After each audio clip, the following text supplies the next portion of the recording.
look. I told Shorty drop it for a real one. Go ahead and pop it, let me feel some.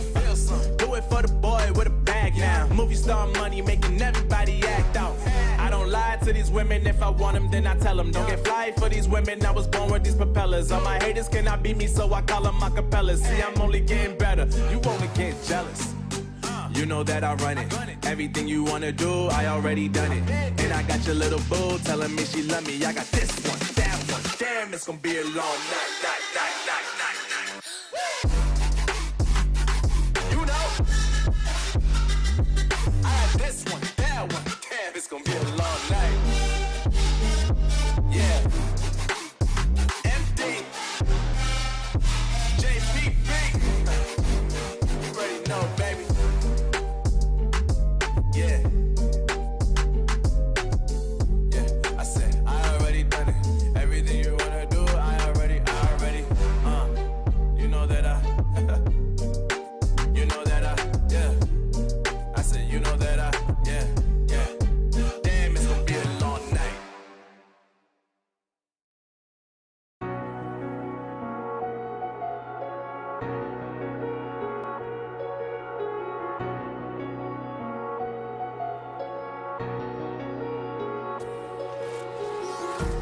Empty hearts and neon lights, they're playing with my mind. Gotta get out of here tonight. Oh, I wanna run off and fly. And I'll tell myself it's fine to be alone, just to find somewhere that finally feels like home. I hate all this overthinking.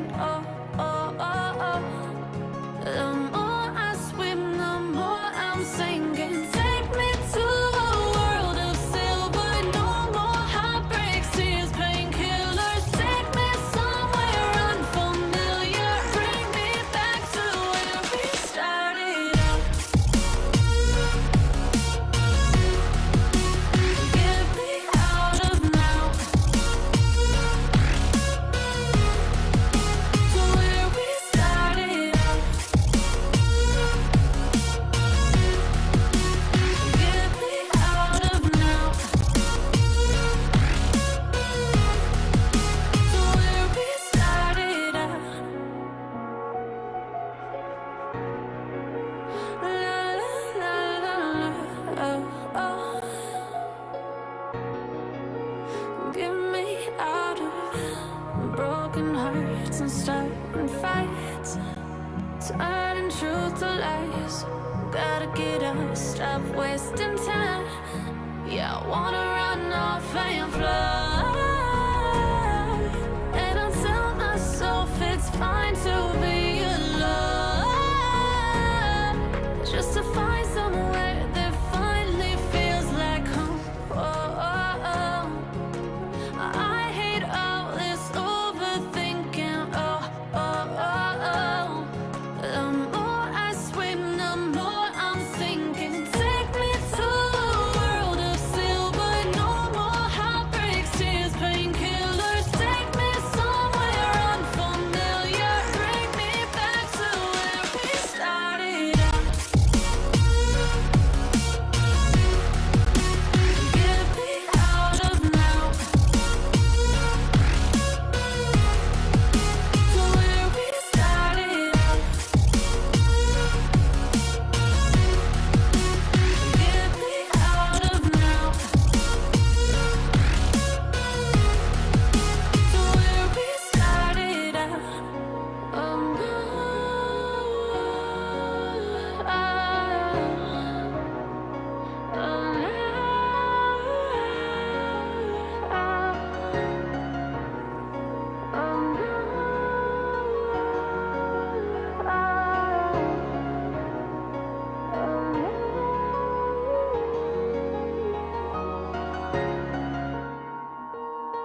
got enough of every melody, they all sound the same.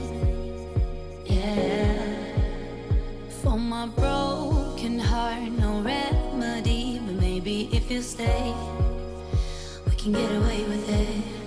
'Cause you make me love my imperfections, answer all my questions, just to show me what's on the other side of inhibition. No apologies, my baby.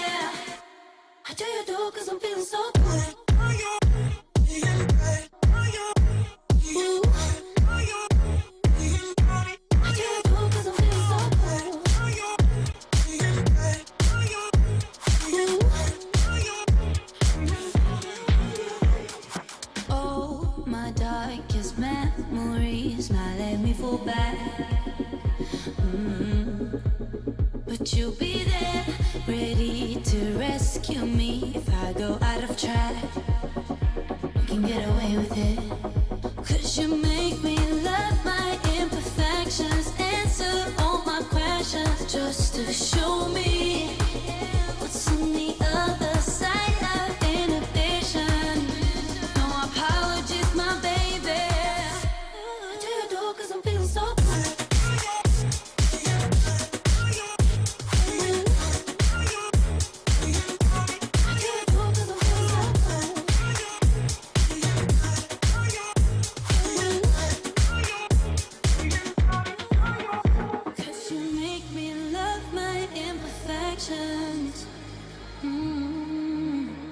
Yeah. What's on the other side of inhibition? Ooh, I do you do 'cause I'm feeling so cool.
Oh yeah.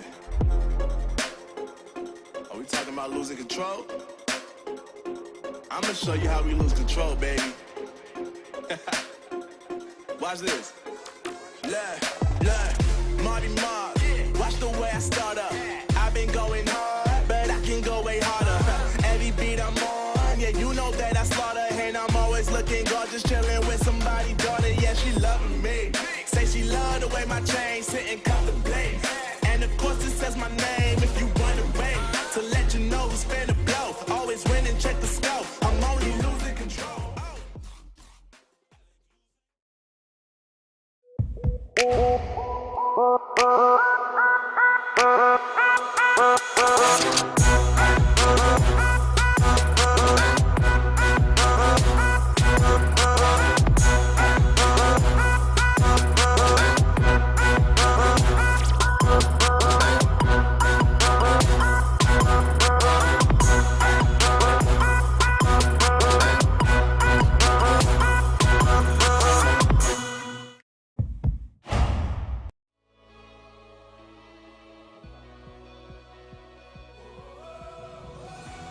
Hello and welcome to the eLaliga Santander FanCup North America Regional Finals, day number 2. My name is Kyle Walker. We had a jam-packed day yesterday. Now we move into Championship Sunday, and joining me, we've got Joella Noble, we've got Richard Buckley and Brandon Smith as well. We'll be taking you through all of this action throughout this North America Regional Final. It is the eLaliga Santander FanCup. Joella, day number 2. Are you ready for Championship Sunday? I'm ready to see who's going to win. Let's go. Let's go. I love the energy. That is what we need right here. We need that energy. Richard, you got that same energy, mate? Yeah, just because I might not look as though I've got the same energy, deep inside I am energised. And I'm ready to see who's going to be victorious. We've got some great players. We've got some sort of real top competitors. I feel like I said it yesterday to end the show. We've whittled down the weak and only the strong remain. Only the strong remain indeed. Brandon Smith, are you ready for Championship Sunday? I mean, who isn't ready for a Championship Sunday, Carl? Especially with the prize that is on the line here. Let's not forget, if you win today's tournament, you book a place in those eLaliga FanCup finals in Madrid to be amongst some of the best from around the world and to get your hands on €10,000. Looking forward to seeing who the first name will be in that hat. Oh. Yeah, it's very, very exciting. And just a quick one on the eLaliga Santander FanCup. This is an opportunity for players who might not have normally got involved in the competitive action, but this is the place where they can start that journey. Now, Joella, I did say it's day number 2, but we've plenty of action on day number 1, wasn't there? I mean, this is very exciting stuff. Today is going to be super exciting, but yesterday was also exciting. So if you missed it, here's the recap. Welcome to the eLaliga Santander FanCup Regional America Finals Day 1 recap presented by Verizon. The first matchup saw the Mighty Ped take on Rapid Bunny, and after taking a 2-0 lead into the dying moments of the first leg, the Mighty Ped looked in control, but a 92nd minute goal filled Rapid Bunny with the confidence that saw him pull it back and take full control of the game, solidifying his place in round number 2. It was Divine who went through in our off-stream game, beating Espy 9-4 and also making his way through to round 2. But with the tournament being double elimination, the 2 losers dropped down into that losers bracket. Now next up on stream, it was Godfather against S. Garcia. The first match ended 2-1 to Godfather, but in the second leg it became an end-to-end affair with the score tied at 3 apiece. But it took a moment of magic from Godfather to secure that win and progress through to round number 2. Now Now next up, we jumped all the way down into that losers bracket, and the first matchup, it was Mighty Ped taking on SB in the loser bracket round number 1, and wow, did the Mighty Ped show up when it mattered most. It was goals galore, with Ronaldinho being the standout performer for the Mighty Ped and helping him advance through to the losers bracket round 2. Now next up, it was S Garcia against J Nino, 2-2-1-0, and S Garcia seemed to have full control of the game, going 3-0 up, but J Nino persisted and managed to find 2 goals before the end of the first leg, meaning going into that second leg he was full of confidence and wanted to remain in the tournament, and he managed to pull it back and advance through to that loser bracket round number 2. Now this meant that we climbed back up to our winners bracket to see who would be progressing through between Rapid Bunny and Divine CS7, and it went all the way to penalties, and after a couple of mistakes we saw Rapid Bunny get the win and advance through to round number 3. Now our last matchup of the day was Godfather taking on Brayshay, and this was his first time Brayshay was on that stream, and he took that opportunity to show the world his skills with both hands. The game went all the way to extra time, and in the 104th minute Brayshay found himself with a chance to seal the game, and he made it look easy, and he would advance through to the winners bracket round 3. And this is how the brackets looked at the close of play on day 1 of the eLaliga Santander FanCup America Regional Finals.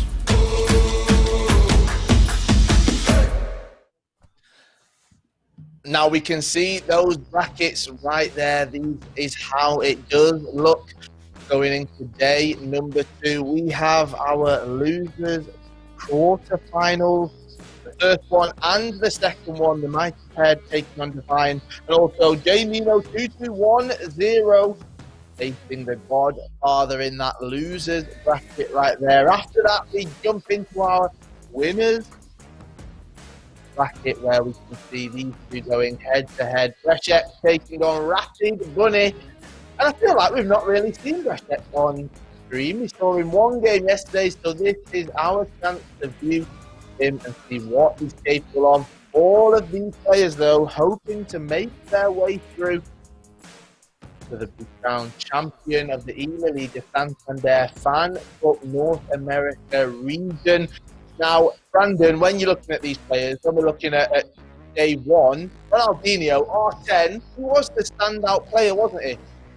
He was, and again, we'll talk about the format more very, very soon. It's a draft format here with the eLaliga FanCup, so you can forget, the standard maybe foot teams used to seeing at big pro tournaments. It's all La Liga players or icons that have had a spell within their career in the top flight in Spain. But yeah, I mean, it was R9 that we expected to be the star of the show, but R10 overshadowed him, and I mean, some of the goals he was scoring, rainbow flicks here, La Croquetas into the back of there. He was just absolutely remarkable yesterday. I said it in commentary. You could make a showreel out of all the goals that R10 was scoring. Richard, it was just like watching one of your weekend league streams, mate. That's what it felt like yesterday. All of those goals, the flair, just the showing off in a way, but in a positive way, like watching you. I appreciate the compliment. We've come a long way in 24 hours, Kyle, because yesterday you were criticising my apparel. Today I'm getting positive. So I take that. I appreciate it. But no, I think if you'd have told us when we were starting the broadcast that R9 is going to be somewhat left in the shadows, Cruyff, Ronaldinho, even Samuel Eto'o is going to take the limelight, we'd have all said, no, that can't be right. But it just so happened that R10 was the man of the moment. Was indeed. If you're at home and you're thinking, well, why weren't the foot items just for all of the players? Why weren't they all just included? Why weren't they using all of the same teams that we do sometimes see at other tournaments? Well, that is because this one is very different. At the eLaliga Santander FanCup, we've got our draft system in place, which means these players not only go head-to-head on the pitch, but they go head-to-head before it when choosing their team. Now, there's some restrictions within that. Player 1 will get that first pick, and then player 2 can pick 2 players from the rest of the eligible list. Now, there's 4 icons allowed and 11 other players included. All of those icons have had to have played in La Liga, and all of the players that are currently playing in there. And when you have one foot item, your opponent cannot use any other variation of that foot item. Now, as I said, 4 icons, 11 other foot items included in the squad. And that happens every single match. So there's a bit of tactics going on, which makes it much more exciting, Joella, because we're not seeing the same foot items going head to head. We're not seeing 98% of the same team for all of our competitors. It means that they're all different. Yeah, and it means that they're being challenged a lot more as well. And actually, what I wanted to ask you is, would you rather be player 1 or player 2 in this instance? Now, it is. I was thinking about this yesterday because you've got to be smart with it. After I've watched all of day one's action, and you're looking at, if you were player 1, you would have thought you'd go for R9. Then you've got to think, well, if I'm player 2, who else do I go for? And 2 items that were very, very popular with Arsene Ronaldinho and also Johan Cruyff, those 2 icons there. So I think whichever pick you are, first or second, there's plenty of positives within that one. I'm skirting around the question. Second. I'm going to say it. Same. Second. All right. Now, we thought we can't have Richard and Brandon, who, you know, they're great commentators together, but expert analysts. We can't have them on the broadcast and not have them go head to head, all right, with a draft style pick themselves, all right. So we thought we'll set them a challenge and let's have a bit of a draft with those 2 right here. So we can see the first team right here. The player that got that first pick, well, it was Brandon Smith. And Brandon, who did you go for? I mean, I went for the man that's worth the most coins in this game, and it's R9 Ronaldo. This was the team that I would build, and this was the team that I would draft if I was competing in the eLaliga Santander FanCup. And I mean, I'll start from the bottom up. Of course, Thibaut Courtois in goal. Yesterday, we saw mainly Thibaut Courtois and Oblak, the occasional to Stegen. From right to left at the back, I went for that Emerson and for Real Betis. The very interesting rule breaker Jimenez. The Champions League final, Koundé alongside that Acuna, who's had so many sort of upgrades as Sevilla went further in all competitions. It actually scored some massive goals yesterday, especially from the free kick.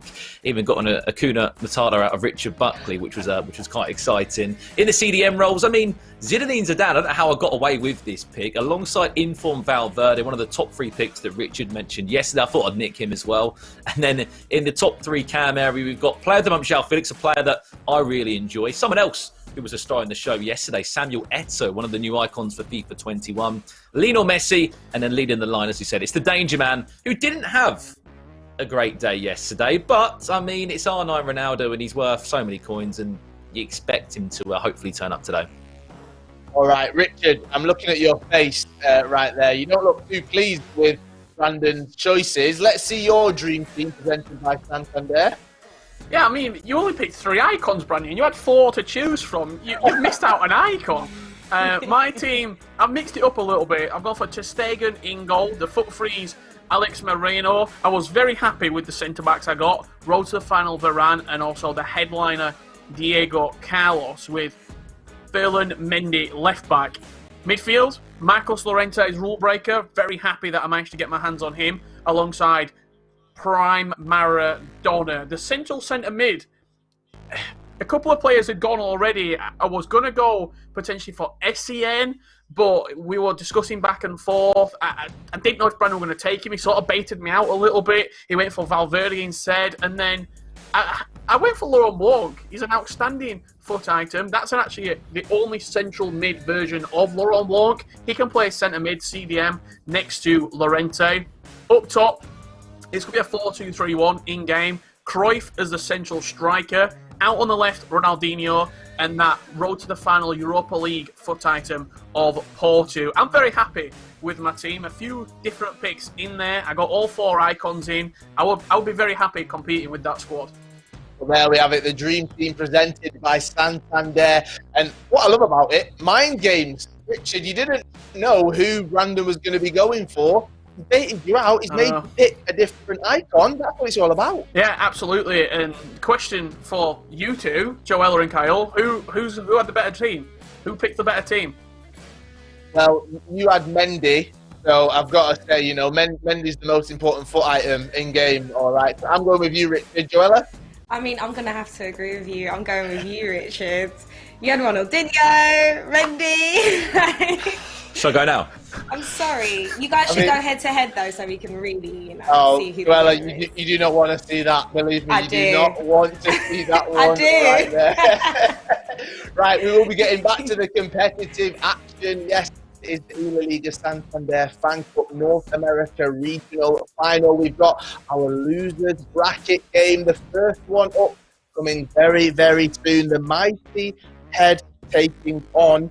Let me get Divine. That's it. I'm going through my notes there. Taking on Divine. All right, that's coming up very, very shortly.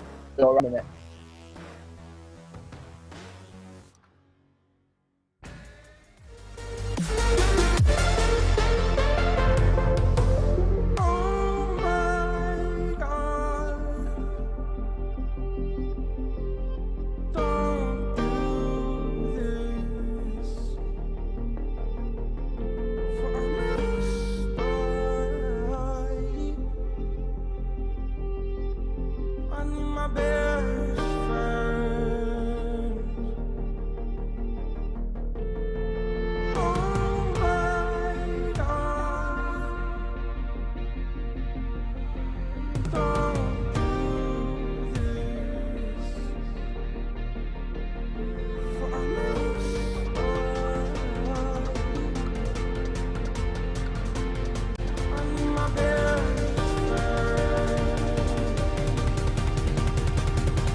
Welcome back. It is the eLaliga Santander FanCup. It's the North American Regional Finals. My name is Kyle Walker. I'm joined by Joella Noble. And Joella, we're into a Championship Sunday, if you like to call it, day 2. There's plenty of action yesterday. But before we get the action underway today, I mean, these players, they might be full of nerves because they might not have had all of the experience when it comes to competitive FIFA. Yeah, I'm hoping that yesterday, they kind of got the nerves out. Understandably, they're still going to be really nervous today anyway, because this is the big day. This is the day that determines whether they go into the grand final or not.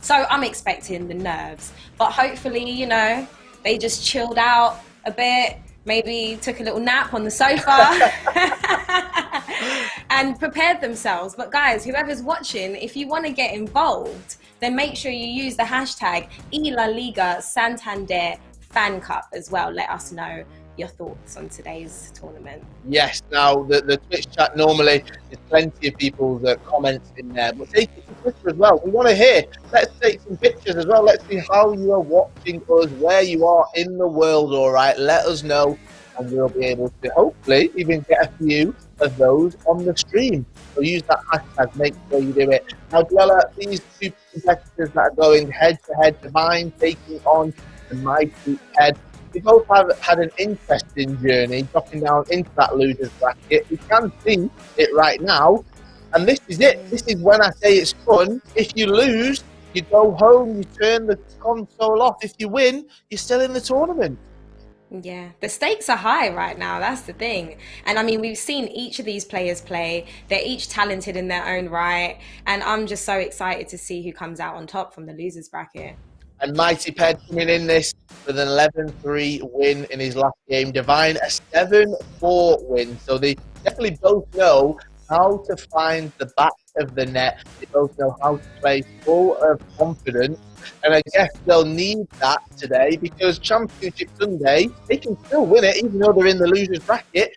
I like to say it's like an uphill climb and they're at the bottom right now. They want to get to the summit. They've got to start climbing. Yeah. I mean, imagine, though, coming from the losers bracket and actually winning. It is. How amazing would that be? It would be, because you thought you're out, everyone thought you're out, but then you do manage to take home the crown. Let's bring in Richard and Brandon into the conversation. Guys, we're talking all about the losers bracket, all right? We know how difficult it can be, but Brandon, we have seen winners come from the losers bracket. Yeah, of course we have. It sort of gets to that stage where, as we know, the top 8 players came through a long qualification process yesterday.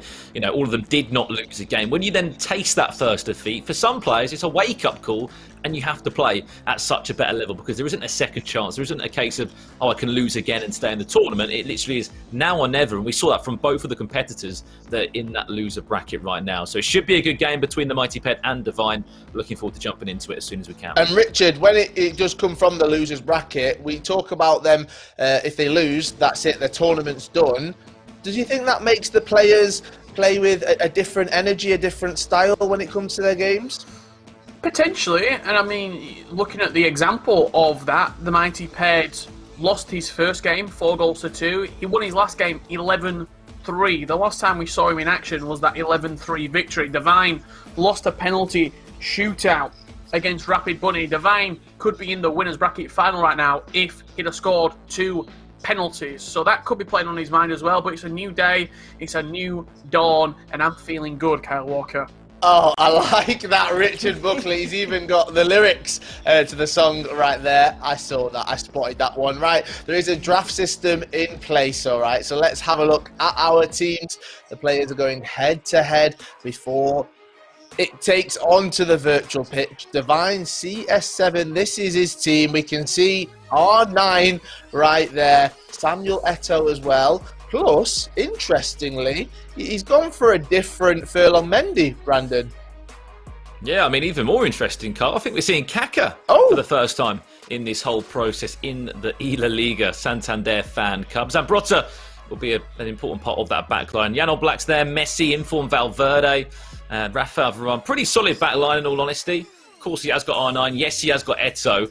Going to be interested to see how that team is made up. And whether Kaka gets a place in the starting lineup, I can imagine he will, as he's 91 overall and not a bad player in that front four. He's taking full advantage of the 4 icons as well, Brandon, unlike you.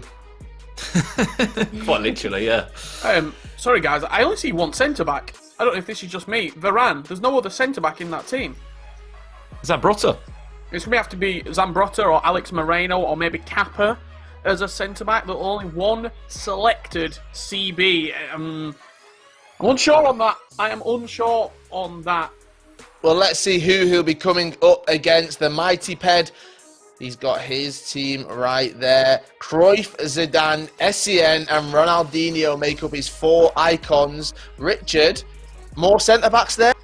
Yeah, I'm seeing 2 jumping out straight away. Road to the final, Koundé, and also the headliner, Diego Carlos. If I was to pick either of these teams, I'd be a lot more comfortable with this squad. Zidane at CDM, partnering next to Essien. Cruyff, Ronaldinho, foot freeze, Ousmane Dembele, Yannick Carrasco, Eden Hazard, Porto, Ansu Fati. There's a lot of options in this team. I would comfortably, I've not done this a lot in this draft format, but I would comfortably say that is a better team than Divine's squad. Now, it's interesting because, as if by magic, we know what the predictions are in this, all right? Because we do talk, we prep for the show, all right? So, me and Joella, I mean, we're on the same page. Richard and Brandon, you're on a different page completely. We can see those predictions right now. I mean, me and Joella, we've gone for the mighty Ped, arguably the better squad. Can I swap now? No, I've seen the team. No, look at it. The graphics there, mate. The graphics been made. You have to stick with it. How are you feeling? I mean, after seeing that draft selection, I'm less confident in Divine. I think Kaka, unless you've got a lot of reps in with Kaka and you play with him in your normal team, it's an interesting icon to bring in. Defensively, I'd be quite worried as well. I'm very intrigued to hear sort of what the Mighty Ped's tactics were. Did he prioritise defenders first and make sure that there was no defenders left? But very interesting draft selection to start the day. It is indeed, and we can jump straight into that first matchup of the day. 2 players going head-to-head. Divine CS7 taking on the mighty Ped. It's the eLaliga Santander FanCup North America Regional Final. Richard, Brandon, it's over to you. Thank you very much, Carmen. Yes, here we go then. Day 2 of the eLaliga Santander FanCup here in North America.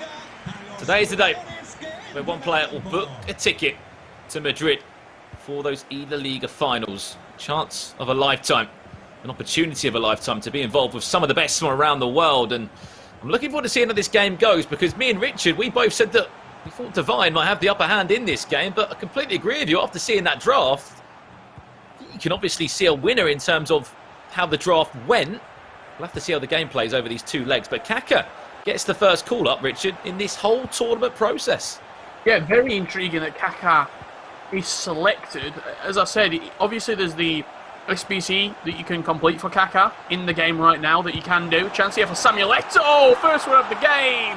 Doesn't matter if you've got Kaka, R9, or Ronaldinho. Samuel Eto'o starting day 2 as he dominated day 1 with the first goal of the game. Yeah, 6 minutes in. I mean, it's the perfect start for the Cameroon striker, as you said. Someone that played so well yesterday. If you missed day 1 action, make sure you go back and have a look at some of those big moments. If you missed it, it was the story of Arna not playing so well. Whilst the likes of Eto'o, the likes of Ronaldinho, they were really, really superb. Scored some big goals. One of our competitors here. This is the loser bracket quarter-final. So, again, whoever loses this game will be out of the tournament. We'll be saying goodbye to 2 more names within the next hour or so across these 2 quarter-final matches. What's on the other side of the loser bracket? It's Jay Nino against Giuseppe Costello, aka the Godfather. Those 2 players did suffer defeats yesterday. Different times retrospectively in the tournament. Here's a chance for Ronaldinho maybe to equalise. Lovely Elastico! What an even better finish. It's only taken 14 minutes for Ronaldinho to get back to what he was doing yesterday, Richard. Fantastic goal. All square here. It started out wide with Akune, pinged a driven pass into Ousmane Dembele. He then fired it around the corner for Johan Cruyff. Little super cancel on the edge of the box into Ronaldinho. The elastico to take it away from the defender and hammered into the back of the net.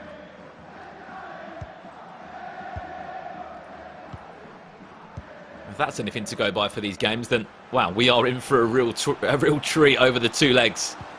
It will be an aggregate scoreline. It will determine who will book a place in the next stage of this loser bracket. Looking back at some of those results yesterday that Devine had. Devine was scoring plenty of goals. He won 9 goals to 4 against Espy in his opening matchup. Did fall short against his teammate at Timber Esports. Could be a chance for João Felix. Now back to Samuel Eto'o into R9. And maybe he's feeling it today. Ronaldo Nazario. The fox in the box. Devine will lead by 2 goals to 1. What a start to day 2. Championship Sunday coming out. All guns blazing. R9. With that finish past the goalkeeper there. The last time we saw Devine play, he drew a blank in the first leg against Rapid Bunny. All the goals were in the second leg. I just want to touch upon that. That game against a good friend, I believe they're actually living in the same household at the moment, against Rapid Bunny. If you missed that game, that was in the winners bracket semi-final. 4 goals to 3. Rapid Bunny won after a penalty shootout. Let's remember that. So it was actually a 3-3 game in penalties, went to penalties and had to be decided from the spot, the lottery. The penalties are. Such a tight game, and it was a game where it was a weird one for Devine. We never really saw him attack at times. He was sitting off, but then when he conceded, he went out and attacked and was creative. We come back to Championship Sunday, Richard, where he's in a must-win game. Been a lot more fluid in the final third, as we've seen so far. First 30 minutes in this game, we're looking for another one. Back to R9. He's going to try and dance in the box, goes for a scoop turn out for a corner. Certainly warmed up, has Devine. First game of the day. You can prepare for your match. Do you know what I mean? These two knew they were playing against each other from the close of the show yesterday. They've had the entire morning in their respective time zones to prepare, get some weekend league games in, get some good friendlies in against other pro players, and really get prepared mentally and physically for this opening match. Nothing's come as a surprise. They also know they're in the losers bracket, how many games they've got to win to make the grand final. Eto'o. Chance. Oh, what a finish! Into the left top corner. Samuel Eto'o back to brace. And again, I mean, we're only 35 minutes into this one, but Arnold on the score sheet, Ronaldinho on the score sheet, Samuel Eto'o on the score sheet. If this is anything to go by, these three are going to be full of goals today. Another incredible use of the player lock right there as well. You saw he dragged Eto'o across his man. He pressed both analog sticks in, make you run off the ball, and then just called for it. One touch out of his feet. Samuel Eto'o finds that top left corner with ease. Someone that we haven't mentioned yet is that man on the ball now, Johan Cruyff. Times yesterday in commentary, Rich, you said if I could, I would take Ronaldinho and Cruyff over Arnold any day. We saw that in your draft selection. Because the two of them yesterday were combining so well. You can only do that if you get the second pick. Because if you take Cruyff and you're the first player, your opponent's going to take Ronaldinho and R9. Which is a situation you can't let happen, or Cruyff and R9 if you was to take Ronaldinho first. Eto'o looking for a hat-trick. Yeah, they had it. Toile comes off his line, just sweeps the danger.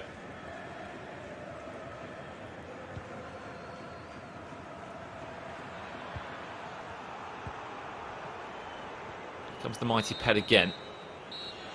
Don't have enough time to get the ball forward. Half time between these two. And a very comfortable scoreline.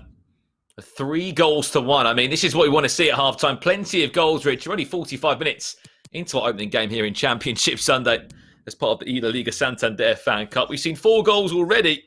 It's a perfect start.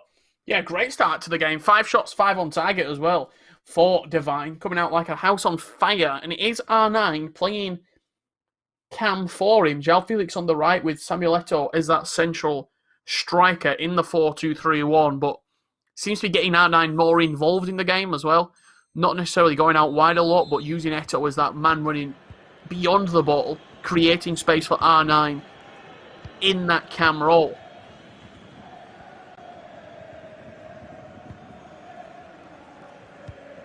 Remember, you have to win this game to remain in the competition. After this, we will be following the game between the Godfather and Janino. The winner of that one will face the winner of this game here. And to be honest, for someone that we said maybe could have had a lesser of a team in the draft format, Divine has started very, very well. Mighty Ped looking to interchange. Lovely bridge touch from Cruyff. That's got to be a penalty. It will be. Zambrotta's going to be in the book. Is he going to get away with that? I think he is too. Here comes Zinedine Zidane. Ronaldinho will be the man over this. This is a lifeline for the Mighty Ped. He'll score. Big goal. Good bridge touch in the box from Johan Cruyff. Just a tussle of legs inside the penalty area. Ronaldinho over it. Tucked it in that bottom left corner. Good penalty from the Mighty Ped. But as you were saying about the squad selection, I think as a midfielder and as a defence, he's got a much better team. Offensively, he's using Cruyff and Dino up top. Would you argue that Johan Cruyff and Ronaldinho are better than Eto'o and R9 Ronaldo? It all comes down to personal preference. Eto'o slightly quicker than the pair of them. Probably with better shooting as well, but Cruyff and Ronaldinho better on the ball, 5-star skills.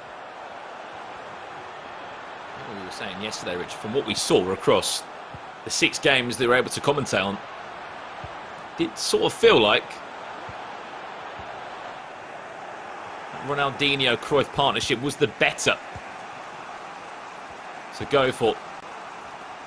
Yet to really see it in full action for the Mighty Ped as of yet. He had a mixture of games yesterday when he came into the tournament. Lost his first game against Rapid Bunny, one of the only players that is still unbeaten in the FanCup. It was a 4-2 scoreline. Did lead in that game, actually, we must say. And Rapid Bunny was able to bounce back over the 2 legs. Went down to the loser bracket. Did the Mighty Ped. He didn't just win his game, Richard. He was absolutely superb. He won 11-3. It was arguably the performance of the day that we got to see yesterday. There were some high-scoring games as well. Brešec's winning 9-4 against Giannino. Divine winning Brešec's winning 9-2. Divine winning 9-4 against Epsi. But that 11-3 was devastating. We 7-1 up at the culmination of the first leg. Whilst on the other side of that, we've had some really tight games. The last game of the broadcast yesterday was Brešec against the Godfather. That finished 4-3. Chance for the Mighty Ped as Cruyff goes down to ground. We'll win a corner for his efforts. That one played short into Carrasco. Belgian winger still will be in possession. Offloads that into Acuna. Another corner. Another goal kick that will be. 23 minutes left on the clock in leg 1. 3-2. Divine leads in this loser quarter-final. If you're not aware of the eLaliga Santander FanCup, this is a global tournament looking for the next rising star. These players from all over the world will meet in Madrid in May for €10,000 prize pool and the chance to call yourself champion alongside some of the best players in Spain. Kaká on his own for Divine. Still was in possession. Not seen much of Kaká. You bigging him Another up. chance there. So it could be a hat-trick. There's Kaká. What was that?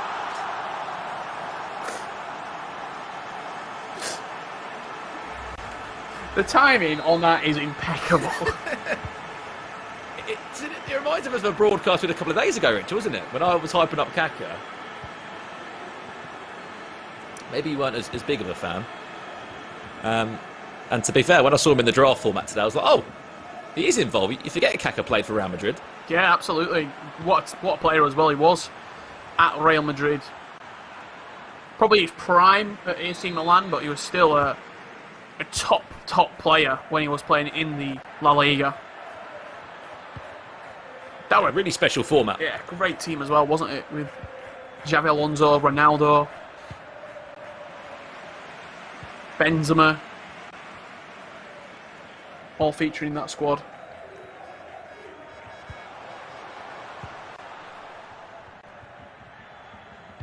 Yeah, just looking across and thinking back to some of those big moments. If you are not aware of this tournament format, it's icons that have had spells at top flight or second division clubs in Spain that can be included. Only 4 of them per draft selection. We've sort of seen the same players, you would say, Richard, of the icon picks. The players that we've seen less of include the likes of Laurent Blanc, Puskas. Kaka gets his first shout out today in the tour. Mikel Essien's popped up a couple of times. Any others that I've missed out? Rijkaard, Puyol, not featured at all. Fernando Hierro, not featured. But for the most part, it's been Ronaldinho, Eto'o, R9, Zidane, Cruyff. I think, if any, on top of that, this chance does come in for Divine. This could be all said and done by leg number 1. Eto'o went acrobatic back to Kaka, wants a break. He's dancing in the box, quite literally. Bringing out all the skill moves. Chance is still alive. He's going to be offside eventually. But I think looking across those icons we just mentioned, centre-backs, I'd say, quite hard to come by in this format. So maybe a Rijkaard, that centre-back version, or, as you did say, Herrero. They're not far off making it into a team potentially, but I think there's just better icons, more attacking-wise, that have to be prioritised. Oh, absolutely. And there's a lack of top-tier La Liga attackers. Messi's not viable, really, in this format without his Team of the Year foot item. So you're looking at Ousmane Dembele, João Felix, and apart from that, a lot of your attack is made up of said icons. Chance, Cruyff, lovely scoop turn, and that's a massive goal. We spoke about this yesterday, Richard. Goals that come in the dying moments of a game that give you a lot more than it looks in terms of that. She's gone from a 2-goal deficit to only 1 goal. And as we know in competitive FIFA or any game of FIFA, that could be wiped away in literally seconds of that second leg. A massive goal there, and one that should definitely not be overlooked from the Mighty Ped. Yeah, not only in terms of the scoreline being halved and now it's only a 1-goal game, but the confidence you get. You score at the end of the game. Typically, he'll now build on that. He might get a goal in the first period of the second leg and really start to push on and take this game to his opponent.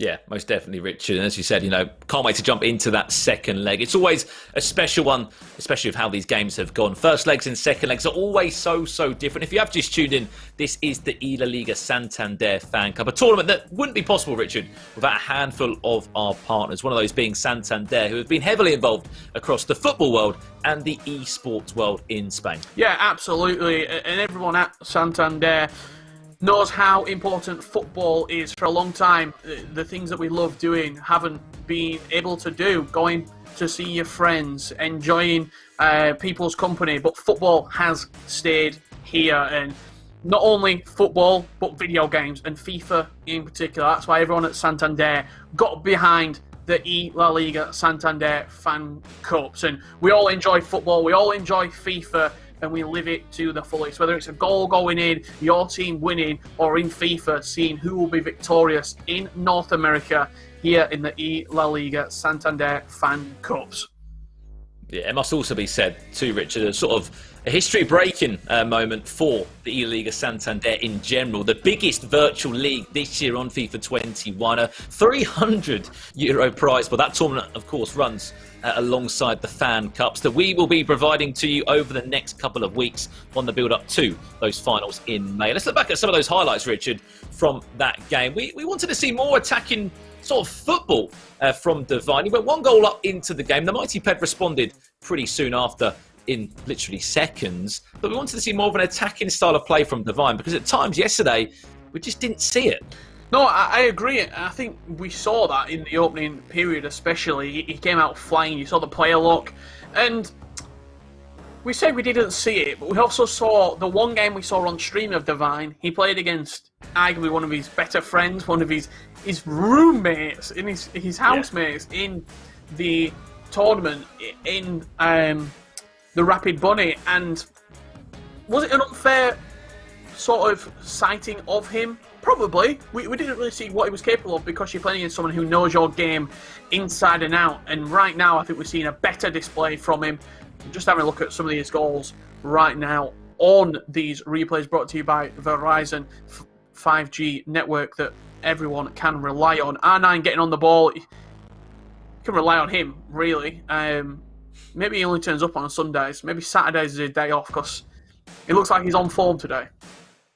Yeah, he's looked really good, and I think you're right on that as well. Yesterday, that game between him and Rapid Bunny was two very good friends, two very good teammates going at it. They played against each other many of times, probably in qualifications for Global Series tournaments or even this Fan Cup. Of course, Rapid Bunny will be in action a little bit later against Brzeziec. That will be our winners' final. Two players that remain unbeaten in this tournament. Plenty of action coming up today, but interesting game, that one, Richard. I mean, the first time we've been able to see Kaka on the pitch, he did score a goal.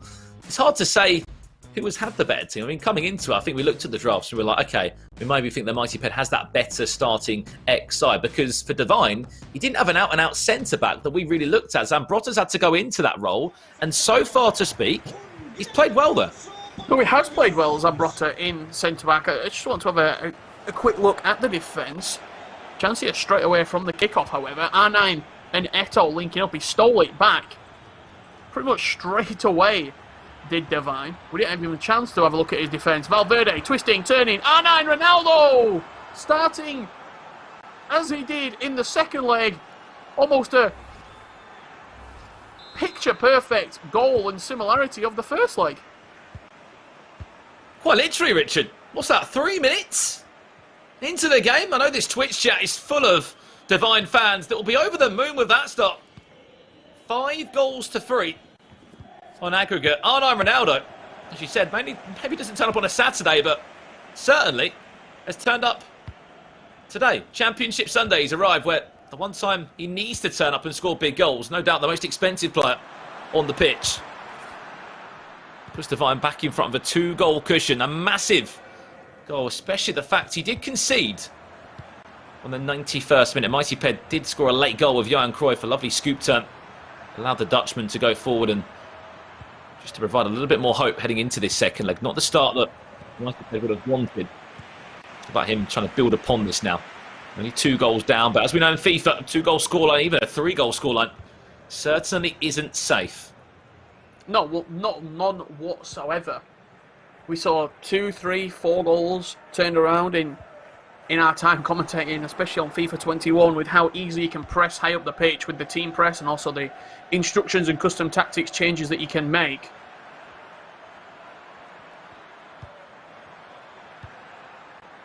Valverde, back to Samuel Eto'o. He was on the score sheet a couple of times last game. Get back to Valverde. João Felix, that player of the month foot item, another lethal threat in the final third.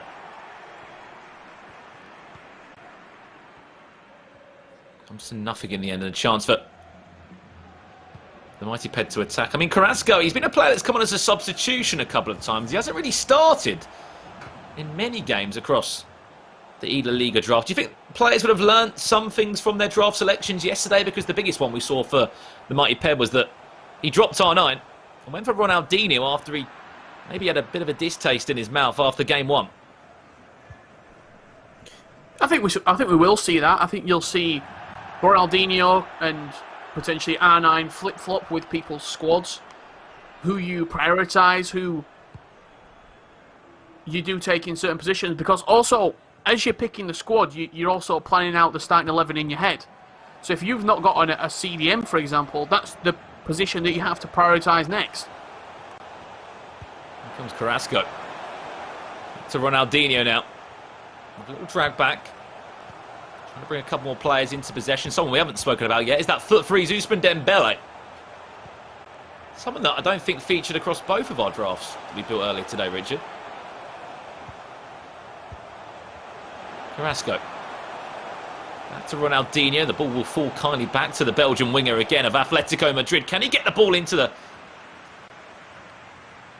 feet of Cruyff? Tried to punch it into the feet of the icon. That's a long ball over the top. Will it be onside? R9's going to try and get over the goalkeeper. This could be an opening goal for Kaka. It's hit a defender.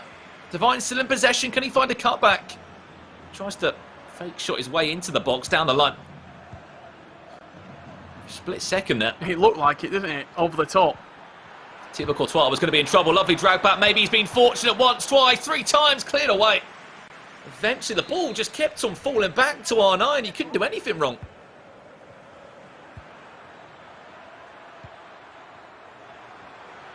Played short. Kaka looking for an option.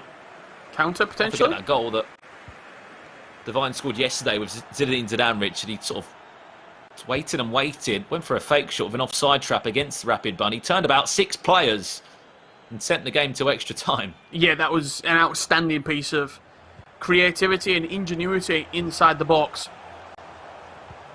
Just waited for the offside trap to come in. Zidane, just simple, turn around and smashed it in near post.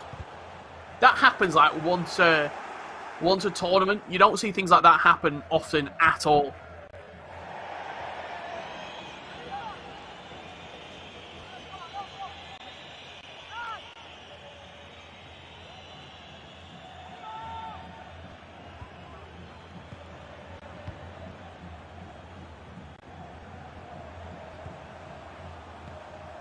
Ronaldinho now, mighty Ped. 2 goals behind in this game. Yet to find the back of the net in leg number 2. Goes for the cutback. Cruyff drops the shoulder well. Nice fake shot back again. It will fall to the Dutch icon. We'll see his speller FC Barcelona in La Liga. I'd probably say R9, Ronaldinho and Cruyff will probably be the top 3 selections in terms of icons.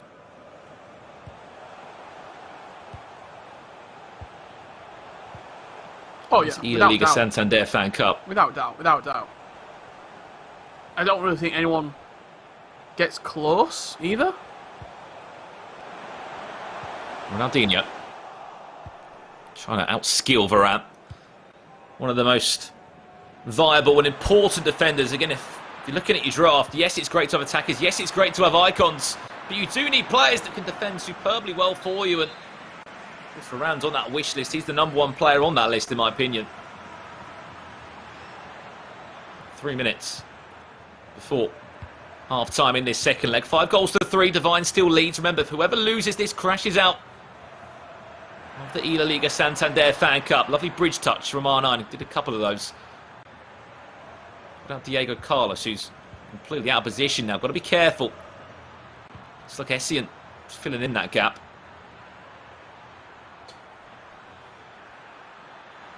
Got to be a foul, surely. Just at half-time, I'm going to run you through all the icons that potentially we could have seen picked. And it'll give you sort of an indication of how many haven't been picked.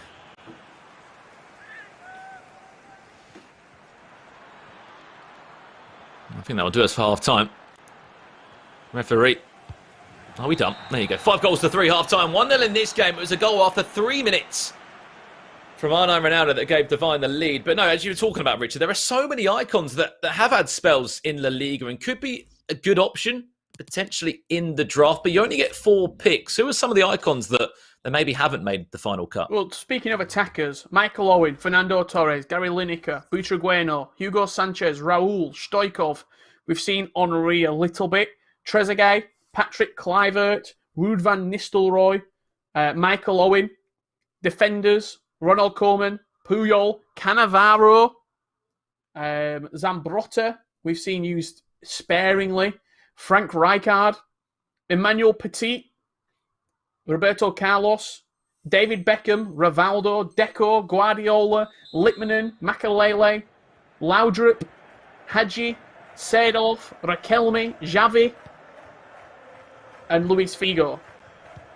Is that pretty much the whole icon list? That's majority of icons have played in La Liga at some point, and we've seen, what, 6 used out of all those that I said? I mean, what about a prime Cannavaro? He could do a job. I've seen him pop in a couple of just people's FIFA teams in the past weeks for just sort of casual weekend league players. I know this is a little bit different, but certainly centre-backs. He's picked up the SBC, that's why. He's an icon SBC you can complete in-game. So, a lot of people have got sort of fodder, shall we say. I think that's a lot of untradeable items that they don't really need to use. So you're putting it into Cannavaro to get a pretty good centre-back at the end of it after doing your upgrade packs. As we're talking about, you've got Koundé, you've got Diego Carlos, you've got Varane. We're seeing Zambrotta have to play centre-back in this game because other than that, you're looking at potentially Jimenez to come in. We saw, Jesus of Sevilla, his foot freeze item. Yes, it's a right back, but again, players have had to adapt and play him in a centre-back role. Could have been interesting to see maybe that fourth icon pick for one of our competitors be an icon. We've seen it from Divine, who has used Zambrotta as one of those. There's so many options of players that have had spells in La Liga. I'm looking forward to seeing if any others do get chosen over our remaining games for today. Well, pace is the priority in defence, so that's why you're not really going to take maybe Laurent Blanc or Cannavaro, but a fullback of Zambrotta, and play him as a centre-back. We're going to jump into another pause now. We are looking at the POV of Divine, a 4-4-2 second variation, so those two midfielders slightly deeper of Llorente and Valverde.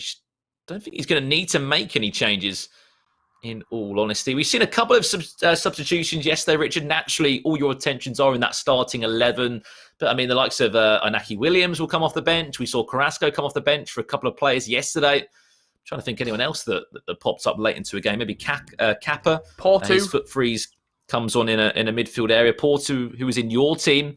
Another player that's popped on late and actually been very influential in quite a few attacks.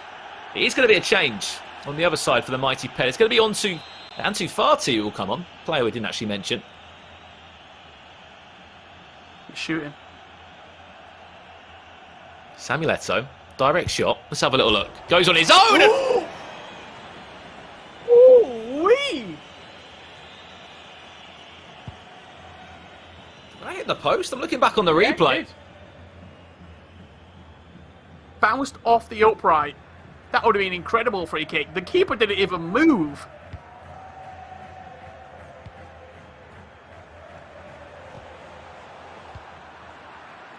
You saw one of those. You don't expect a shot from that sort of distance. You saw that grimace from the mighty Ped as well as the pass was intercepted. I think he knows that time is dwindling.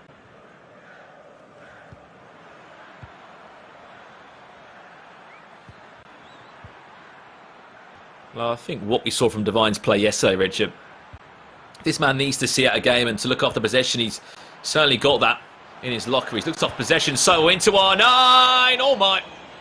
Hits the woodwork again. If that goes in, for me, that's a 3-goal cushion. And we're saying congratulations, Divine. You're going to be in that loser bracket semi-final. It's a good opportunity as well. R9 off the upright.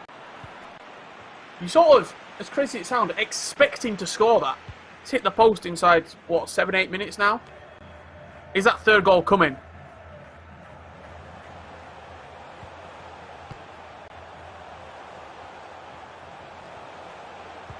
Essien. Zidane again.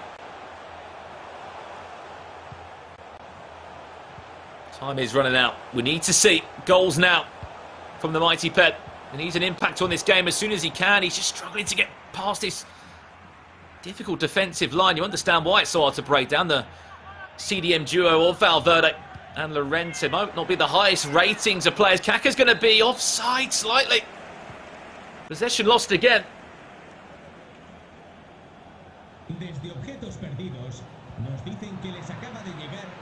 Very high line. Chance now. Is there a cutback? Goes for the player lock. And the player lock, it can be effective, Richard, but it just comes down to the timing of when you do it. Right place, right time. It has to be. You can't do it at the wrong time because you'll just lose the ball. Oh, 9 to close the game out. Well played.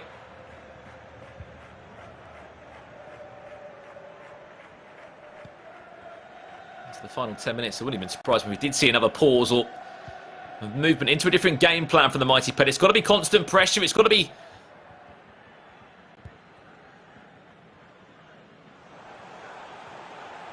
again into the face. Well, his opponent, Cruyff, he struggled this game to really express himself. He scored 2 big goals in leg number 1.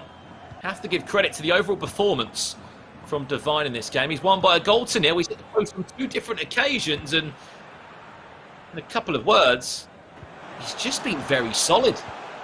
And I think the damage was done in the first leg, trailing 2-0 early doors. He was always on the back foot, the mighty Ped. Ansu Fati back to Ronaldinho. Oh.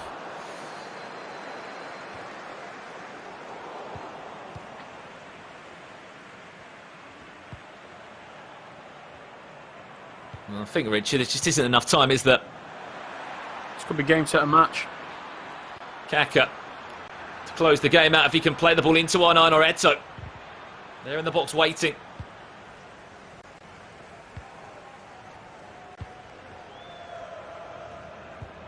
And I mean, we know he's been one of the most supported players in this tournament, Devine. The Twitch chat's been full of his supporters. And they'll be over the moon that he will remain in the tournament.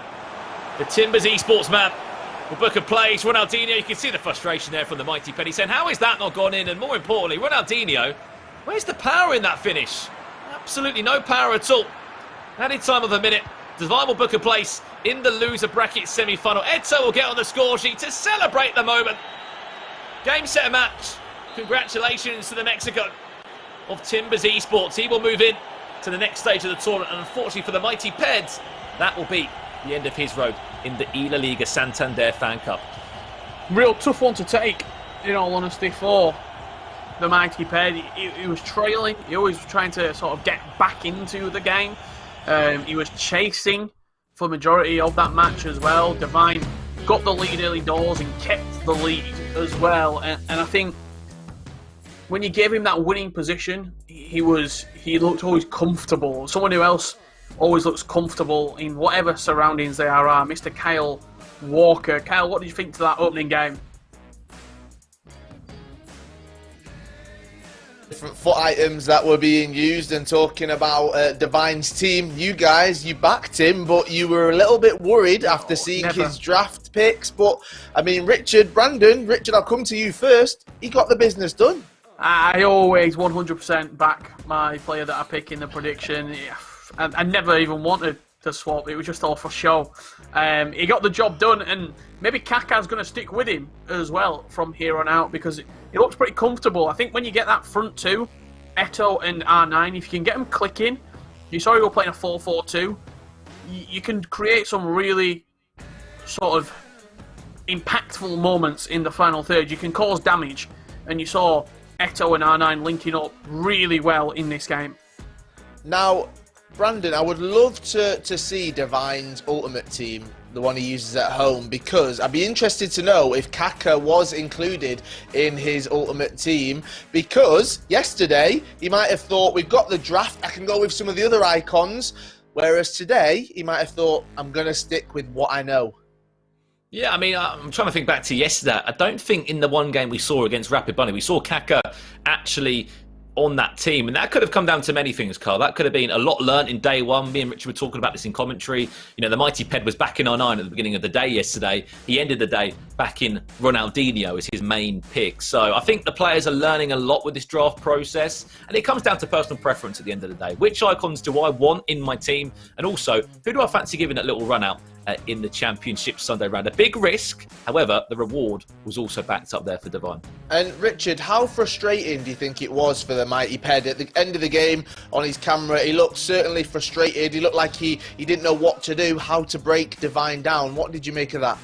Yeah, I think he was frustrated as well, even though in the interview yesterday he said he won't play any more FIFA. I think if yesterday would have continued for one more round and we'd have played these losers bracket quarter-final matches yesterday, I think it would have been a different result, because the mighty Ped was coming off the back of a huge 11-3 victory. Devine was coming off the back of a loss. It's a new day now, as we said earlier. You're coming in with a fresh mindset, and Devine scored early goals in both games, and that really put the mighty Ped under pressure early doors. I'd be interested to know, when we get the opportunity to interview him, was he happy with his draft? Like, with the players that he got, was he content with that? Because it was sort of a different draft in the selection process. Now, Brandon, that is something I do want to talk about, is the draft system. It keeps on taking these twists and turns, and I feel like the deeper we get into the competition, the competitors are learning from other people's mistakes. They are indeed. I don't know if you saw or heard in the commentary, I should say, all the icons that Richie was listing out that we haven't even seen featured. I mean, most icons on FIFA 21 have played in La Liga at some point in their previous career. So I agree with you completely. Players are learning step by step, game per game, and I expect to see some more interesting picks later on today. Unfortunately, it's the end of the road for the mighty Ped, but Joella can chat to him now to see how he's feeling. Oh yes, boys, it's an unhappy ending for the mighty Ped. It wasn't an easy match, and I'm very sure he wanted things to go a lot different to how it went today. Here to chat with me, it's the mighty Ped. Oh, I'm so sorry. I'm so sorry. I was really rooting for you, especially after that big win yesterday. Where do you think it went wrong? I appreciate you backing me in the predictions. I appreciate the support. I mean, he played really good offensively. I just, going down early in this game is never ideal. And then both games I went down early. I know Richard and the guys were talking about the draft. I was fine with the draft. I don't think I lost because of my players. I think Divine played really well offensively, and the gameplay, some of the animations my players were doing wasn't ideal. Second leg, first game starts, my Essien gets destroyed in the middle of the park. No foul. I was trying to pass it earlier. He wouldn't do it. And then right at the end, the goal wouldn't have mattered, but he tried to clear the ball, gave it to Varane. Ball dropped in front of my Ronaldinho, and he passes it like he's playing in his back garden. No sense of urgency. So that's why I was frustrated. But a great game from Divine. I couldn't defend him at all. But I'm glad we put on a high goal-scoring affair for the fans. Oh, okay. Well, I mean, it was super entertaining to watch. Obviously, we all wish, well, you and I, we wish that it ended a bit differently. But you knew you were playing Divine. Yeah. Did you know that he'd be a tough opponent to beat?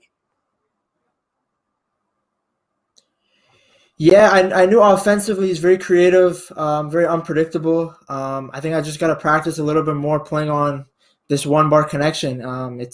It's different for sure. You have to predict what he's going to do before he does it because the gameplay isn't as responsive, and he was just too quick. But I do think if I don't go down early in the first two games, I think it's a bit of a different idea. If I have my team behind, I'm a little bit harder to break down. But it is what it is. I'm going to take these and move on for the remainder of the FIFA 21 season. All right. Well, listen, you put up a good fight. Looking back, though, are there any choices that you made that you now regret?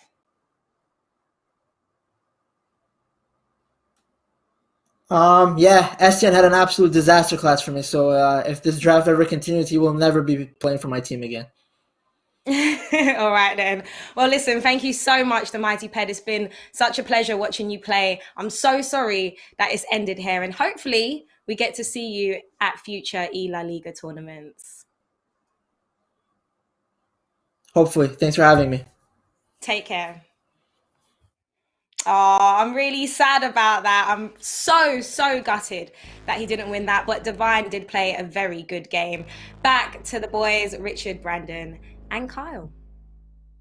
Thank you, Joella. Wow, very strong words right there from the mighty Ped. Divine did beat him 6-3 after 2 legs of FIFA 21 action. And Michael Essien, Richard, he'll never be chosen again. Yeah, and who didn't pick Michael Essien in his draft team at the start of the day? This man right here. Me and Mighty Ped, we're just on a level. Do you know what I mean? He says that I were right. I say that Michael Essien shouldn't be in the team. Michael Essien doesn't play well. It's just we were just in sync, Kyle. That's what it is. Yeah, and Brandon, when we are talking about some of the foot items, it does show that the players' game styles, it does suit different foot items. So Michael Essien doesn't work for the mighty Ped, doesn't work for Richard Buckley either, but it might work for me or you. Yeah, definitely. I think the one thing that Richard also said earlier on today's broadcast is, have you got the reps in with these players? Have you played multiple games with them, whether it's a foot draft before or maybe they're in your team? Because, yes, you might get to use Eto'o or Cruyff or R9 or Zidane. But other than that, you're potentially using 2 icons every single game in the tournament that you might not be used to using. I mean, the Mighty Ped's used loads of different icons in this process of the tournament. He's had to use R9, then go to Ronaldinho, then getting Mikel Essien. As you can say there, I do love that from a FIFA player. If he's not playing well for me, get him out the team, we'll get somebody else in. And I think he's learnt the hard way for this next time round. But still, a top 6 finish for the Mighty Ped, and he should be so proud of that. Brandon, I know why you only picked 3 icons before now. It's starting to make more and more sense, all right? You're a very, very smart man. You didn't want to include an icon that you're not used to playing with. That was clearly it. Richard, when we are looking at these players now, Divine goes through to the next round. This losers bracket, it is non-stop. It's so tough. He'll be finding out his opponent after the next matchup. But it is so difficult, and that highlights it, even in the losers bracket. No, absolutely. You're looking at the losers bracket and it's non-stop action. Divine against Mighty Ped, 6-3, 6-2 victory. Jay Nino coming up against the Godfather. Straight after that, we've got the winners final, and then you're back into the losers bracket. Semi-final, Divine against the winner of Godfather versus Jay Nino. The winner of that plays against the loser of the winners bracket final. It's non-stop action, and I'm sure that Brandon picked R9 in his draft because he's got loads of reps in with R9. Yeah, sure, of course. No, I've seen your weekend league records, Brandon. It's not nothing to do with no R9s are included at all. Let's talk a little bit about the next matchup. All right, another losers quarter-final. Jay Nino 2-2-1-0 taking on the Godfather. Richard, do you think he's tidied his room, the Godfather? Hopefully he has. I think it's going to be... I'm going to put my neck on the line here and say it's going to be the game of the tournament right now. I think we're going to see goals. I think it's going to be an end-to-end affair. And I think it's going to be a real barn burner to kick off Championship Sunday. 1-0 over 2 legs then, I'm sure, is going to come. Richard, Brandon, thank you so much. Make sure you do stick with us. As I said, Jay Nino 2-2-1-0 taking on the Godfather just after this break.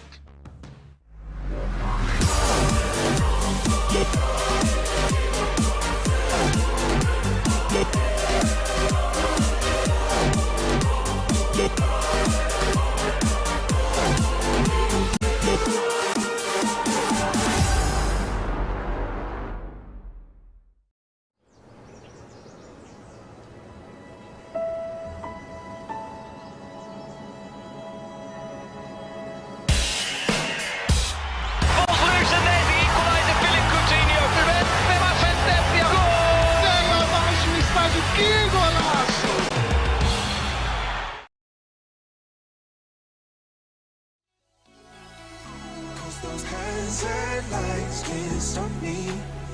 I just hold on for dear life.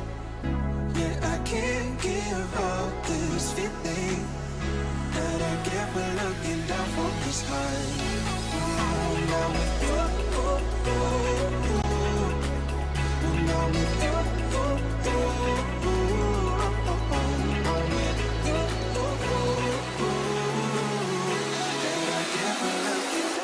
this high.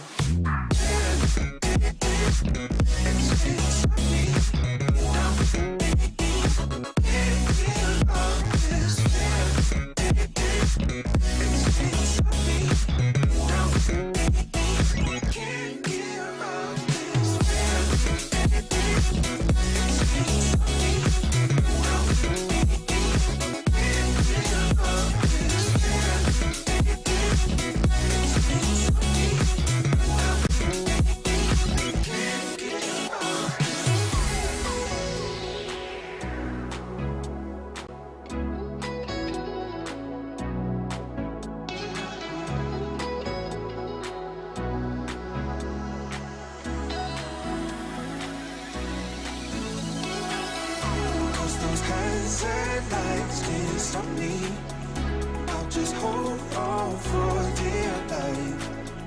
Yeah, I can't give up this feeling that I get when looking down from the sky.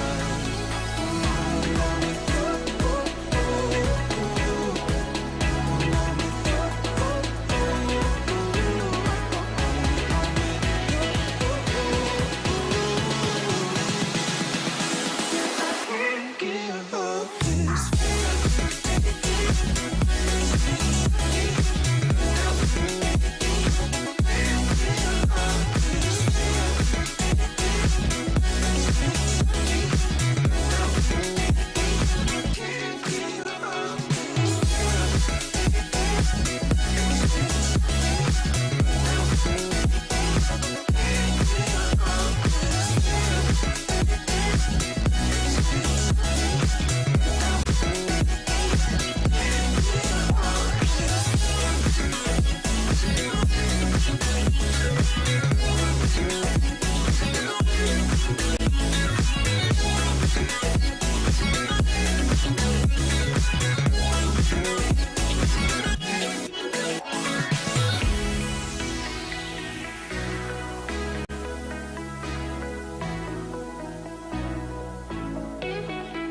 Where am I going now? Just falling over dreams. Now I'm just so far gone, this isn't what it seems. Taking me so damn long, it's fading from belief. I need to slow this down, it's burning from beneath.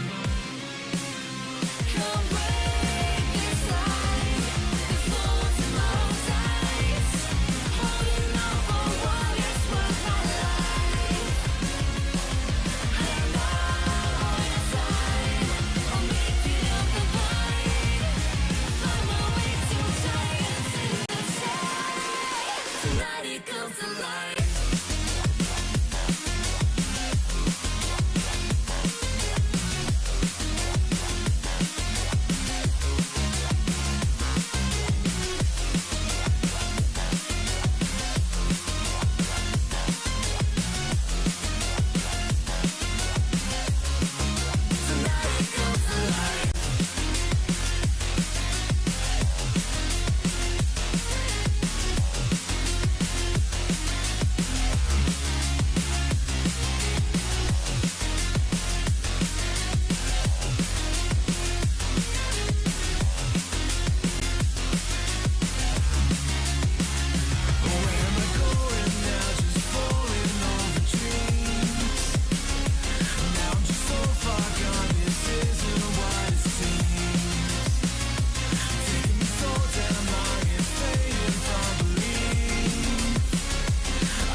Hello and welcome back to the eLaliga Santander Fan Cup. It is the North America Regional Finals. My name's Kyle Walker. I'm joined by Joella Noble. And Joella, you just had the pleasure of speaking to the mighty Ped, obviously not in the best of circumstances, but you know, he remained quite upbeat. I think we're going to see him more this season.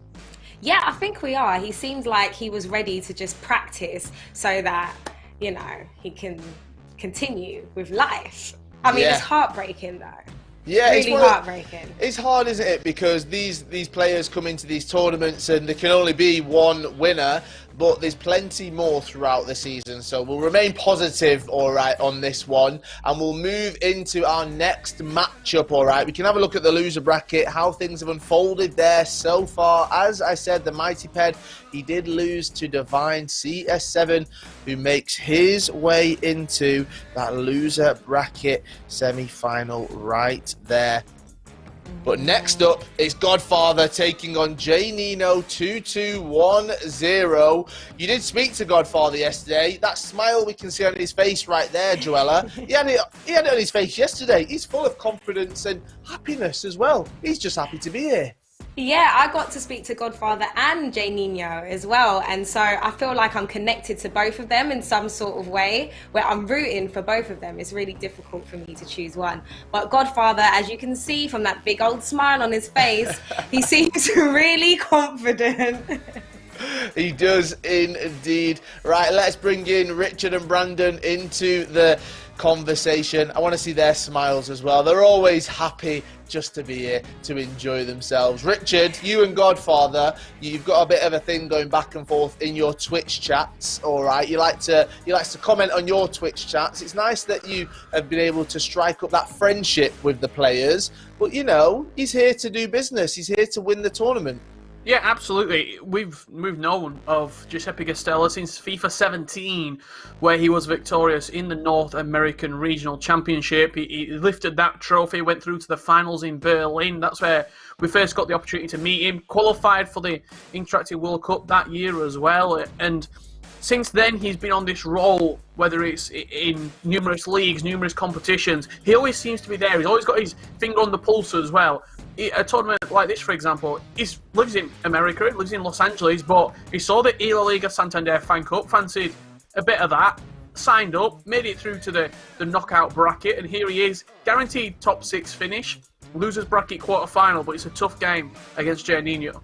It is a tough game indeed. And Brandon, when you've got that wealth of experience, it's going to help you, especially in the drafts, all right, which is the new one that's coming into the eLaliga Santander FanCup. A lot of people might be seeing this thinking, well, what is the draft? Well, the players, they get to pick their own squads, but they can't have the same FUT items in there. So let's have a look at how these two compare with their drafts right here.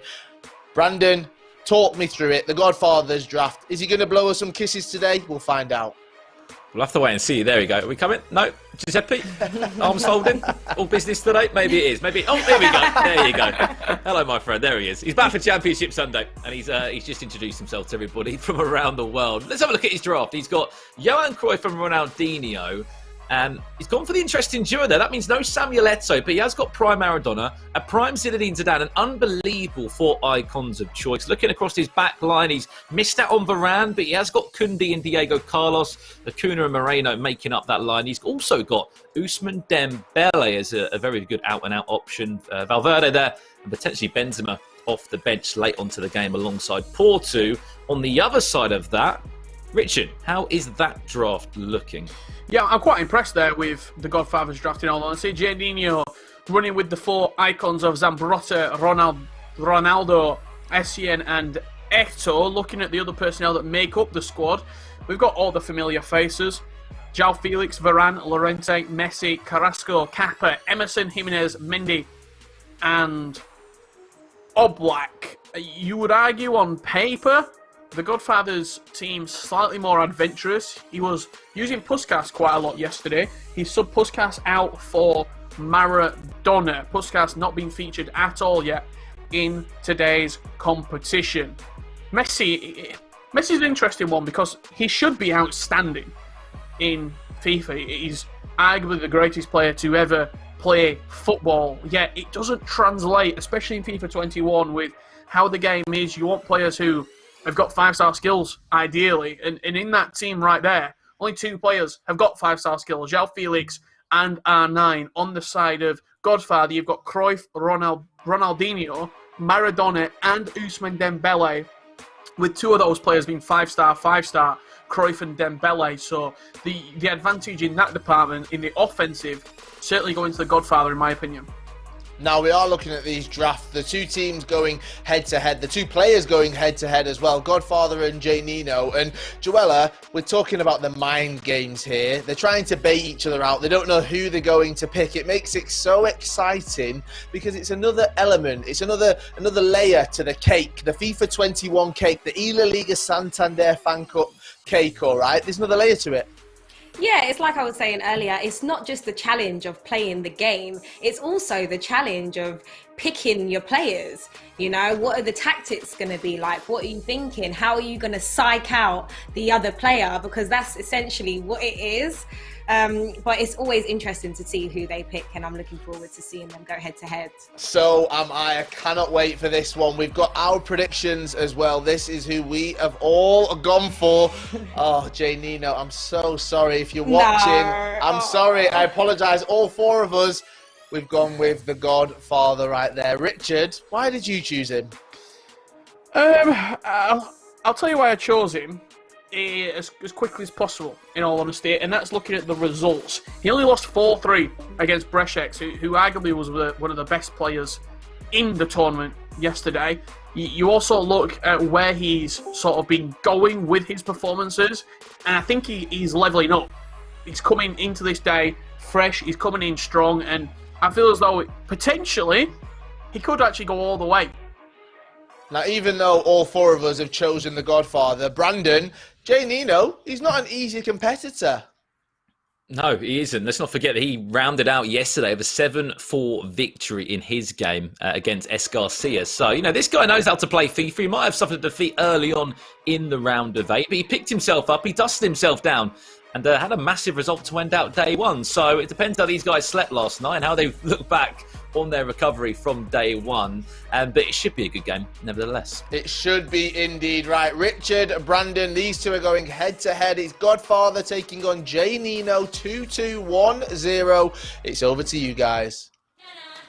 Thank you very much, Carl. And yes, here we go then. Second game of the day. We're still in the loser bracket because we're trying to find out who will be joining Divine in a loser bracket semi-final. Will it be the Godfather or will it be Jay Nino 2-2-1-0? We had our introduction from the Godfather as we usually do. Kisses to the camera, and let's see if he can back that up with a performance to remember. As you said, Richard, both these players have gone very different journeys in the eLaliga Santander FanCup because Giuseppe Castella went on a little bit of a run in the winners bracket until he matched up against Brešec, which he lost 4-3. It was a very sort of narrow and tight game, and it came down to extra time in the end, didn't it, to decide a winner yesterday? Yeah, if you look at the FIFA math, not often something that we live by, but Godfather beat S. Garcia 4-3.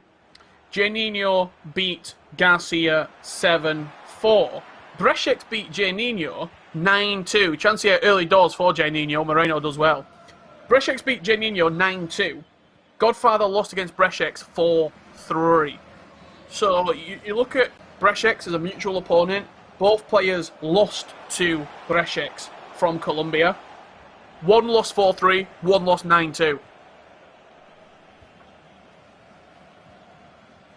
However, as many players have said in this tournament, Richard, it's a new day. You could have scored 20, 30 goals in day 1 and been absolutely remarkable. Especially where there's no security and no guarantees. What players you're going to get in your starting 15-man squad. If you don't know the format for this, it's 4 icons you get to choose, and you get 11 gold items and above. So that can include, as you said, informs or player of the month items, special items through numerous different promos that'll be released on FIFA 20. And a question for you, Richard. I mean, you see Giuseppe's draft, he's got 4 very good icons. Three of them are attacking players. I mean, attacking midfielders to strikers. On the other side of that for Jay Nino, he's only got 2 attacking icons. Does that play a part in it at all? The fact that he might be missing out on a player? Potentially, but when one of those icons is R9, if he plays well, he sort of makes up for 2, doesn't he? Like, you look at what he offers you, and if R9 plays well, would you rather have R9 rather than Maradona and someone like Kaká or Puskas or Ronaldinho? Probably. If you can get the best out of R9, he is arguably the best player, best icon on the game. Speaking of R9, he did break the deadlock for Jay Nino. Back-to-back chances, fantastic saves. Denied the goalkeeper. Here comes the Godfather now. Zinedine Zidane into Ronaldinho. And the Godfather is underway for day 2 in Championship Sunday here in the eLaliga Santander FanCup. Ronaldinho, right place, right time, smashed into the back of the net. After being under the cosh a little bit in the opening 20 minutes. Ronaldo had that couple of chances where his goalkeeper stood up strong. Come out flying has the Godfather. To Porto, who actually gets a start in this game. Ronaldinho turns his man superbly well, goes down to ground. Referee says, no, I'll wave that one away.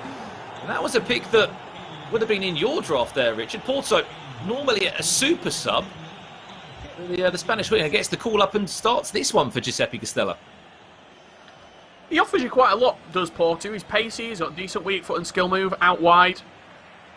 But more than that, he sort of gives you a freebie. What I mean by that is, if you miss Ousmane Dembele, who is arguably the better player, more meta, and offers you so much more, Porto will just do a job for you. You can put him in there, forget about that position, and take players that almost excel more in different positions. CDM, cam, striker. Your wide players, as long as they're fast, if they don't have 5-star, there's not much else you need to pick them off. That's the priority list. Do they have skills? Do they have weak foot? If not, what's the pace? And Porto fits into that second category perfectly.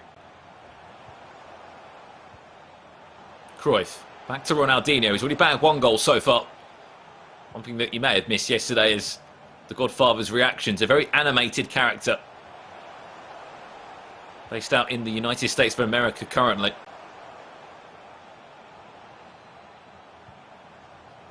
Must also be said that Janino, based in America, Chicago, but was born in Colombia. He knocked out fellow Colombian yesterday in S. Garcia, 7 goals to 4 in the loser bracket before coming into this game here. Again, this is a knockout game. We just said goodbye to the mighty Pedro, unfortunately. Couldn't go any further in the tournament. Free kick from distance from Maradona is going to be a routine day there for Jan Oblak. Slovenian goalkeeper not really going to be troubled there compared to what we saw in the last game from Samuel Eto'o, that sort of weird looping, moving free kick that hit the woodwork. What a free kick that was, outside of the right boot, almost with the trivela into the near post.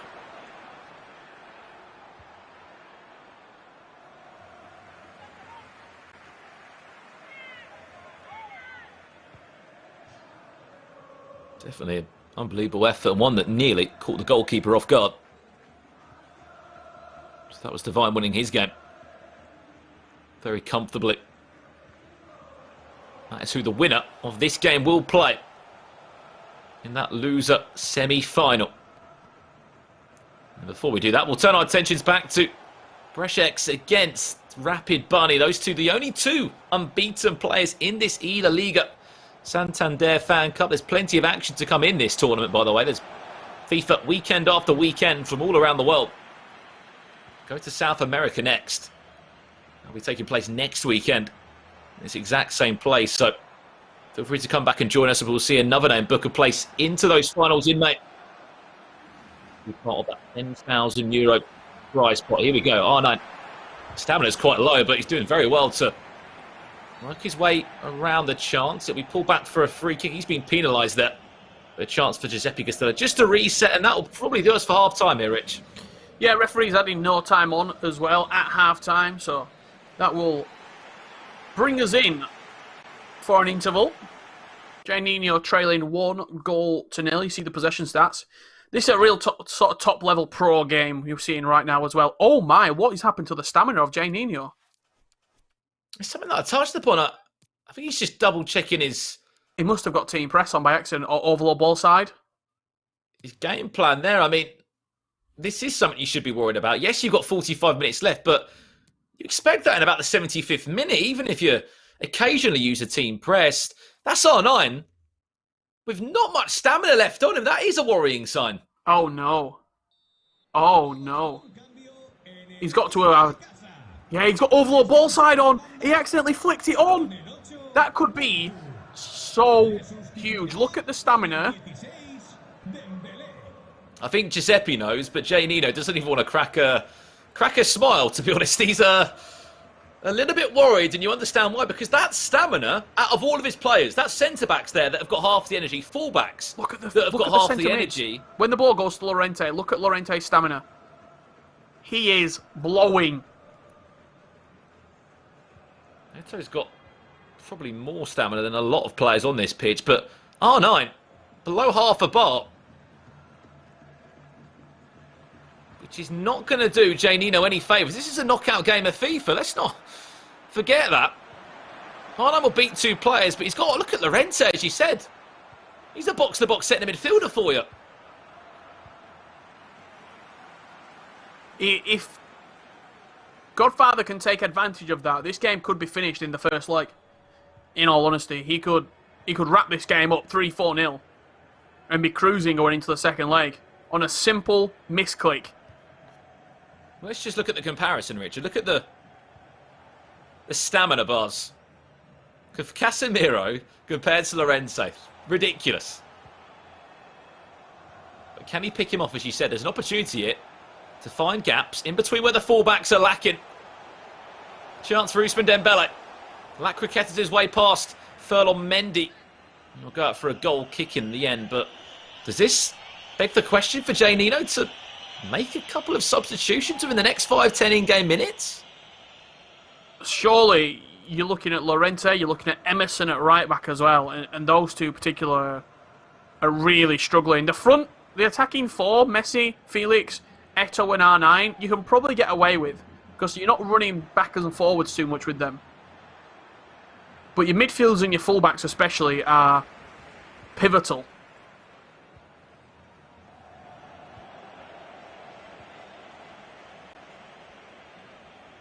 João Felix, nice elastico. Just to pull out the defender there. Llorente, I can see him being a player that will be coming off this pitch. Felix. Can he turn? Goes for a bridge touch. Unfortunately goes into the defender there. 2/3 of this first leg have already been played. Godfather leads by a goal to 0. That goal coming from Ronaldinho within the first 45 in-game minutes of this one.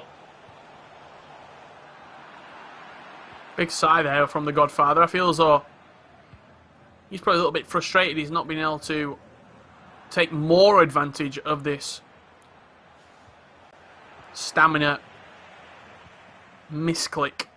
Do you think it's worth trying to take advantage of this? And what I mean by that is going for a custom tactic change and trying to maybe up your depth. And no, because if Jay Nino comes out of this game with a draw, 1-1, he will think of that as a win.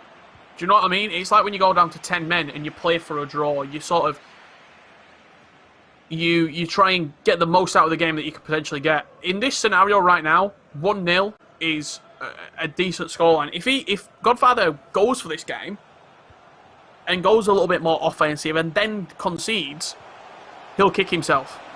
Chance for Cruyff! I mean, that is an unbelievable save there from Jan Oblak. Here we go. This is going to be an interesting one. As we said, Llorente, he'll be the first name that comes off. That's for Kappa. What else have we got? Some options here. Hazard for R9. Plenty of bronzes on the bench. We got Carrasco, Hazard, Jimenez. Who's the last man that comes on? He wants to go for attacking players, does he? I mean, R9's shattered, but he's gone for a triangle of fresh legs there with Carrasco, Kappa and Hazard on the right-hand side.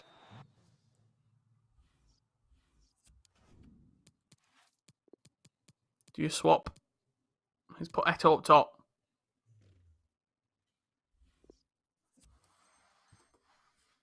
Potentially quite a wise move there because Eto'o out of that front two, and we say the wingers, the players had a bit more stamina. On the other side for Giuseppe Castello, is he going to make any change? We'll have to wait and see. Up by a goal to 0, could have been 2-0 if Johan Cruyff could have hit the target. And an unbelievable chance. But it was an easy save, nevertheless, for Jan Oblak. Chance round the corner. To keep this in, Samuel Eto'o moved into one of those striker roles alongside R9. Kappa, foot freeze Kappa brought on to freshen up the midfield. That's for Llorente, into Kappa. No way! Oh! I mean, that's a central midfielder for you in those areas. Not always going to guarantee you the best type of finish, but what an opportunity that was from Jay Nino. Big chance, and you saw the Godfather celebrate the miss like he just scored a goal.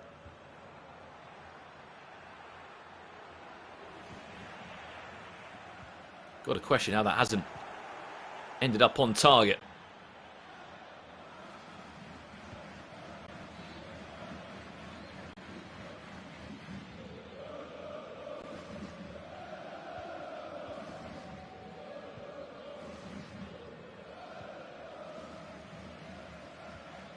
Here he comes again then. I think even 1-0. If you get out of this game with a 1-0 scoreline, it's not bad. I think I'm happy if I'm Jay Nino. Yeah. as you said, Rich, he's been put into a situation which, of course, naturally didn't expect to be in. Giuseppe's actually probably kicking himself, thinking, right, this is a very rare opportunity that I'm going to be playing against someone that's got this sort of lack of stamina. You'd expect it around this time in the game, 80th, 75th minute onwards. There's been a couple of small changes throughout the game. However, this could have been a lot worse for Jay Nino.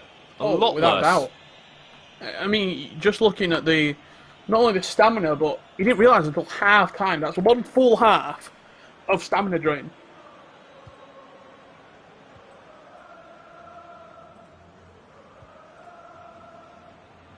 Five in-game minutes left, plus additional time. The Godfather still leads by a goal. Now, this is a two-legged game, so Jay Nino will get a chance to have a go at this again, this time with a team that actually has full stamina and full fitness. I'm sure he will not be accidentally putting on overload ball side that time. You have just tuned in. This is your loser bracket quarter-final. We already know that Divine is waiting in the semi-final for one of these two to join them. Added time of just a minute left. Jay Nino was to take a point. This is a goal out of this one. It would be a fantastic result for him. Even 1-0 is a good one. Added time of a minute. Last chance of the game will fall to the Godfather. Can he whip that ball across the box? The Dan's just covered in pressure. As well. Maradona, another corner. Any time the referee will play on it. This ball has to go into the box. If it goes back, that will do us for leg number 1. And the Godfather will leave it by a goal to 0. That should do us. And I believe it will. Jay Nino gets away with what could have been a mistake of the tournament for him. If you missed it, he went into an overload ball side with team press mixed in, and it led to stamina bars being very low, Richard, at half-time in that game. 45 minutes went by. We were thinking, is there been a glitch? Is there been some sort of issue? Unfortunately, it was just a misclick that nearly came back to buy him, and he could have lost 2, 3, 4-0 in that game. And that's what overload ball side does to you when you put it on. It was overload ball side and striker dropped back. Striker dropped back doesn't affect the stamina, but the overload ball side certainly did, and absolutely crippled a number of his players, centre mids and centre backs, full backs especially. But he got away with it. 1-0 deficit at half time. And you saw the Godfather with a shake of the head. I think he knows that he could have taken more out of that game right there. While we are in the break right now, shout out to all of our fantastic sponsors and partners who help put on tournaments like this, and also Verizon, who power so many more people across the world. It's the 5G network that you can rely on, and these highlights are going to be brought to you in part by Verizon at half-time. Brandon, 1-0 in the end, but it'll feel like there could have been more. Yeah, I mean, we'll have a look at these highlights from Verizon. There isn't too much to talk about. I mean, this is the chance, the best chance of the game from Jay Nino in the nicest way. This is where Arnold actually had a bit of stamina about him. It was a double save from Thibaut Courtois that denied the chance in the end. And then there was this goal from Giuseppe Gastella, aka the Godfather. Really nice passage of play. It was Ronaldinho who was able to run away in the end and ensure that goal went into the back of the net. But other than that, not too much to talk about other than this one that big recurring issue of the stamina. This one should have gone in. Johan Cruyff. A little bit goalkeeper movement to the near post right there. Jay Nino had a chance to level up the game. R9 playing through to Kappa. Not potentially the player you want in the attacking area. If it had been Kappa to R9, I think the net would have been rustling. Yeah, very competitive game, nevertheless, between those two. I think if you look at Jay Nino, the best two chances he had was that R9 chance, the double save from Thibaut Courtois. Another day, honestly, I think that goes into the back of the net. And then Kappa with a chance from central midfielder in a very unlikely position in the box. Just couldn't get that one on target. Leg one concluded here. Godfather up by a goal to 0. Yes, he didn't score 2 or 3 goals, but the main thing for the Godfather, Richard, he won the game and he has got something to take into that second leg, even though it only is a goal. Kept a clean sheet as well, which also gives you a lot of confidence going into the second leg matchup. All FIFA played over 2 legs here in the eLaliga Santander FanCup. And I still think he'll be very annoyed. As crazy as that sounds, but Richard, he won the game. He did win the game, but given the circumstances, he could have extended the lead further with the stamina drain and the misuse of the overload ball side. from kickoff. Well, we're back on the way for leg number 2. Let's hope that Jay Nino, this time round, will not make the same mistake and not fall into that same trap as you alluded to, Richard. 1-0. The Godfather leads here in the eLaliga Santander FanCup loser bracket quarter-finals. Whoever loses this game will leave the tournament here. Whoever wins up a day in the semi-finals against Divine.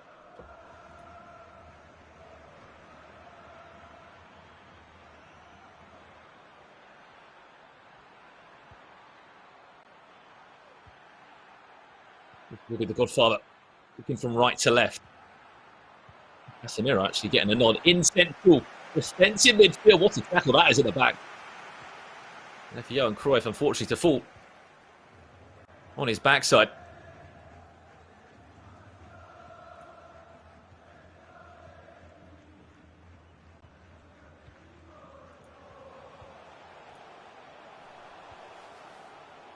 Is he in? To R9. Jay Nino. Well defended there. Just got something on it. I always find it The defender interesting. to get it back to Courtois.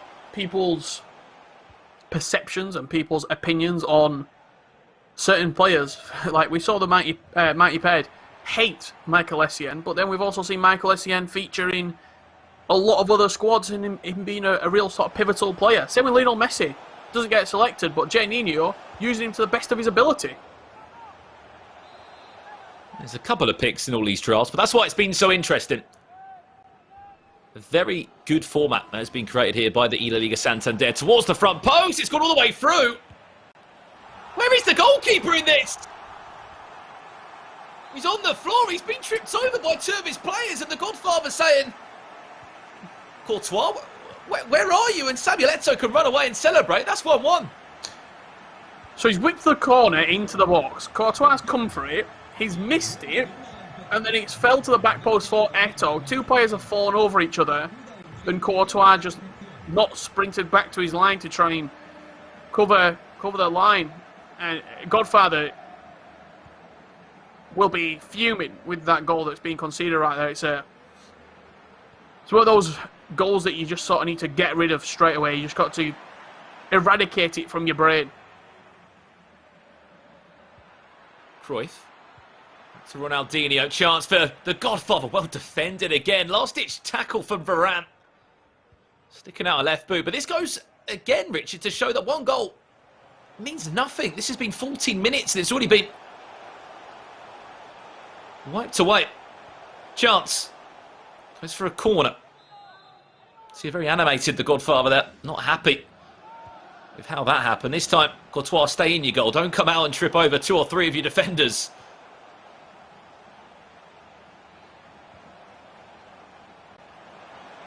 The easiest goal that Eto's going to score in this whole tournament process.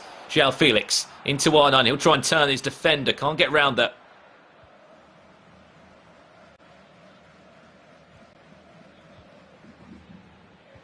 Instead, we'll look to break out. Can he find that channel? Into Ronaldinho, he can. Towards the back post, into Cruyff. Another chance. Still is alive. Going to recycle it back into the box. Played from right to left into Diego Maradona, another player that isn't always in this draft process. Any reason to that, Richard? I mean, he's got a 97 rated item as a cam. Yeah, he's outstanding, Diego Maradona, but we spoke about it earlier with Fenat Puskas yesterday. He might have all the stats that you need, but a 3-star weak foot is just not meta enough when you've got players like this. R9 Ronaldo. 5-star, 5-star. Should he have gone on his own there, Richard? There was a couple of options that were just arriving late into that sort of 6-yard area. He went on his own, went for the near post finish, which, don't get me wrong, this last week of watching FIFA in general, seen a lot of players back that near post shot, and a lot of players have actually been very successful with it. I feel like the cutback was there. There was 2 or 3 bodies in and around the box. Whipped in again. Courtois this time. Make sure that he gets 2 hands on it.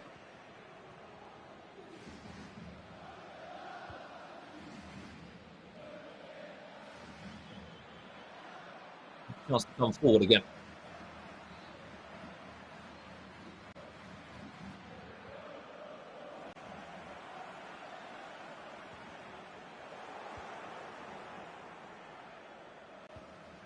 Dan, can you find that through ball to Maradona? He has got the pace on him.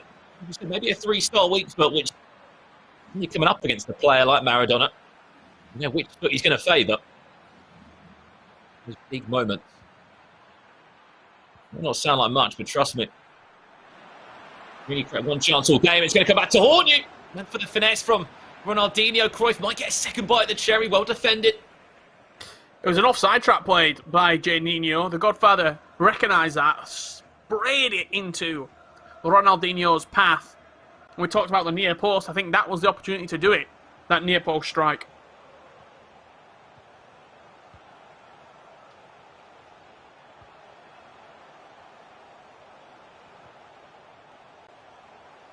A chance before half-time there. This would be an unbelievable turnaround in the second leg.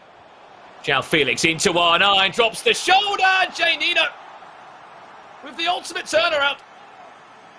Lost the game 1-0 in leg number 1. He's 2 goals to 1 up in this second leg. We've only played 45 in-game minutes.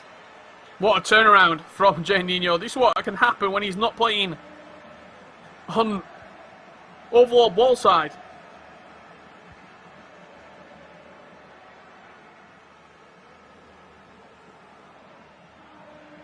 Really well done. From a player that suffered a defeat early on yesterday. Had to pick himself up, as I said, dust himself down.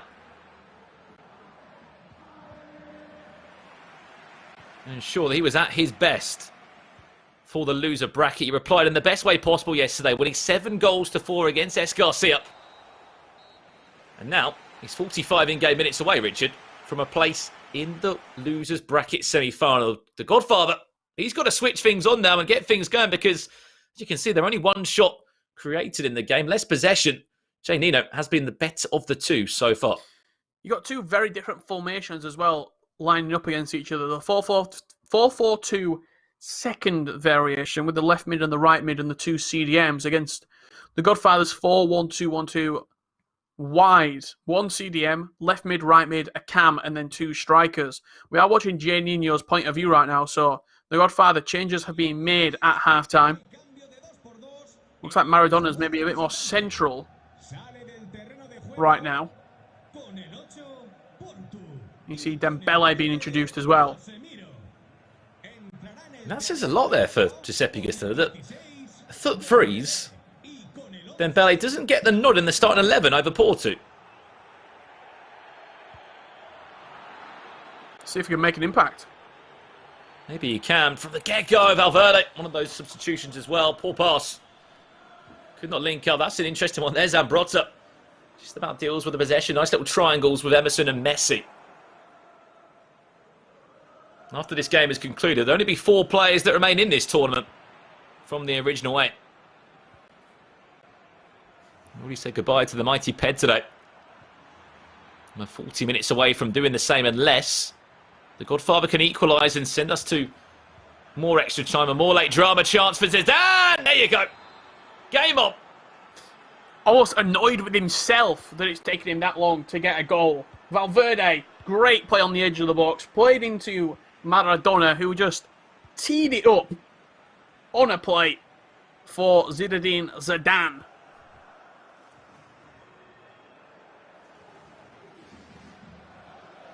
Good way from the central midfield. It keeps on happening with these icon midfielders, Rich. They're happy to bomb on, they're happy to make a good run.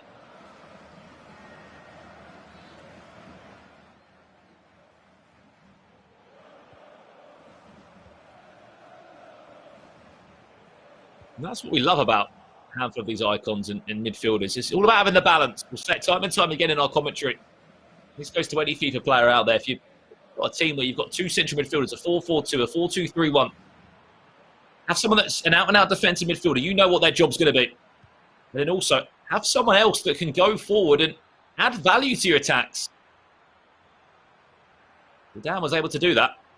And in short, this game would be all square again. He's looking to do the exact same again. Maybe not the goal scorer this time, but could be the provider. Dembele, back to Zidane, into Maradona, drops the shoulder. Maradona, oh, he could have been through. Didn't expect for the gap to open up. Not at all. He had the opportunity with Maradona to turn and shoot, and it was there for him. He turned back into Zambrotta, back into danger. Since making the subs at half-time, though, it looks a lot more assertive, does the Godfather. Yeah, that change of Dembele and Valverde certainly added something into his Arsenal. Here's Cruyff. One possession. Pick it back up. Remember, he's got a 5-star weak foot. Keep Jay Nino guessing. A slower start for Jay Nino in this second half. But what was one of the best 45 we've seen across the 2 games so far. Well, the Godfather will be thinking, just if. What if I did score another goal last game?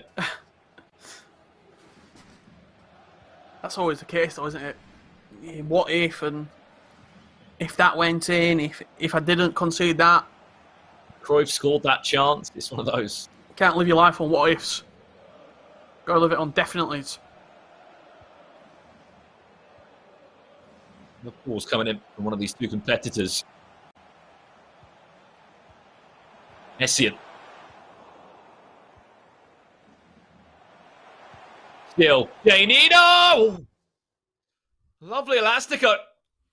From, I believe it was João Felix, that player of the month item, left the defender for dead, but unfortunately, that ball was high and wide, and I think probably into about Rose Ed. Always rising from João Felix on that 4-star weak foot. As soon as he got away from his man with the elastico, you saw he never really settled himself. We've seen a couple of subs and changes coming on right now. Messi.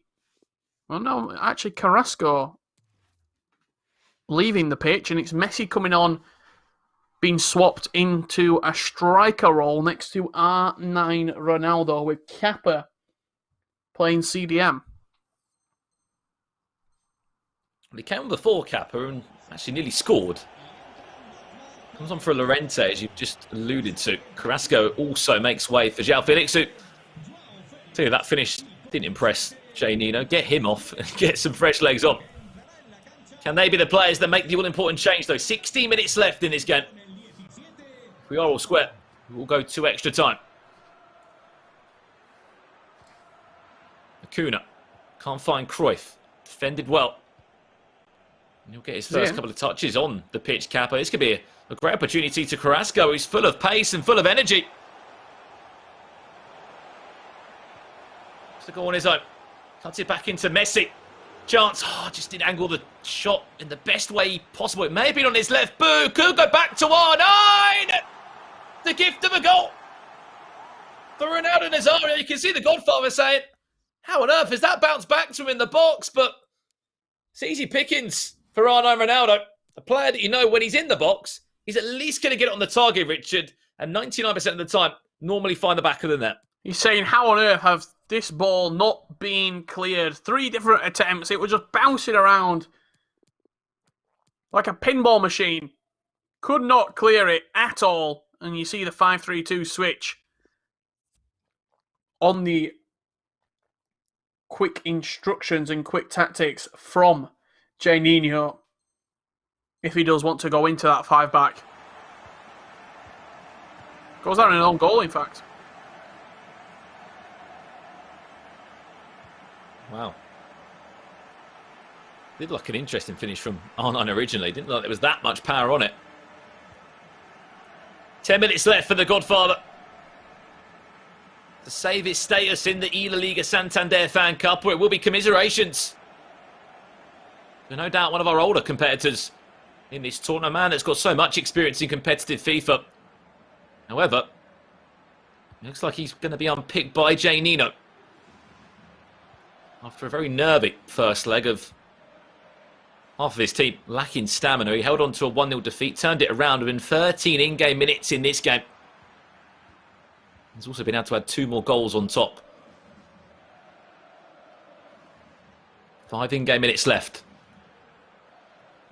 Giuseppe Castello to carve a chance. Ball goes out to Ronaldinho. It's a 5-back for Jay Nino. Moves into a 5-3-2 to try and solidify this result, which is in his hands to do so now. He's got the possession. Hold on to it. Added time will follow very, very shortly. That through ball could conclude the whole game. The Godfather knows. Messi Stay composed. Could be a chance. Round the goalkeeper. No. Still on. Still alive, this game. Very poor from Jay Nino. Very poor.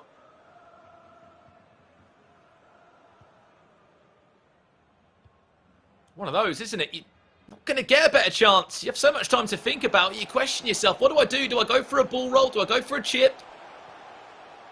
I think it will be game over. Back to Messi this time. He finds the back of the net on his weak foot. Who cares if it's 4 stars? He's found the back of the net.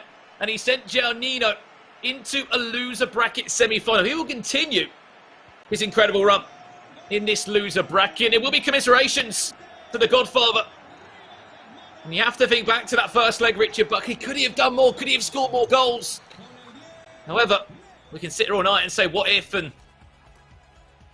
Johan Cruyff, I should say, scored that chance, that golden chance he had in leg number 1. But Jay Nino came out fighting in leg number 2. It started off with a 13-minute equaliser and then just kept on bombing on forward. And in the end, solidifies that place against Divine in our loser bracket semi-final. It's going to be a great loser bracket semi-final between Divine and Jay Nino. I think it's a tough loss to take. We're going to be joined by Kyle Walker right now for his thoughts on the game. But that first leg with the advantage in stamina he got, he didn't use that to his full advantage. Would you agree, Kyle? Yeah, that was a massive moment in the game. I loved your two reaction when you realised that half time after that first leg, during it, you said, what's happened? Where's all the stamina gone? And as you quickly realised, it was a big mistake from Jay Nino. He was already 1 goal down and the overload ball side was left on. Richard, how did that affect that first leg? Well, he just had absolutely no stamina on his players, so he couldn't take risks in going forward. He couldn't commit midfielders. You see some of the goals that the Godfather conceded. He'll feel hard done by. The first goal with Thibaut Courtois and the third goal where he just couldn't clear his lines whatsoever. But he sort of had the impetus, you have to say. He had the ball filling his court in that first leg to really kill off the game and didn't do so. He didn't at all. And Brandon, when we're looking at this right now, he was 1-0 down in that first leg, but he managed to score, bring it back, sealed the deal with this goal coming up right now. It did go down as an own goal, but, you know, these things happen. He made it 3-2. Godfather clearly was not happy, as we can see his reaction right there, but it was in the final few moments that he managed to get the win and secure that spot in the next round, Brandon. Yeah, he did. I mean, I think it was Giuseppe said, are we playing headers and volleys in the box there? Because R9 just popped up and on the half volley, put that into the back of the net. You can see the end of the game stats between the two. And yeah, I think you have to look back on that first leg. You know, Jay Nino did such a good job to get away, sort of uncarved, only 1-0 down, because his players had no stamina for so long in that game. There was an opportunity to maybe, you know, exploit those defenders that were tired, the likes of Emerson in at fullback, the defenders that were very, very slow. But Jay Nino came out fresh in the second leg with a team that did this time have full stamina, scored plenty of goals, and just left the game out of reach for Giuseppe Castella to leave the tournament. It's sad to see. Giuseppe's been such a good character in this tournament, a great personality, and I look forward to hearing his thoughts after that game. It is that age-old cliche, a game of two halves. FIFA, a game of 2 legs, 2 very different legs right there. Joella is joined by Godfather. We wish it was in better circumstances, but Joella, take it away. Indeed we do. Commiserations to the Godfather. It was a passionate battle and surely not an easy one. But here with me to speak about what went down is the Godfather. Hey, I'm so sorry. I played bad. Yeah. Listen, you started with an early lead in the first match. But Jay Nino, he really put up a fight. Now, did you know that he was going to be this tough to beat? It wasn't him being tough. It was the connection, actually. It was just, I couldn't move. My players wouldn't pass the ball. The bounces weren't in favor for me. So I know I'm a better player by far. It's just, you can't play with the 1-bar red pink with a game like this when it's competitive. It's just impossible. Yeah, and I mean, under these circumstances as well, where everything is done online, we can imagine that there's going to be these kind of issues.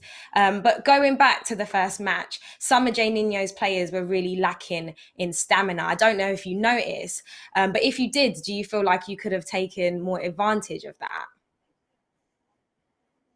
Yeah, I was trying. He was playing over a low ball side. That's why his players were beat. I just couldn't take advantage. I think I had a shot with Cruyff and he blew it. That would have probably sealed the game and probably sealed the second game with a 2-goal lead. Unfortunately, Cruyff didn't have any power on his shot. Yeah, and the first goal you conceded in the second leg of the match, where it seemed like your goalkeeper, went missing, basically. I feel like that was the moment where everything changed. How annoyed were you at this point?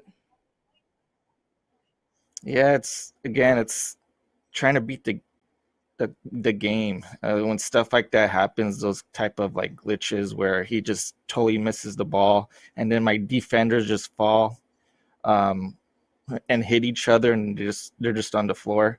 It's just trying to beat a good opponent like Jay Nino and then trying to beat the game is the second part. And it does come down to luck, and unfortunately I didn't have any luck in the second game. Okay, well, Godfather, I'm so sorry to see you go, and I know that the boys definitely feel the same way. But listen, there are more tournaments ahead. I'm sure that I'll see you in the future. Thank you so much for playing with us. Thank you. Take care. Keep that smile. Yes, honestly, such a shame to see him go. But this is how the tournament goes, and Jay Nino has a chance to fight another day. Back to Kyle, Richard, and Brandon. Thank you, Joella. Oh, we can see just how disappointed he is, Richard, right there. He said he's coming up against a great opponent. Also, the game not going in your favour over those 2 legs as well. Must be very, very frustrating. We could see that on his face. Yeah, absolutely. And I also think the goals that he conceded, a man's down and it's sort of kicking him while he's down. If it had, the goal that the goalkeeper, when he came out and just completely missed it, if that's just, say, R9 1-on-1, he does a ball roll and sticks it in the back of the net, it feels less. Even though you've only conceded 1 goal, it feels like you've conceded less, and it doesn't hurt as much. But when you concede a goal like that, mentally you're just all over the place. And you don't really, from that moment on, he never really got back on control of the game. Well, we'll see what happens in the future with Godfather. Hopefully we'll see him at more and more tournaments. But for now, Jay Nino goes through into that next round. But for us, we climb back up into the winners bracket. Yes, we do. We've got our winners final coming up very, very shortly. Rapid Bunny taking on Breshek right there. It's coming up soon, so make sure you stick with us. We'll see you in a few minutes.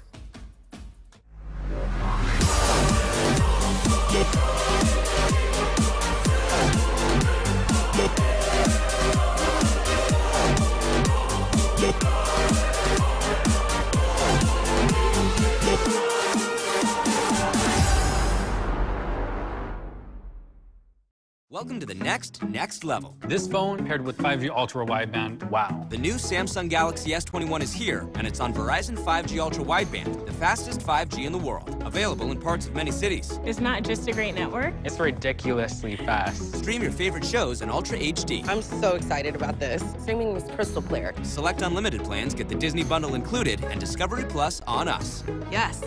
Switch and get Samsung Galaxy S21 Plus 5G on us. Only on Verizon.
Welcome back. It is the eLaliga Santander FanCup North America Regional Finals, and we have our winners final coming up for you very, very shortly. My name is Kyle Walker. I'm joined by Joella Noble as well. Joella, what a day it's been. Championship Sunday. Is it living up to the expectations of how we hyped it up at the start of today? I think it most certainly is. I mean, I was really excited to watch the players play and see them go head to head against each other. Some of my favourite players from yesterday. But you know what? I didn't anticipate that I'd be really sad when some of them go home. So the Mighty Ped going and Godfather leaving as well. It's just kind of upset me. At the same time, I'm also really happy for the ones that won. I'm just hoping in future tournaments they don't refuse to do interviews with you on day one in case that they go out of the first games on day two. They'll be like, she's a jinx. She jinxed me.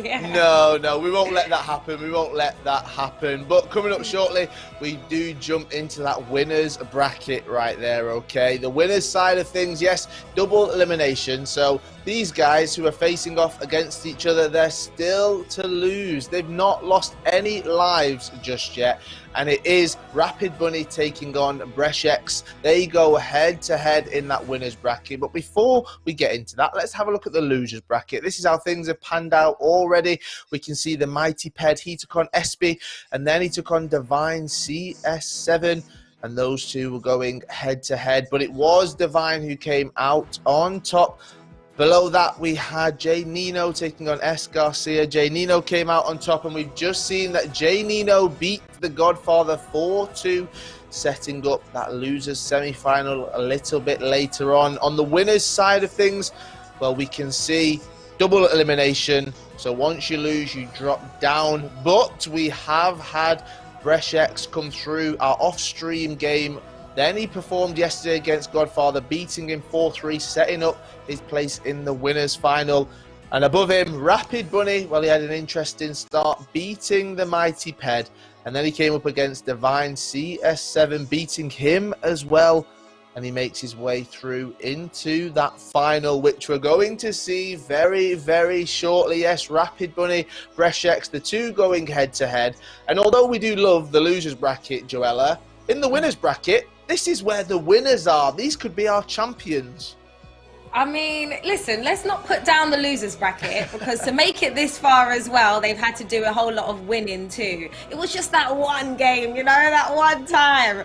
But it's super exciting. Once again, I feel like I've been saying exciting so many times today and yesterday, but that's the only word that I can use to describe how I'm feeling right now, you know. But I am going to be sad when someone goes.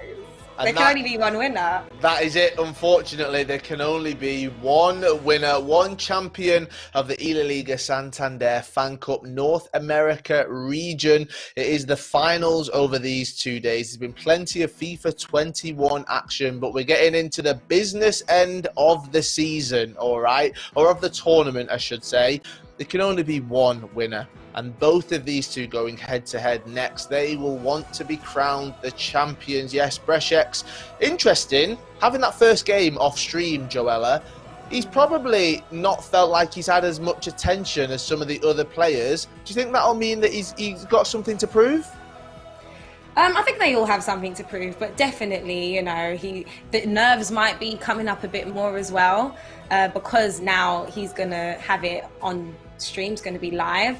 But I don't know, when we did see him play, he seemed super focused. So let's see what he's got to offer. Let's see what he's got to offer indeed. And we can bring Richard and Brandon into the conversation as well. Brandon, when we're looking at these two going head to head, it makes it a little bit more exciting that they've both got two lives, essentially. The loser does drop down into that loser's bracket, but for the winner, they want to make that grand final. They want to be one up in the grand final as well.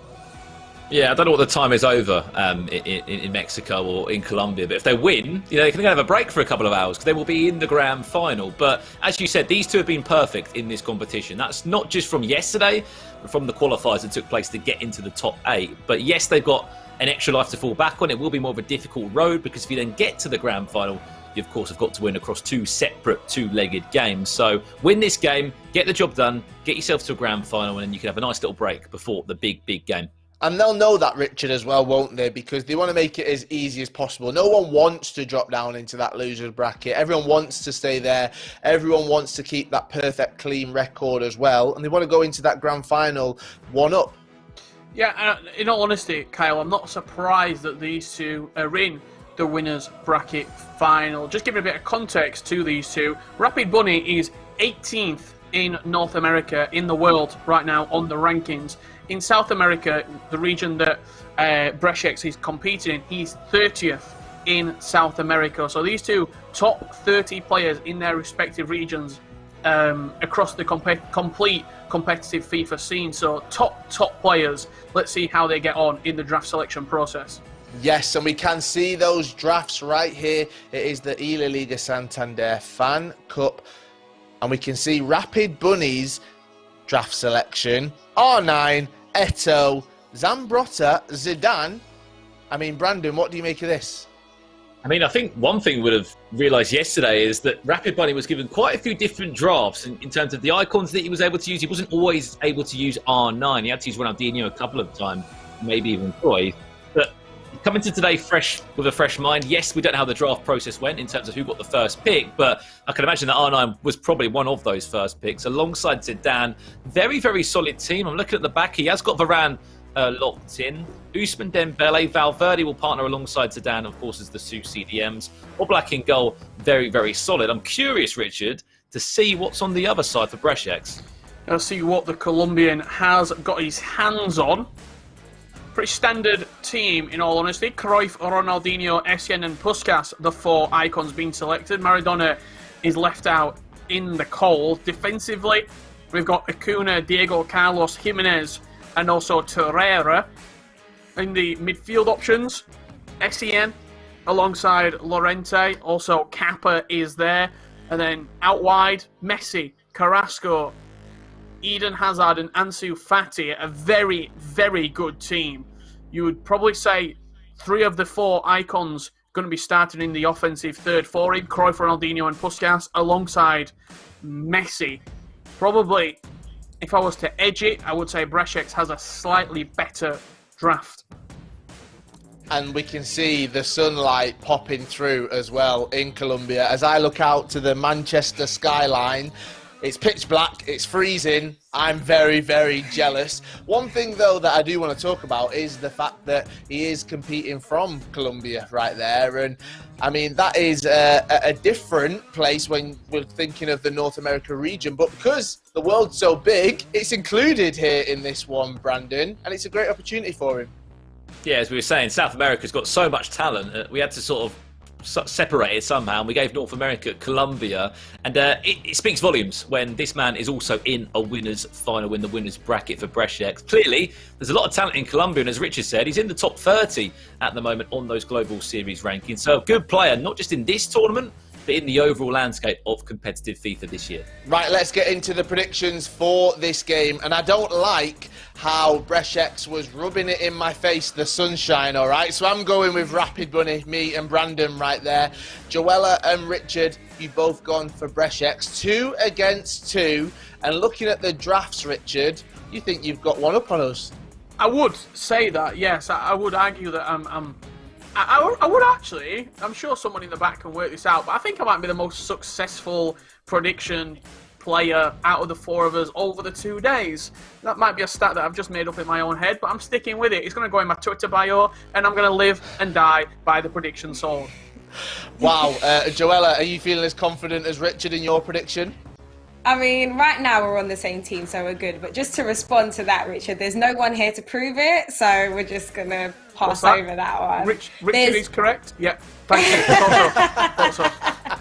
No, you've done quite well, to be fair. And I didn't just copy your answer on this one. When they asked the predictions, I put Brešex straight away, just because I feel the vibe. I just feel like he's definitely going to do very well. And now knowing that he's in the top 30, yeah, rooting for him all the way. Right, well, in a few moments' time, we'll be able to see who will come out on top in this winners' final right here. Brandon, when we're looking at these two going head-to-head, we've talked about how good it can be being in that winners' bracket right there. You are in the driving seat, but also, maybe in the losers' bracket, you're more hungry. You want more. You want it more.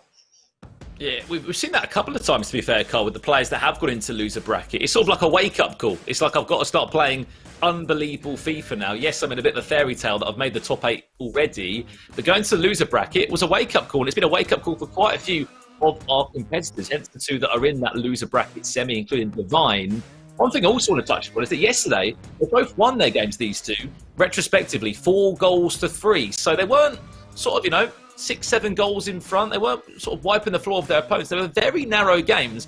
Rapid Bunny was on a penalty shootout against a teammate. And on the other side of that, it was extra time too for Brzezic. So these 2 have had really difficult games, and it should plan to be a good one. Will it go to extra time and penalties? Who knows? But we've got 2 legs of FIFA 21 action coming your way. It is the winners bracket final. Rapid Bunny taking on Brzezic. Richard, Brandon, take it away. And here we go. This is the big one. 2 players that have been perfect in the eLaliga Santander FanCup here in North America. As we know, Colombia was drafted in to this competition. And just a word on them for a split second, Richard. Colombia's come into this tournament. They brought 2 players that made it to the top line. Es Garcia didn't have a tournament to remember yesterday. Of course, on the opposite side, for Brzezic, it has been the tournament to remember. As you said, he sits in a very comfortable position within the Global Series rankings at this moment in time. And both of these 2, yes, they might have had narrow games yesterday, but they both won them, and they both made it into this winner bracket. You would also argue this is one of the biggest games in the tournament. Not only have they made it through to a winner's bracket, and that's fantastic, but typically, if you lose this game, you then go on to lose the losers bracket final. When we've commentated a lot of 2 bracket tournaments in the past, you lose this match, and then you go down to the losers bracket. You're going into the final of the losers bracket against someone who has had an unbelievable run in said losers bracket, through a quarter, through a semi. They're full of confidence. You've just lost. You're going down, and it's very hard to turn it back around. We don't know much about these 2. They have already announced themselves onto the Global Series previously. It was actually Brzezic that qualified for FUT Champions Cup Stage 3 in Atlanta last year. One of the last events that took place in January. Of course, we saw Olilito become a champion over there, if you're a hardcore FIFA esports fan. He took part in that tournament. So he's a stranger to the competitive landscape. It's exactly the same for Rapid Bunny. Someone else that we have seen make FUT Champions majors. Has already made a name for himself. And I think what pro players naturally do, Richard, they go scanning for opportunities. And where competitive FIFA's got bigger and bigger, we know virtual leagues all over the world have been creating initiatives, and not such as the eLaliga Santander, who've made this incredible FanCup. Everybody's looking for extra practice and extra opportunities that don't compare like this one. A trip to Madrid to play for a €10,000 prize pool, to get an opportunity of a lifetime with the eLaliga itself. It's quite a unique experience, this. No, it certainly is. And not only the format, but the competition as well. It's very most ordinary in these sort of league competitions and fan cups. It's not global, Brandon. You're playing against people in your country or in a particular region. This is all over the world, and then they're all going to come together in Madrid. You would argue, genius idea, in all honesty, because the La Liga, it's watched globally. It is a global league. Yeah, and the eLaliga at Santander are looking to combine their top fans and top competitive FIFA players from all around the world. This is the opportunity to be the next up. And to make it to Madrid. As we said, whoever wins this game between these 2 books a place in the grand final. They can have a break for an hour or 2 whilst we play out the other games.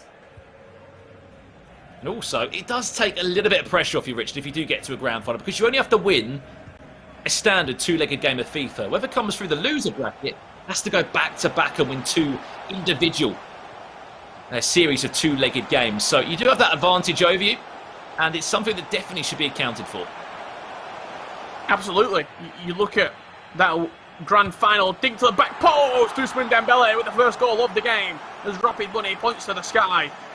And you talked about the advantage of the winners bracket championship victor going into the grand final. he's looking to cement his name in the grand final as said champion. What a start to the game. With that foot freeze. Ousmane Dembele, a cheeky chip towards the back post where the Frenchman was lurking to tap that into an open goal. Rapid Bunny will lead by a goal to 0 in this one.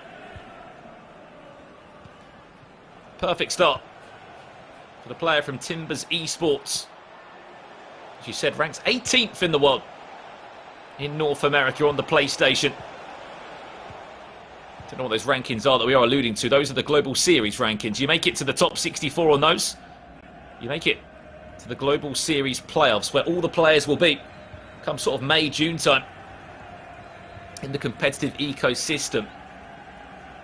And I think that's why we've seen these two players as well as they have, because they're always constantly at it in terms of playing competitive FIFA. They're always on the pulse, as you've said many a time, Rich. On the pulse of what's happening in regards to tournaments, in regards to the meta, players being added into the game.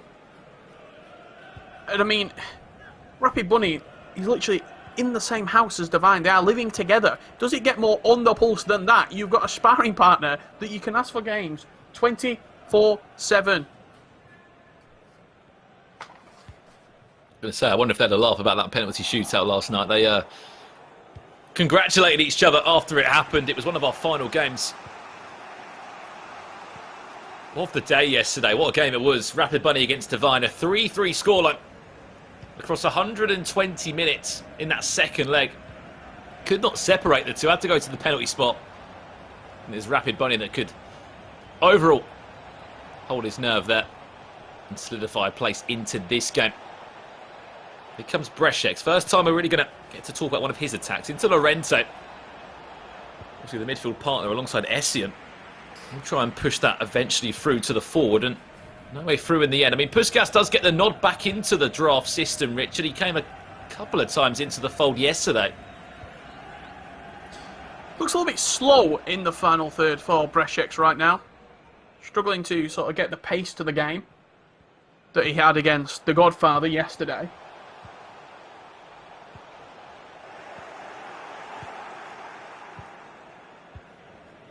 But speaking of Ferenc Puskas, incredible icon, not necessarily the most meta icon that you can have, but he will do a job for you.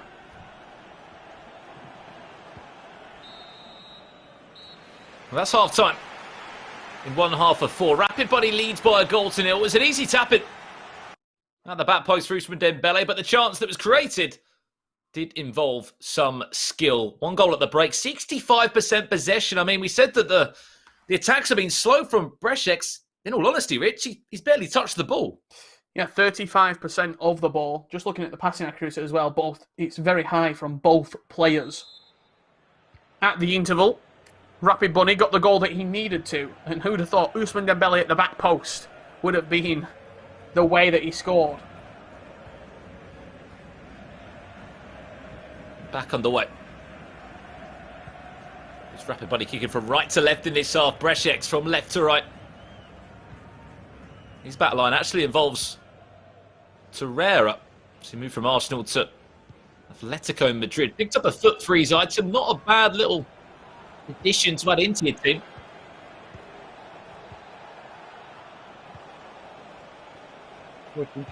Nice little triangles back to Ronaldinho. Cruyff will pick it up again.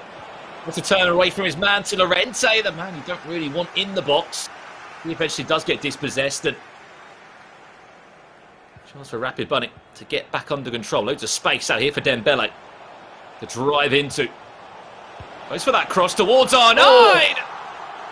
A very clever goal from the Mexican. Genius goal. Ousmane Dembele down this left-hand side. Just with a beautiful weighted through ball into R9's path, who certainly, we alluded to it earlier, seems to be turning up on a Sunday. He hears the word championship and he thinks, oh, maybe I should play today. Maybe I should start playing well. What a goal it was. I'm just looking across into the Twitch chat as well. His teammate Divine's in it. He even enjoyed that goal. He wants his teammate to book a place in the final, and I'm sure that Divine wants a rematch against him.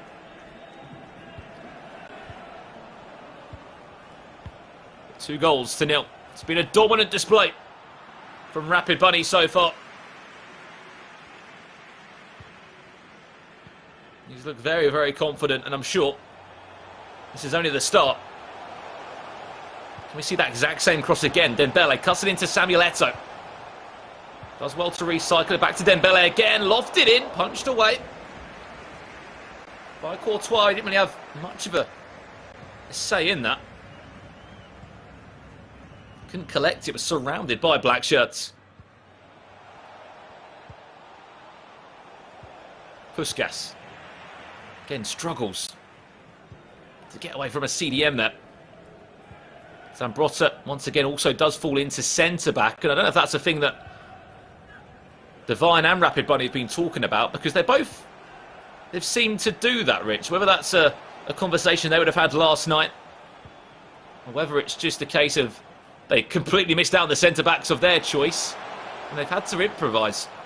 Yeah, we've seen Zambrotta numerous times played in at CB, and it seems, as you've said there, Brandon, to be a 24/7 switch. Like yesterday, did anyone play Zambrotta at centre back? I feel as though we saw probably more Phil Mendy at centre back, or Laurent Blanc featured a little bit in defence, but not Zambrotta.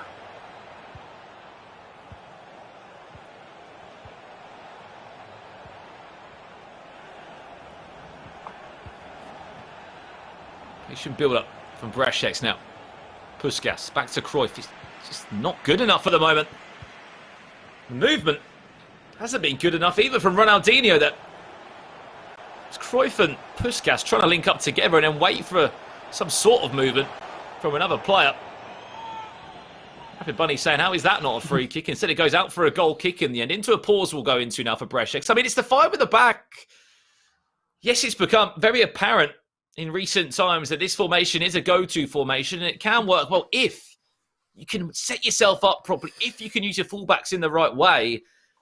At the moment, it needs to be slightly more attackive from Brasheks, because we haven't seen any sort of attacks. He's getting to the edge of the box, and I think the time that it takes for the ball to go up that way, and then when the ball does eventually hit Cruyff, or it does eventually hit Puskas, he's waiting for someone else to come into the fold, someone else to make a run. The reason that Dylan Mike was so successful with this 5-3-2, because he played it very offensive as the 5-back. The wing-backs got on high up the pitch. They provided the width. The centre mids surrounded the attackers. You always had options to pass with. Look how isolated they look up top. Ronaldinho is slowly getting forward, making those runs from centre mid, but it's just not close enough.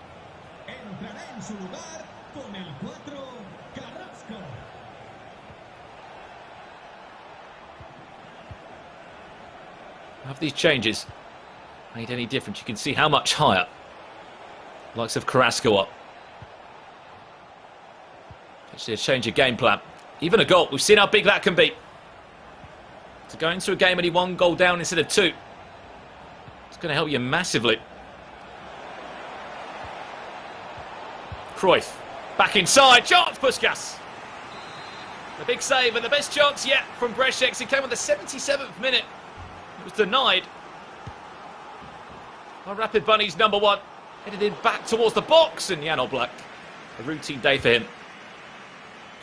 You expect Puskas to saw that on his left foot, on his stronger foot, inside the box, shooting at the near post. You press circle in that scenario, and you expect the net to be rustling. He'll be disappointed, Brasheks, because, as you said, that's his one chance he's had this game.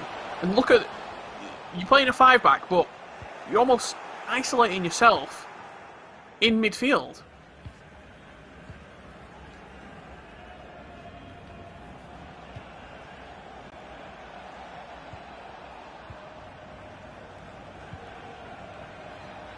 What's that run? Just trying to tee it on that last man there. Messi's waiting for Cruyff to sort of commit to it.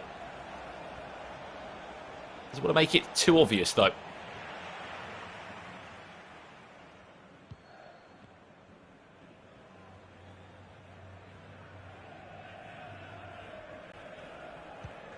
If anything, Rapid Bunny can see out this game with a very important 2-goal advantage. Massive lead. Still looks comfortable, doesn't he? Chance, back to goal. Puskas, something's got to hit, something's got to happen. There you go. It might be a fortunate goal, but Puskas finally can add something in there. It was a coming together at the back. I think it was Zambrotta. Tried to get his foot around the ball, and unfortunately for Rapid Bunny, it's just one of those. You've got to put it to the back of your mind and move on into that second leg. But a big goal, that, Rich. A really big goal. I must have got the curse of the commentator today. He literally just said he looks comfortable and then goes to concede. I was talking about Kaká not scoring earlier. He pops up at the back post and scores. We've seen it many a times. Unless Rapid Bunny can get a goal back, which he's not going to do, goals at the end of the first leg can set you up so well going into that second match. It's a fresh restart. You've got a goal to build on. You have sort of momentum going in your favour as well, and you can really build on that. We saw the stats just for a brief moment there. There wasn't a lot to separate the two. 3 shots, 3 on target to 3 shots, 2 on target. It wasn't a domination from Rapid Bunny, but as I said, he looked comfortable. He didn't look like the game was ever sort of going away from him. He always looked like he was in the driver's seat, even when he did concede there at the end. Yeah, I mean, just look at some of those key stats in the game, Rich. At half-time, he was in control of the possession, in control of the chances. Just made it very difficult for Brešec. But that 5 at the back, as you said, it might be a good formation, but it's all about how you use it and how you use those fullbacks. Because if you don't use them right, Rich, there's no point in using them. No, absolutely. And the 5-back, you've got to use it in the right way. Let's see if we can do it in the second leg any better. But something that is being done in the right way is Galaxy Esports branding. You can tell us a little bit more about Galaxy Racer. Yeah, I mean, Galaxy Racer, one of our sponsors here at the eLaliga Santander FanCup, an organisation that have certainly hit the ground running in these last 12 months. I mean, they compete across 12 different games. I should say, they've got 12 different teams across 8 different esports titles. That includes 8 content creators as well that have been creating some unbelievable content that's hitting 250 million views a month, I must say. And the best of all, they're trying to push diversity within esports as well. They've got equal rosters of female participation in esports and male participation in esports. Go and check them out. Galaxy Racer, we thank you for your support in the eLaliga Santander FanCup. Because without any of our sponsors, Richard, these tournaments just would not be possible.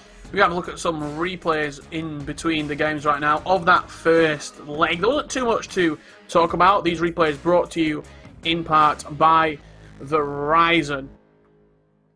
This is 5G from the network more people rely on. It was a bit of a stalemate for large portions of the game, but Rapid Bunny, he found an exit from the stalemate on 2 separate occasions. He did, and I think the one thing that we've seen from the Rapid Bunny, in the nicest way, Richard, is a very sort of furnished FIFA player in terms of all parts of his game are very, very good. Defensively, he's great. How he sets his team up is great. This draft format hasn't really phased him. At many times, he's had to use a handful of different icons.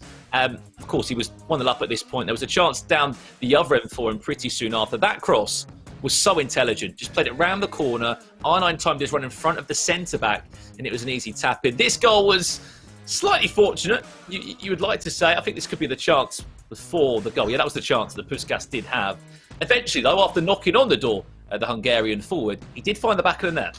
Yeah, he went close with that one on his weaker right foot there, but if you get it on his left, he's deadly. Smashes it past the goalkeeper, no chance whatsoever the goalkeeper's ever going to get close to that. Is Puskas someone that you've watched this weekend and thought, if you ever got the coins, would you potentially go for him? I know there's a few people who are big Puskas fans and they use him. They've used old versions of his foot item and eagerly anticipating the prime icon moments. But if you could summarise sort of the performance you've seen this weekend from Puskas, he's not good enough to get in sort of non-requirement teams. What I mean by that is non-sort of La Liga teams. In this format, he's one of the best. But outside of this, would he get in there?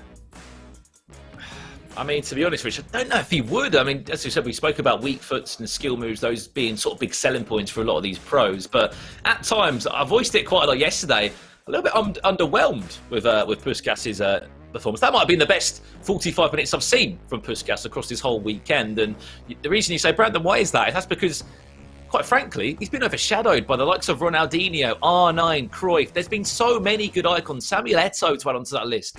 There have been the players to use this weekend. And again, we've occasionally seen a Diego Maradona pop up. We've seen a Puskás. We've seen the likes of a Michalesian come into the team. Zambrotta's now become this centre-back, which, don't get me wrong, he's played very well there. But I don't know, Rich. Don't get me wrong, we've seen plenty of icons, but he's not sort of top tier for me as of yet. Yeah, and look, he's also a lot of coins on the transfer market as well. Puskás, there's a lot of other players, not only icons, but also in the La Liga that you could get in that area instead. I think Lionel Messi, in all honesty, that centre-forward team of the group stage, Lionel Messi, could probably do a job better than Puskás. For me, if I'm second pick and I'm not getting my hands on R9, I'm going Ronaldinho and Cruyff. And then other than that, Zidane is one that I would like to get in my squad.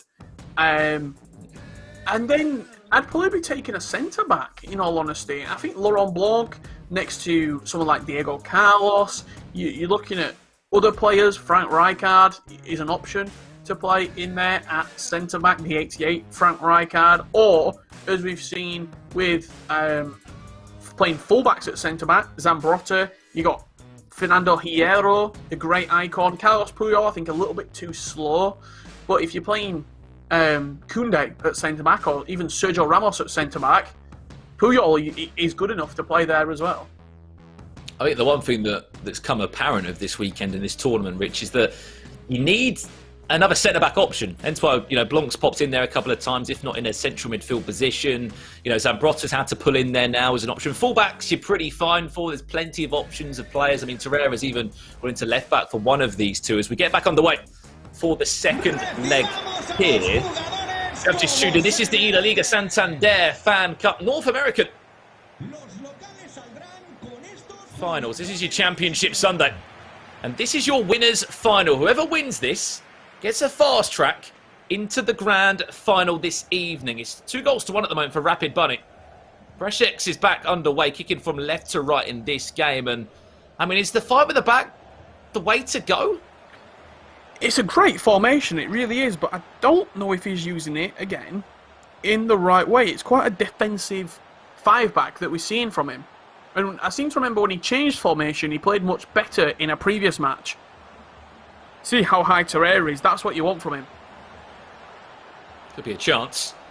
Brešec early on. Ronaldinho dancing in the box. You've got to be careful not to dive into a tackle there. Messi back to Torreira, who's very, very high forward from left-back. We said we wanted to see those fullbacks overlapping and trying to cause some problems, but not lapping on, not overlapping that high onto the field, because when a counter-attack does eventually become apparent, there's going to be gaps that appear. And you said it perfectly from your own experience of playing against this formation, Rich. It's about getting in the channels between that right-back and that centre-back, and again, on the other side, between the left-back and the centre-back there. Yeah, inside the channels. Imagine you're at a bowling alley and you've got your strips on the bowling alley. You want to be going down that individual lane. So it's between left wing back and left centre back. On the right side, between right wing back and right centre back. As soon as you come into the middle, it's where it gets really congested. Unless you've got some great skill move and you've got sort of a repertoire that you can hit in terms of close control and dribbling, I would advise that. But in the actual grand scheme of things, that's where you want to be hitting. And you see just the space between Mendy and I think it's Varane right there that we're looking at. That's where the space is, even in a 4-back, never mind in a 5-back.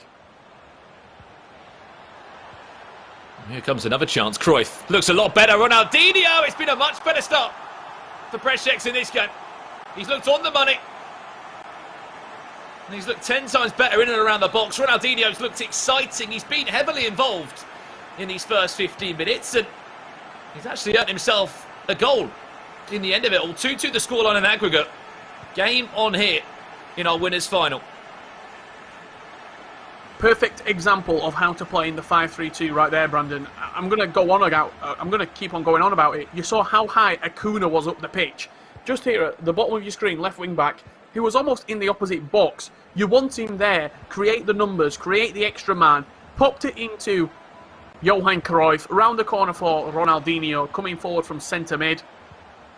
and a great example of how to use the 5-back. His 3 centre mids, I believe, are Llorente, Ronaldinho and Messi. Just goes to show how offensive he is right now. Chance. Cruyff.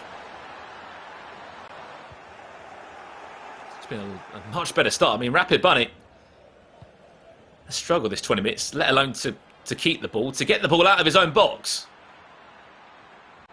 Here comes his first attack of this game now. Ball into Eto'o.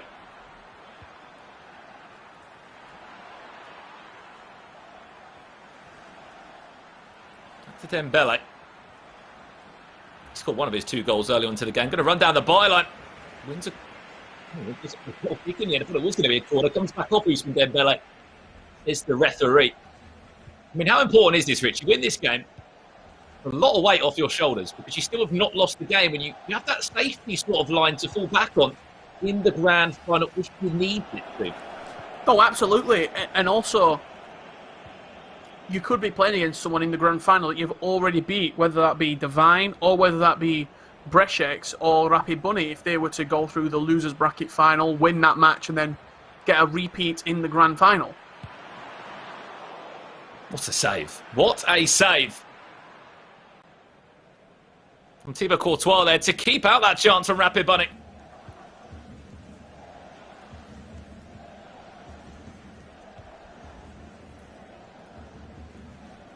Number 1 was quickest to react there. To Ronaldinho. Get out to Kuna of all people. Very, very wide. This is the Argentine fullback. Going to link him with his fellow counterpart from Argentina in Lionel Messi. Back to Puskas. Did score in that last game. Goes for the bridge touch. Still Puskas on the ball. Can he squeeze it in? Goes for a cutback. Keeper's off his line. And eventually, Lionel Black can collect the ball and ensure there's no more danger. End-to-end FIFA right now. The chance just a little bit earlier with R9 where he stung the hands of the goalkeeper. It's certainly starting to transition quickly. R9 just offside. He's becoming more of a threat in the final third for Rapid Bunny as well.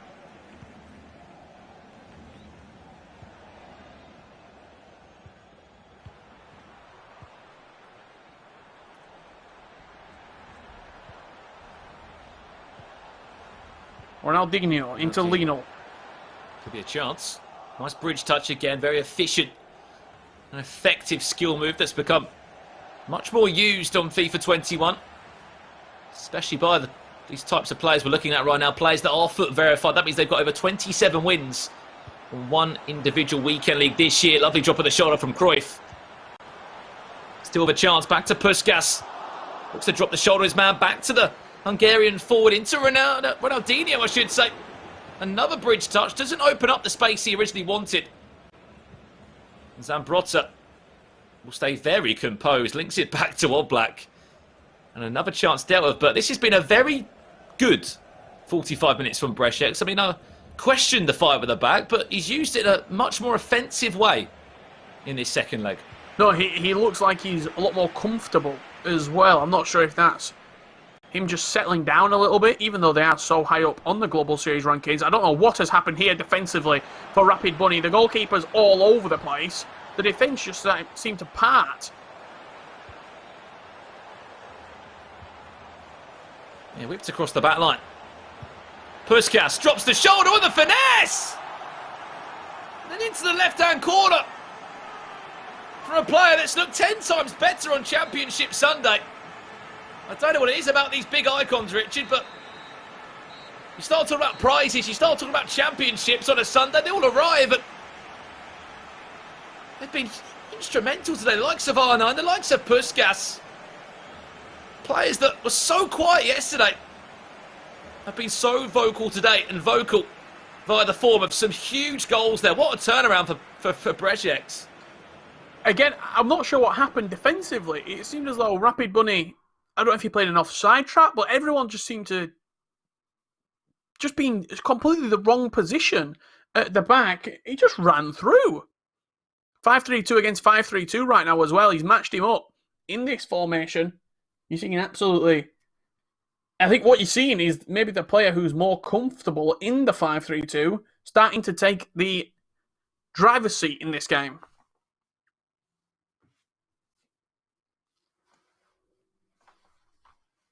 Well, what a first 45 it was after we were very honest with that first half.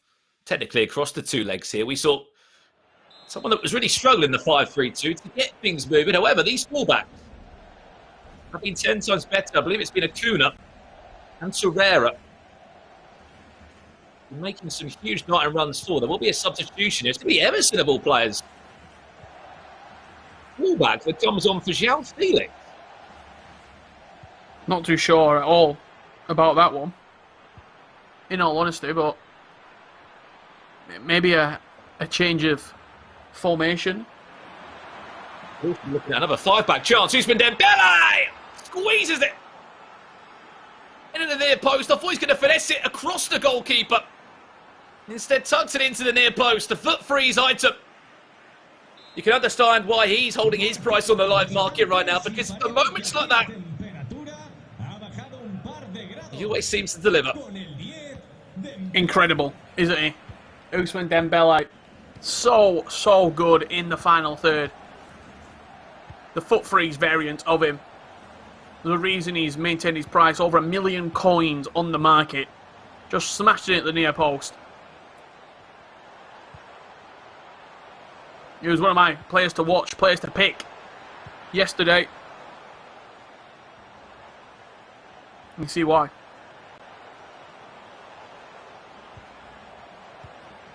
Messi, back to Cruyff, Puskas again. Interchanging superbly well. We are all square at 3-3 in this game. One thing these two both had in common yesterday is that their final games both went to extra time. On one hand, Rapid Bunny went head-to-head with his teammate and close friend in Divine. 3-3 after extra time. Went to the dreaded penalty spot. And Rapid Bunny won that game. On the other side, Preshex went up against Giuseppe Gastella, aka the Godfather. Yes, he may have left the tournament today, but yesterday, those two were involved in a very, very cagey and tightly contested game again. That one went to extra time, and Preshex was able to score a very late goal. So it wouldn't be surprising for us, Richard, if this game did have extra time written all over it, unless Ronaldinho has got other ideas, which he clearly does on this occasion. Ronaldinho putting Preshex back into the lead by 4-3. What a game. What a game. Who would have thought that prime Ronaldinho would have potentially had his best game of the tournament as a central centre mid in a 5-back with Essien playing central centre-back? This is He's done a job, hasn't he? He's done a job. The power of the draft. You pick your players knowing what formation, what system you're going to play in-game.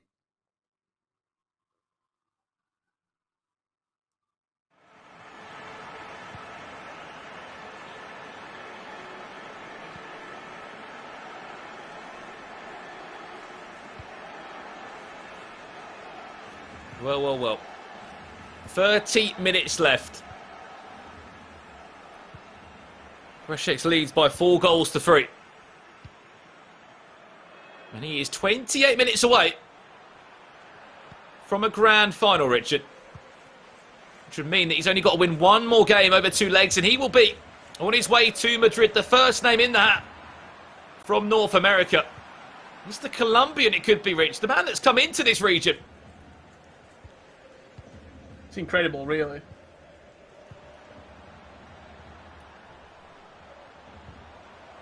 The fact that he's technically not even North American, but because we've got so many players from South America wanting to compete, Colombia part of North America for this event.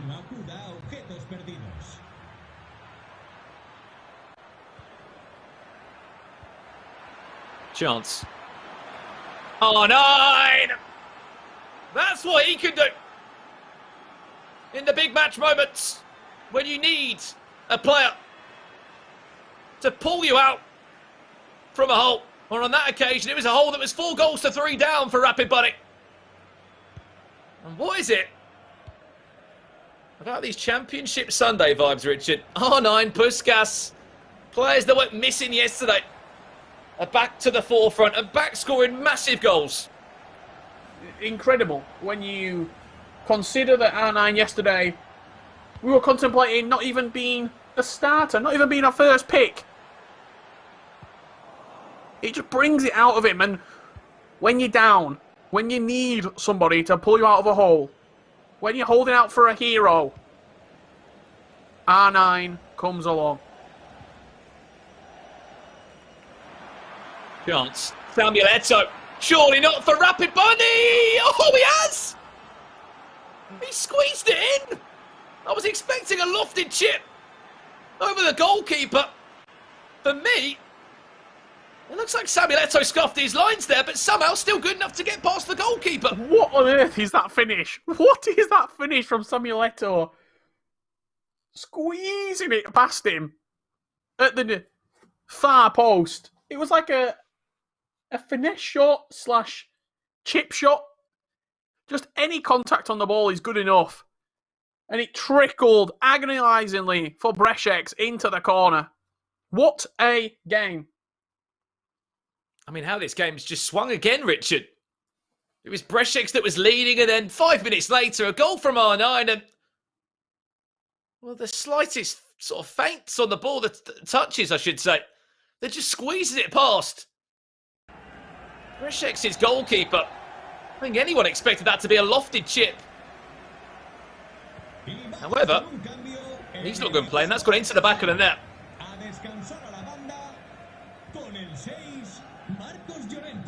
That's a huge, huge goal.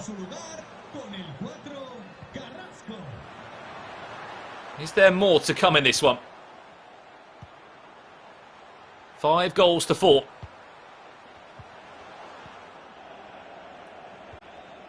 Rapid Bunny leads. He's always been able to change his play style when he's needed to. That's the Mexican who's ranked 18th in the Global Series rankings at the moment. You're looking at the 2 most experienced players of recent times. Players that have been to major EA tournaments. Clearly, have had a serious impact on the eLaliga Santander FanCup. Winner of this goes into the grand final. Oh no. One win. Oh no. Oh no. Could that be a pass to forget about? Ronaldinho. He's done well. Well defended. He's done by Emerson, who looks like he's actually coming to centre-back. Yeah, he's done very well to potentially turn defence into attack here. Philip Mendy bombing into the box, looking for the cutback. Dragged wide from Ousmane Dembele. It was a tough one, Rich. He just got the ball sort of rocketed into his feet. And it was the 2 French players linking up, Mendy and Ousmane Dembele. One of those where you don't really have a touch on the ball. It's a first-time finish. It has to be perfect. And on that occasion, it just wasn't a perfect finish. 3 minutes left. Plus additional time. Brešec, 5 goals to 4 down it. At the moment, he will be going down into the loser bracket. That'll be the loser bracket grand final. Chance, round the corner. Back to Cruyff. Still holding his nerve. Cuts it, but what a tackle from Emerson. Huge footing from Emerson. Brought on off of the bench to jump in at centre-back. In the 5-back. And what a performance from Emerson. He might have only been on the pitch, 10-15 minutes? 2 big clutch interceptions to give Rapid Bunny the win. And that should be game, set and match. And there'll be a foul back to Rapid Bunny, but that should be job done. He will book a place in the grand final. The Mexican from Timbers Esports does the job in what's been a roller coaster of a game there, Richard. What a game between the 2. 5 goals to 4. The performance to remember. Brešec back to the drawing board. And unfortunately down into the loser bracket. I don't know if that's Divine in the room, if we can see him squeeze into the webcam. I think it is. There you go. A teammate living in the same house. He's still in the tournament as well. Let's not forget that. We'll be seeing Divine in action very, very soon indeed. But that was a game to keep us guessing, Rich, because at many times it was Brešec that started poorly in leg number 1. Leg number 2, he came out flying with that 5-3-2 that we did question. And then sort of second wind from Rapid Bunny. Bounces back with 2 late goals. And Samuel Eto'o of one of the faintest of touches to get it past the goalkeeper. Bringing Carl Walker to get his thoughts on that game. I mean, Carl, you were more of a spectator in that one. 5 goals to 4. It kept us guessing, didn't it? Right till the very end. It did. That first leg, well, we saw what happened with that one. And then In the second leg, Brešek's coming back. I mean, Rapid Bunny, he looked in full control in the first leg, winning it 2-1. But it was Brešek, so he put on a bit of a show for us in that second leg. However, I will say this, Richard, Rapid Bunny, he did not give up. Showed great resiliency to get back into the game after trailing and potentially losing his head. He could have a little bit. Showed what he's really made of. There's a reason he's in the top 20 players in the world in North America. Trailing 3-2, but he got straight back into the game, and Fener Puskas putting on a game of the tournament performance. Samuel Eto'o as well with some incredible finishing inside the box. I mean, there were so many foot items that did stand out. You guys were talking about Ronaldinho possibly being the best game of the tournament for Brešek's right there. Ousmane Dembele as well. Richard, talk to me about that foot item. Yeah, a big upgrade. The foot freeze Ousmane Dembele over his regular 83 left winger. A position change to striker as well. More shooting, a little bit more passing and dribbling. For Ousmane, just an overall upgrade and a position change, so you can get him easier into squads as a striker rather than a wide player. Look at this finish right here. Eto'o with the faintest of touches to knock it past the goalkeeper and see the victory. And look what it means to him. A very happy man. It does indeed. Those final few moments right there did see Rapid Bunny seal that win. He makes his way through to that grand final right there for Brešek. The game isn't over. The tournament isn't done and dusted for him just yet. He drops down into that losers final. We'll be finding out who he will be facing after our next matchup. We can see the stats just there. Rapid Bunny, 5 goals overall. Brešek's 4 goals overall. And guys, when we're looking at these two going head to head, we knew that their first matches were quite close, so we knew what to expect, but it was just end to end. It could have gone either way, Brandon. Yeah, it really could have. We expected this to be a very tightly contested game. The fact that Richard touched upon that, you've got one player that's 30th in the Global Series rankings in South America and a player that's 18th in the Global Series rankings in North America. This is out of hundreds upon thousands of players. So the fact they're even involved in this eLaliga Santander tournament is a real treat for us all to enjoy. Now, Joella does join us with this conversation right here. Joella, I promised you on Championship Sunday there was going to be fireworks, and that game provided it. Yeah, it's so true. I mean, like you said earlier, Carl, it could have gone anyway. It was up and down all over the gaff. Obviously, I was rooting for Brešek, but Rapid Bunny also pulled it through. I do feel like Brešek is going to smash the loser bracket and he's going to come back fighting. Well, that is it. He will get a second opportunity. It is double elimination, so that means Brešek does drop down into that losers final right there. So he's got another go at it, and well, for Rapid Bunny, he'll be waiting in the final. And Richard, when you're looking at the players dropping down into that losers bracket, we could see this matchup again in the grand final. I'm going to make an early prediction. Actually. Oh, here he goes. Here he goes. I'm going to make a very early prediction, Kyle, and I think we're going to see a house rematch. I think Divine's going to beat Janino. I think he's then beats Brešek in the losers bracket final. I think we get the grand final of Rapid Bunny against Divine. The All Timbers matchup in the grand final. I think that's where we're going. Wow. All right, you've thrown that out there. Someone clip that up. Producers, make sure you write it down. We're not going to let Richard Buckley forget about that one right there. Brandon, that's what makes it quite exciting, that losers bracket, is even when you drop into there, you can pull it back. You can make your way through to the grand final, but it makes it a little bit harder. Yeah, of course it does. And it's all about having a second chance. Brešek, that's the first defeat that he has tasted throughout this whole tournament process. We have to remember that. So, yes, he may be down in the loser bracket, but he still is in the tournament. He can take a little break now, as I'm sure we'll be enjoying to see that loser semi-final game. But also, let's not forget the Rapid Bunny. He's got also a slight advantage, because even if he loses one two-legged game, he can fall back on another game. So for Rapid Bunny, he's in the driving seat right now. He can sit back for a couple of hours, go and make some lunch or dinner, depending on what the time is in Mexico right now. And as you can see in the bracket, What a run he has had in this Fan Cup. What a run he has had, as you just said. 4-2, 4-3, and winning that game right there. 5-4. 3 close affairs for Rapid Bunny, but he makes his way through to that grand final. We can see he's waiting to see who he will be facing. Next up, we do have our losers semi-final. Divine taking on J Nino, 2-2-1-0. The winner of that will go through. They will play Brešex in the losers final, and the winner of that, well, they'll face off against Rapid Bunny in that grand final right there. And Richard, when we're looking at these competitors going head to head, I feel like we have focused on how close of a match it was, but ultimately Rapid Bunny came out with the win. Why was that? I think he just showed his resiliency in the end, and pretty much all the chances that he was creating, he was finishing. There were a few missed opportunities for Brešex. The one in the 85th minute, we saw it in the highlights package. Ousmane Dembele screwing it wide of the bottom left corner. On the other side, Rapid Bunny didn't miss those chances. He was very clinical, and in the final moments, you need that cutting edge and that conviction in the area. And sort of, you would say, he's been winning like a champion. He's not been playing the best of FIFA, but he's been getting the wins no matter what.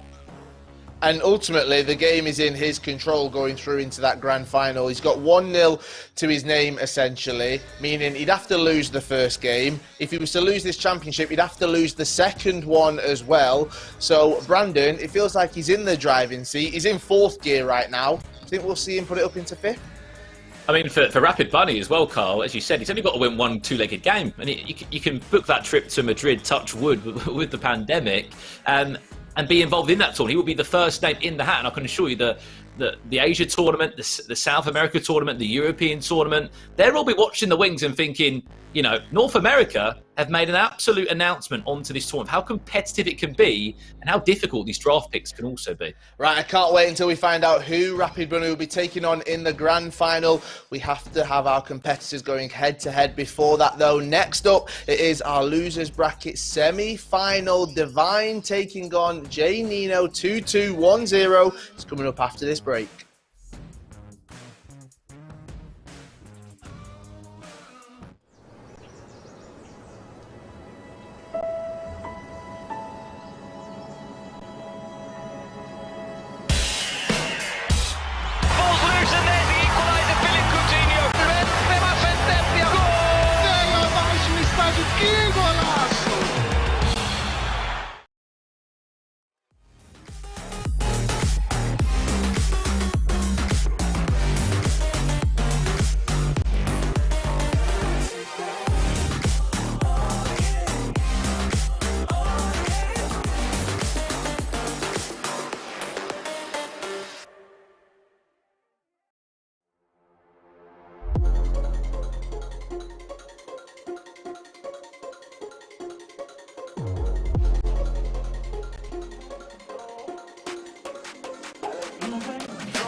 Oh, yeah.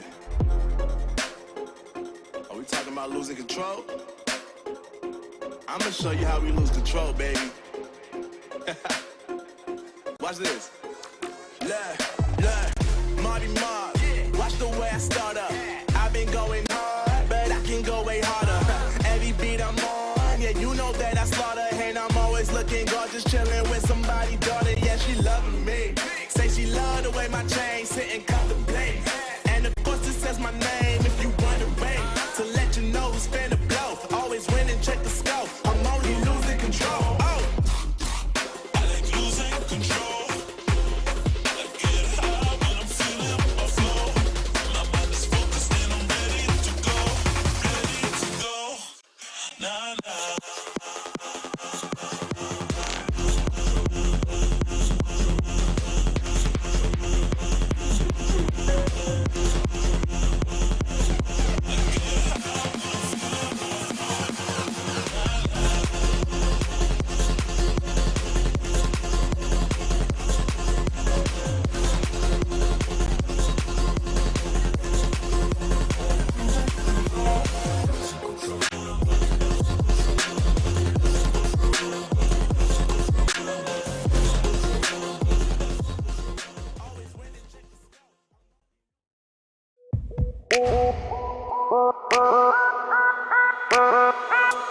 Welcome back. It is the eLaliga Santander FanCup North America Regional Finals.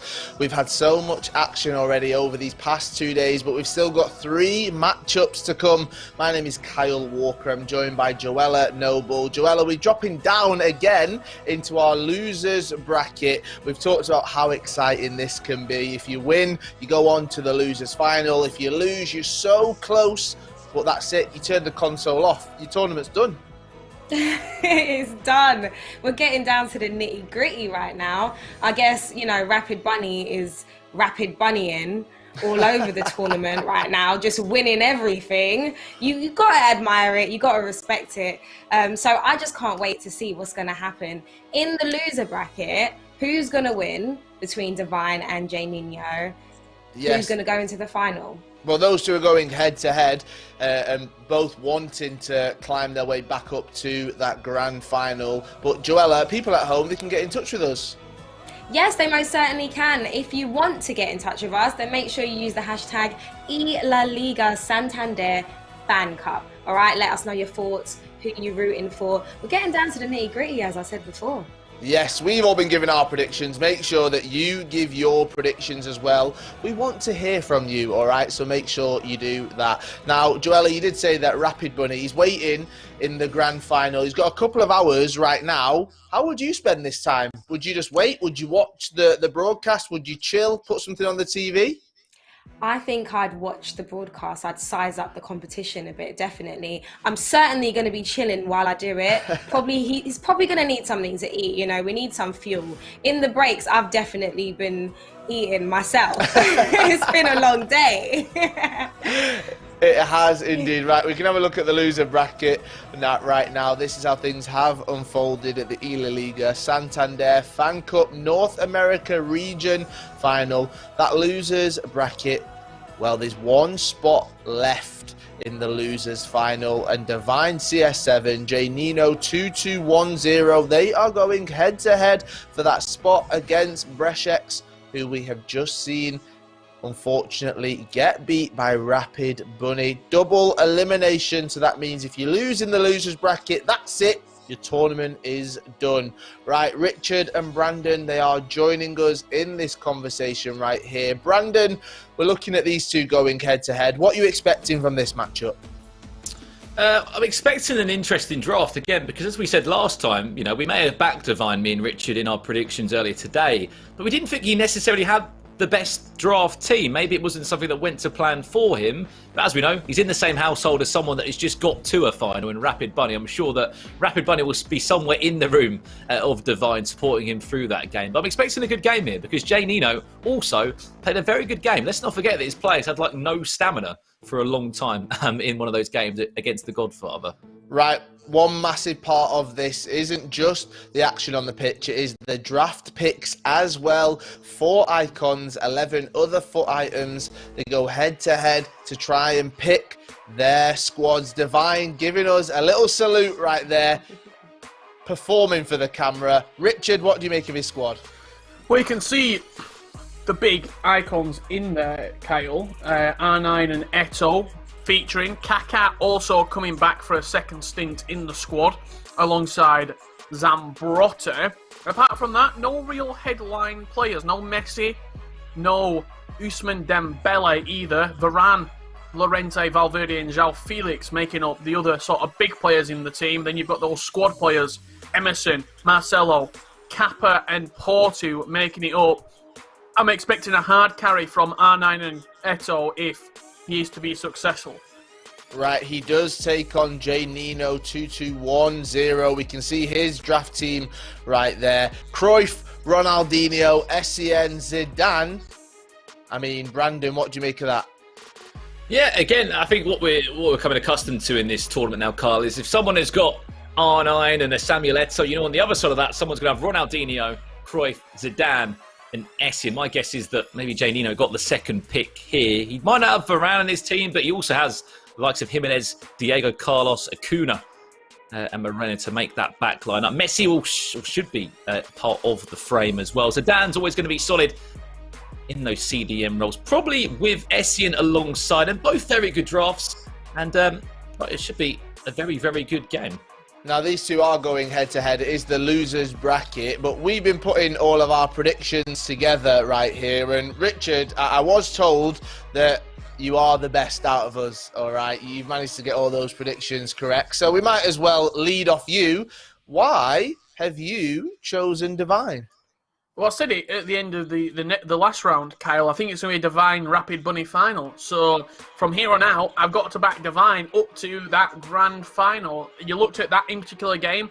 It was the tightest game we've had. It was penalty shootout. He was the person who took Rapid Bunny all the way to penalties. Since then, Rapid Bunny has been getting past all of his opponent in regulation time. Not needed penalties at all. And I think Divine's win against Mighty Ped, 6-2, was a sort of a statement in this tournament. And Joella, you've chosen your boy, Jay Nino. You got to chat to him yesterday. What else was it that has made you pick him for this game? I mean, I understand under these circumstances that Jay Nino is the underdog. I tend to go for the underdog. But also, let's not forget that he did beat Godfather when he had low stamina. Godfather's not an easy opponent to beat. So I'm going for my boy Jay Nino. And Brandon, do you think we'll see any tactics going wrong in this matchup? I mean, let's hope not, Carl. That was pretty awful for Jay Nino to go up against. If anyone missed it, he actually put overload ball side on, which just drained the stamina out of his players. And another day against a player maybe like Divine, you're getting punished there. You're going to be 3 or 4 goals down. So I'd like to say he's learned from that mistake, and I'm sure he'll be double checking all of his inputs to ensure that does not happen again. Hopefully, fingers crossed, and I chose Divine as well. I think it's because in that household, they've got really cool beds. Don't know if you guys have noticed that. The headboards on the bed, they light up.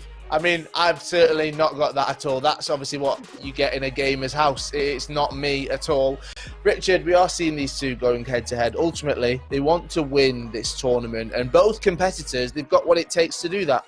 No, absolutely. You look at what Jay Nino did against the Godfather, dug in real deep. We were in the trenches for moments of that game. Second leg performance, dug him out, and a real good performance. And on the other side of that, arguably the most confident player, especially sort of appearance-wise and how he comes across on camera, Divine. I've not seen him be agitated. You don't really see him celebrate. He just business as usual, getting across the games. And I'll be intrigued to see if we see potentially a little bit of guest coaching in the corner of Divine from Rapid Bunny. He's in the final right now. Just go in there, maybe a little bit of words of encouragement, maybe a little bit of coaching as well, because I'm just having a quick gather through.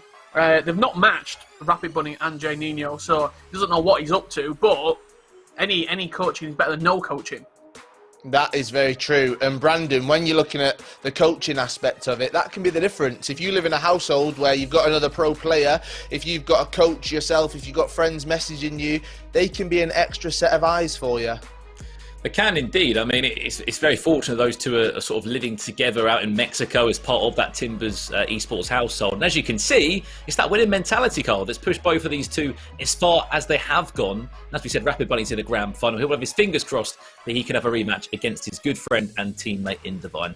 Right, it's time to jump into that loser bracket semi-final. Divine taking on J Nino 2-2-1-0. The two going head-to-head for a place in that losers bracket final. Richard, Brandon, it's over to you. And here we go then.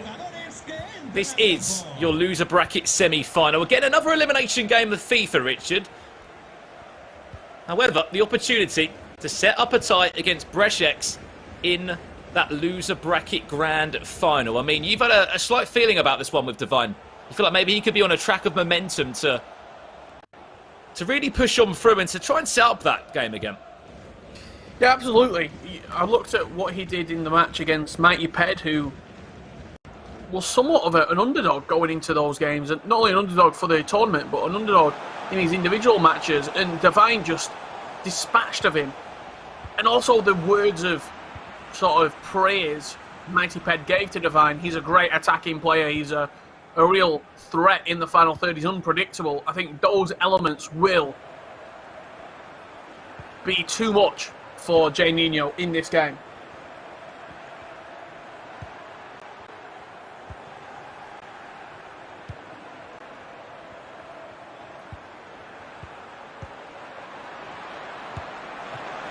Great effort there from Ronaldinho, just inside the box.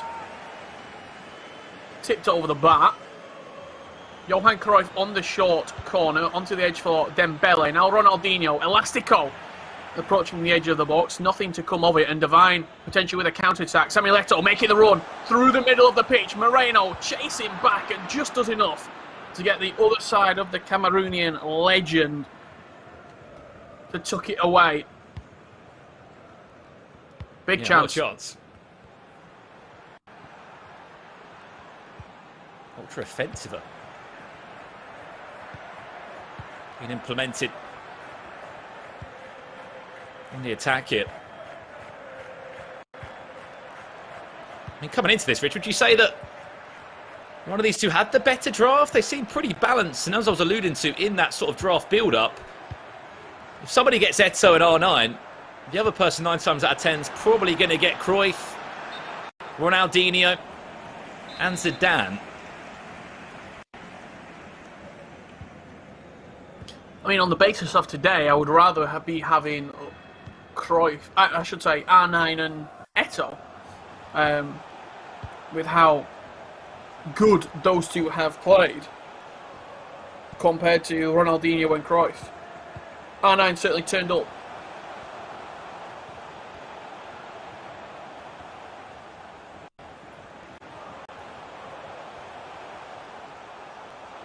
Here we go. Here's R9. Chance for Divine. Down this byline now. A couple of ball rolls and drag back to try and bite out the tackle. Well played. Well defended. Samuel Eto'o. You'd think of a destined chance on goal if it wasn't for the tackle. Someone that we need to talk about is Kaka. I cast my mind back yesterday. We didn't see him in that game against Rapid Bunny. It's the only game that we got to saw of Timbers Divine on stream. I'm not too sure what's happened overnight there for Kaka to become a regular feature within this starting 15-man squad. I think it surely must be something in regards to a conversation being had, players. I'm not happy with one of the icons that have been selected. I'm not happy with Puskas or Maradona. Well, why don't you try out Kaka? And he's picked him up, he's used him, and he's been very successful with him. Another chance to come forward now. Messi looking for that cutback. It was too textbook into R10. Up Ronaldinho. He's going to be offside if that ball does go through to Eto'o. Well played by Diego Carlos.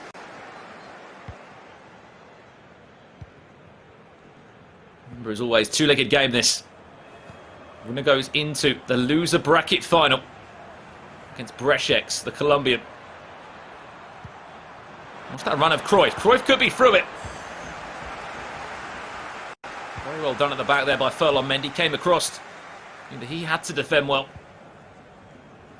Looks like a scoop turn, didn't he, with Johan Cruyff there inside the box. To try and get away from his man.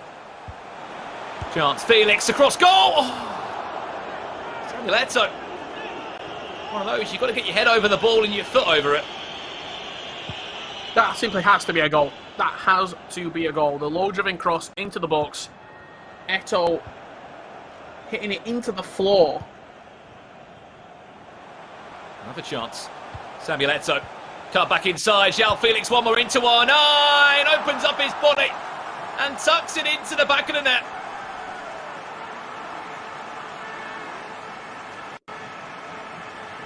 The build-up play was everything. Down the wing, back heel into João Felix, and then worked across the box into R9. And again, we've talked about it many a times, the genius of R9 to be able to shoot on the left foot or the right. No need to cut inside, just taking it in his stride on the left foot.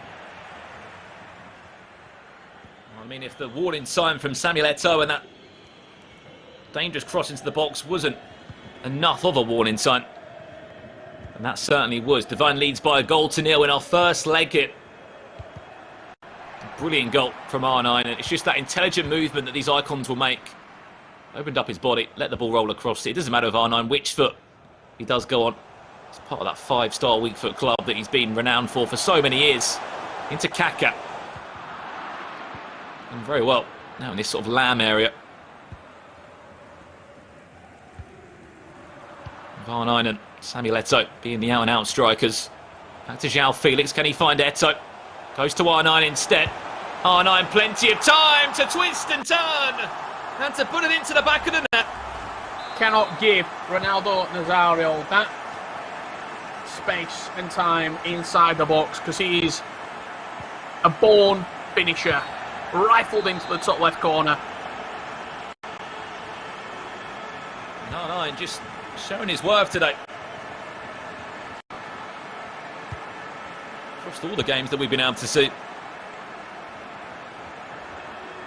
Ronaldo Nazario has been superb. Ousmane Dembele can't squeeze it past it down. That will do us for the first 45 here. And some would say the perfect 45 minutes, Richard. A fantastic game so far from Devine. He's enjoyed both of those goals. And you can see by the stats, he's currently 2 goals to the good. Yeah, he's cruising right now, isn't he? In that 4-4-2 second variation, both players are playing the exact same formation. And Kaka seems to be really enjoying life out on that left mid. Almost found a new home in Devine's draft selection. He's one of those icons as well. And he's not highly desired by everybody else. Devine's the only person that's used him. So you can almost leave him late in the icon selection process. Yep. Sort of like a guaranteed backup, really, isn't it? Yeah, if somebody does, if you don't get your player early on, you know you've got Kaka to fall back onto. It's not the best of clearances there from Jay Nino. That was a through ball, or just an accidental click of a button. It's back to Thibaut Courtois, who lobs it forward straight into the feet of Eto'o. Completely opened up the midfield there. And Eto'o could be through on a through ball. Fantastic touch from the Cameroon forward. Plenty of time. And how about that for a finish? 3 goals to nil. Emphatic from Devine. A Devine finish from Samuel Eto'o. Just to give everyone watching at home a little bit of context, Brešec beat Juninho 9-2 yesterday in the quarter-final. 9-2. Brešec just lost against Rapid Bunny 5-4. That's a good goal, straight from kickoff, with Johan Cruyff getting back in the game at 3-1. Rapid Bunny beat Brešec 5-4.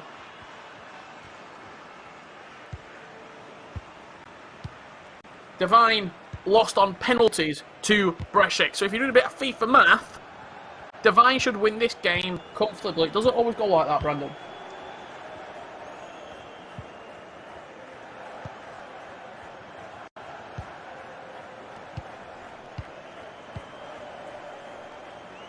João Felix into Kaka out wide. Can he be instrumental for Divine yet again? Janino looking to get back into the game. Cruyff. Into Zidane. Zizou. Ronaldinho looking to get past Varane, but he will go out for a goal kick. Ronaldinho just overrunning the play there. Yeah, I mean, another great chance for Janino to bounce his way back into this tie. It was such a dominant display until he did concede the goal for Divine. I mean, we speak about this all the time, Richard. In a two-legged game of FIFA with an aggregate scoreline being so important, just getting a goal in that first leg, even if you do lose by 2, can still help you on your way because it's an aggregate scoreline. As we know so well, two legs of FIFA can be so different between the two. Here's another chance for Kaka. Doing his best to link back inside. Lovely bridge touch in the box, dancing away into Samuel Eto'o. Bridge touch around the corner, well recovered by Acuna. Came across from left back into sort of that central area. Very good touch inside the box from Eto'o, looking for the directional nutmeg to create the room for Samuel Eto'o.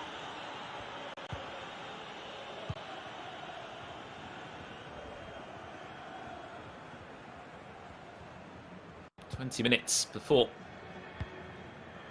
the first leg does come to a close. Lovely long ball forward. He's having so much joy with these long balls into Eto'o. Doesn't want to go on his own. It was quite a tough angle to shoot from there. But thinking back to that third goal that Divine scored, how easy was that? What was it? A long ball from Thibaut Courtois. Went to the feet of Eto'o. He laid it off. Was one of the easiest interchanges ever. A lofted ball over the top. Eto'o 1-2 touches. Volleyed into the top corner. It sort of made it look so simple. What a finish Really, as well. It's probably the opposite. It's probably very, very difficult. That's what great players do. They make really hard things look simple. Great touch from Usman. A little tee up there for himself where he was looking for a volley. And quite a tough angle to squeeze it in from.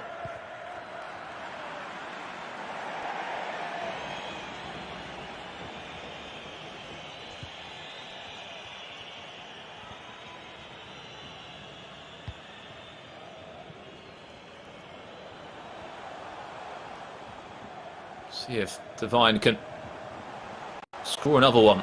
3-goal cushion would be massive. It's an elimination game. R9 pushed off the ball by Llorente. Says Zidane there. He's in front of Messi. him. Can he get that ball around the corner? Ronaldinho. One more maybe towards the back post. Goes on his own. Goalkeeper goes down to ground. Back to Cruyff. He'll turn out. One more around the corner. Usman Dembele squeezes that into the near post. To get a 2-goal cushion, Richard, it's only going to be a 1-goal cushion for Divine at this rate into the second leg. We've seen a lot of goals at the end of the first leg going into the second leg that have proved to be huge in overturning deficits and getting players back into games.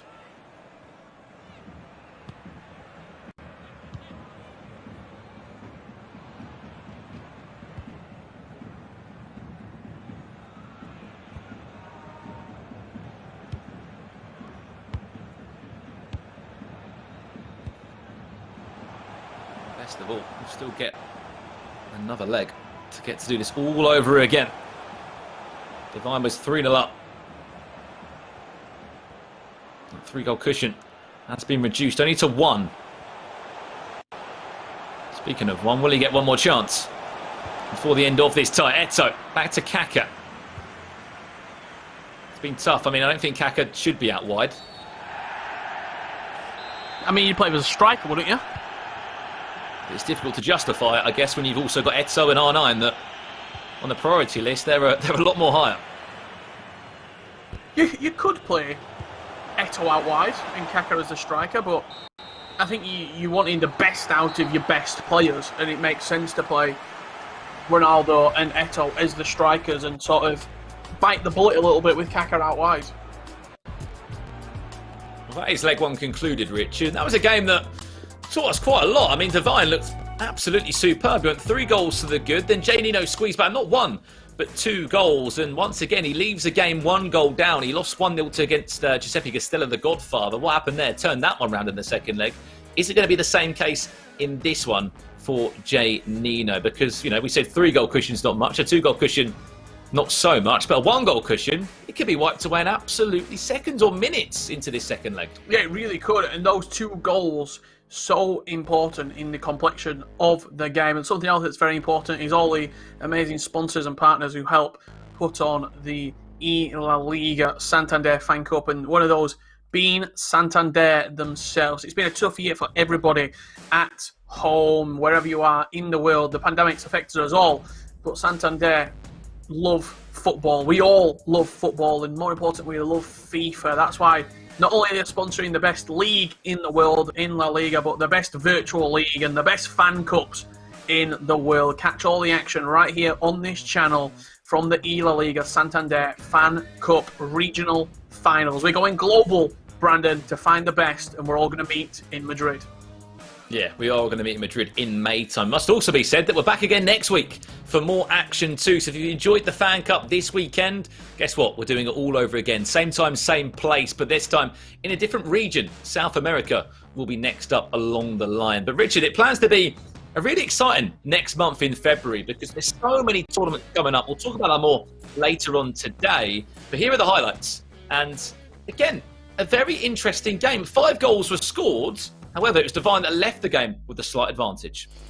No, he did, and it was the early pressure from Divine that got him into the lead. That cross whipped into the back post. Eto'o putting it over the bar, but the pressure didn't stop. Valverde winning it back into Zambrotta, and you see the player lock right now onto R9. That is outstanding. You player locked all the way from centre-back to striker into Eto'o. Eto'o passed it back to R9, and you see the fist bump because he knows that that was a very technically, mechanically sound goal. Valverde here again, doubling his lead. João Felix dragged back on the edge of the box, finds R9, and as soon as you get infield inside the box with R9, it's good night Irene. R9 smashing it into the top left corner. Third goal comes shortly afterwards. Eto'o brings it into his path and rifles it into the top of the net.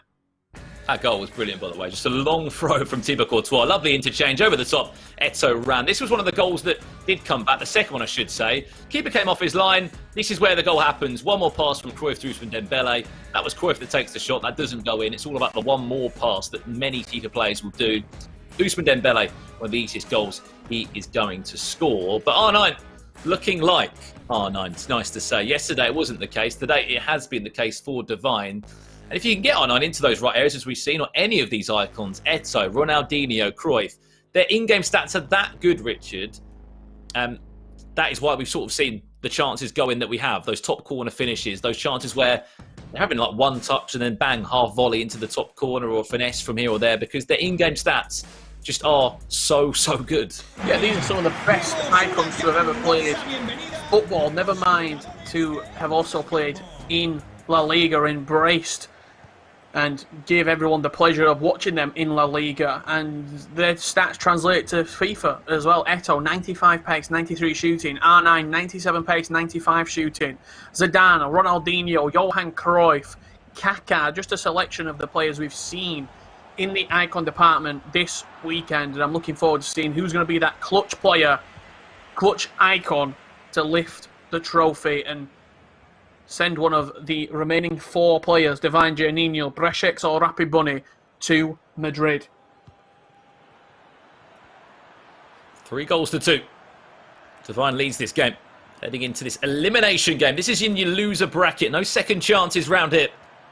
Win this, you play, as you said, against Breshex in the loser bracket grand final. Divine kicking from right to left. And Jay Nino once again in that Atletico strip. From left to right here. It's all about more of a positive early start from Jay Nino in this game. Not the case of going 3-0 down, because if he does, you can call this one game over. It's going to be this interesting free kick again that he loves to do with Samuel Eto'o outside the boot. Oh my.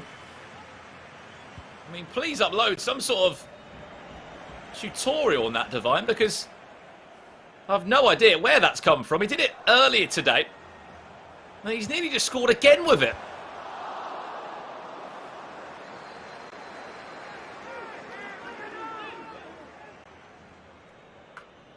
It's an outrageous free kick. Outside the right boot, up and over the wall.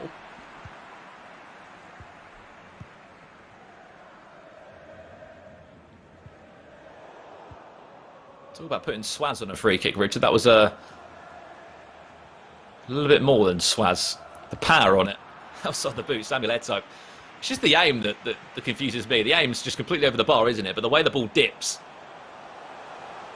makes the chance so dangerous. Here's Messi. Twinkle toes in the box. Tries to play that into Cruyff. He takes the shot. Ronaldinho gets in the way. Long ball forward. He's loving these balls into Eto'o. He's controlling every single ball that goes into him. Eto'o in a running race. Gets round the corner. Lovely bridge touch. Wins a corner. For his efforts. You hit the nail on the head. You said earlier, Richard, you can play out wide. It's one of the good things about Eto'o. Wow, off the line, not by the keeper, but still the defender. Ball still in the box. Varane, of all people on the ball, still hugging onto it. Emerson, all the way from fullback, get the ball into a striker like R9. He tried to. Fortunately, got dispossessed. I thought that was going to be another goal right there. You saw when it went up in the air. Was it Messi yesterday who scored that header when it went up and then Messi sort of jumped up higher than everybody else? Yeah, he leaped above like two defenders, I believe. Which was pretty insane.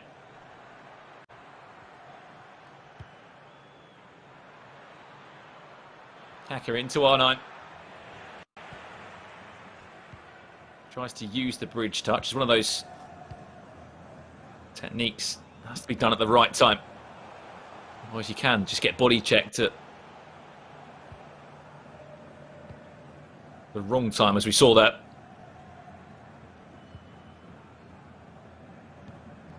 We said winner of this books a place in the loser final. Win that, you'll be in the grand final, which could be a rematch for Divine if he can hold on to this. Jay Nino, he has been a surprise package in this tournament. Hasn't really had many people talk about him in the nicest way or hype him up as much. He's gone about his business quietly.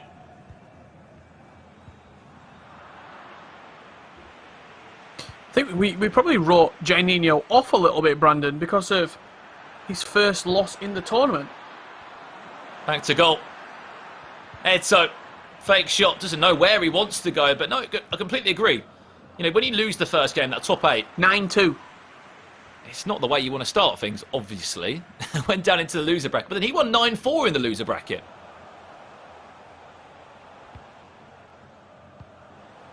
Yeah, beat S. Garcia pretty comfortably by a few goals. Then went on to beat the Godfather, arguably one of the favourites for the tournament. So he's slowly been building his credibility and also his fan base in the eLaliga FanCup, sponsored by Santander.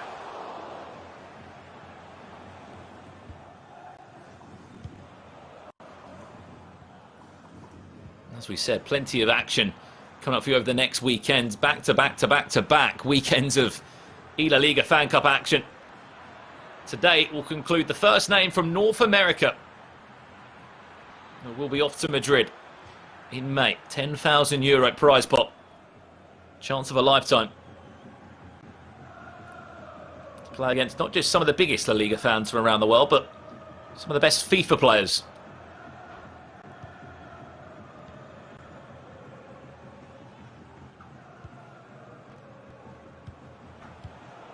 Zidane will try and spread it out wide to Messi. Just ended up to be hiding behind Ferland Mendy.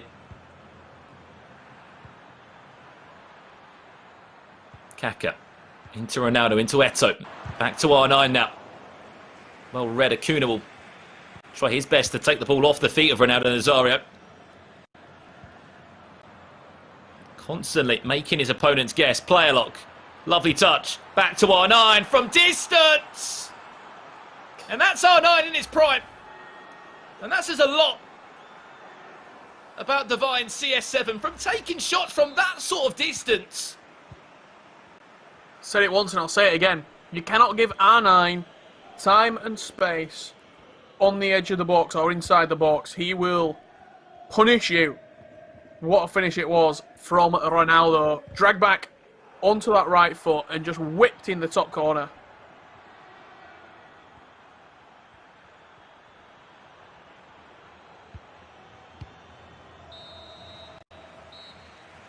And there we go, half time. What a way.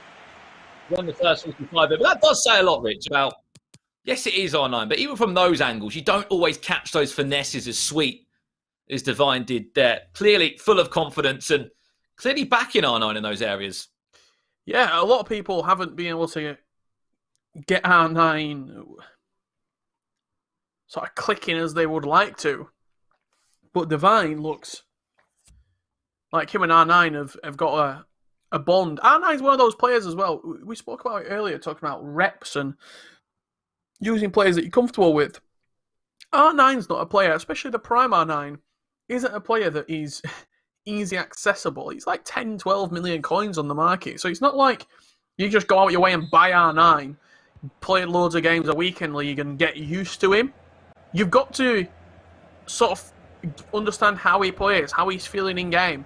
Because it is a very unique foot item. He's got his own body type, he's got his own build. You can't use him like you can use an Eto'o, who might play very similar to Mbappe, for example, with their very pacey, quick, attacking players. R9's a bit stockier. Yes, he's got pace, but you've got to use him in a different way. Yeah, yesterday it sort of felt like when many players were naturally putting him into a cam area, he struggled. He needs to be on that last line of defence. He needs to be in areas where he can turn. And today, he's like a completely different player. Samuel Eto'o, to make it 5-2, will try and turn back and get it on his right boot. It'll be a penalty. But Jay Nino will want to forget about as soon as possible. Jimenez will go into the book. It was deemed as a foul. It looks soft. And a chance to make it a 3-goal cushion. Of course, R9 gets put onto it. He is the danger man. R9 to step up. Will he score? Yes, he does. And that's a 3-goal cushion. Just tucked in that bottom corner. 5-2 Divine leads right now. He's going into a 4-2-3-1 as well by the looks of it, and changing some of his defensive instructions as well. 2 wide cams on, come back on defense. And a little bit less on the players in box as well. Spanish is, as always, impeccable from myself. Improving? Just ignore the instructions and tactics menus off by heart. I mean, just a word on that formation, Richard, the 4-4-2 second variation. Just obviously sort of 2 deeper CDMs or central midfielders. Yeah, very similar to a 4-2-3-1 in regards to you get your 2 CDMs, but the main difference being your wide players are a little bit more defensive, but you get another player up top next to your striker. Sometimes in a 4-2-3-1, your striker can get quite isolated if the cam's not linking the play up. This could be game over. Can he find a cut back? This could be a 4-goal cushion. João Felix on his own. Oh my. The narrowest of margins. How that has not touched the post but gone wide? Not quite sure. I'm surprised he even shot, to be honest. I thought he'd have looked for the guaranteed goal on the cutback. That chance goes begging. Did see a pause come in. We're not looking at the POV of Jay Nino, so we haven't seen the changes that he has made, but we can guess that it'll be... Yeah, well, going up. These more players forward into Ronaldinho. Lovely scooter. Well recovered by the defender. At the back, and we're also seeing again, Richard. I don't know if this is a Timbers Esports thing. Zambrotta as a centre-back. It was Divine that did it yesterday in that game against Rapid Bunny, but they, again, have had a chat last night and said, you know what, Zambrotta's a very good player. Put him in centre-back, because then you don't have to really worry about trying to push a centre-back as one of your first couple of choices. Yeah, absolutely. I think you see that with Zambrotta, the versatility of players. Zambrotta, if you do get a couple of good centre-backs, say you get Koundé and Varane, you're just playing full-back.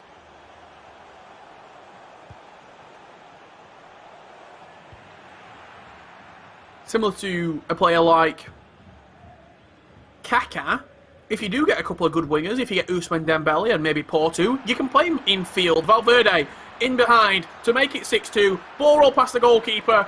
Stop. What's he doing? I don't know, Richard. I think he's overcomplicating the chance. He's had a stinker.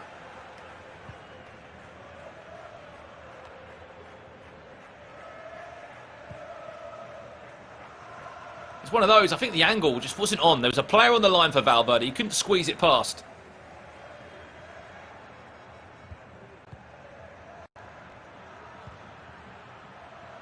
The chance goes big, and that goes in. That's a 4-goal cushion. There's no way of coming back for Janino. No way at all. What's also going to be interesting, Richard, if Devine was to play in that grand final against Rapid Bunny, how that draft would be played out between him and his good friend and roommate and teammate. Because from looking at recent games, they're both trying to build the same sort of model in their 15-man squad. Again, for that even to be a case, Devine would have to beat Bruchex in the loser bracket grand final. That will be coming up straight after this game. But that's a pause cued by Devine. He's got only 40 minutes left to find 3 goals.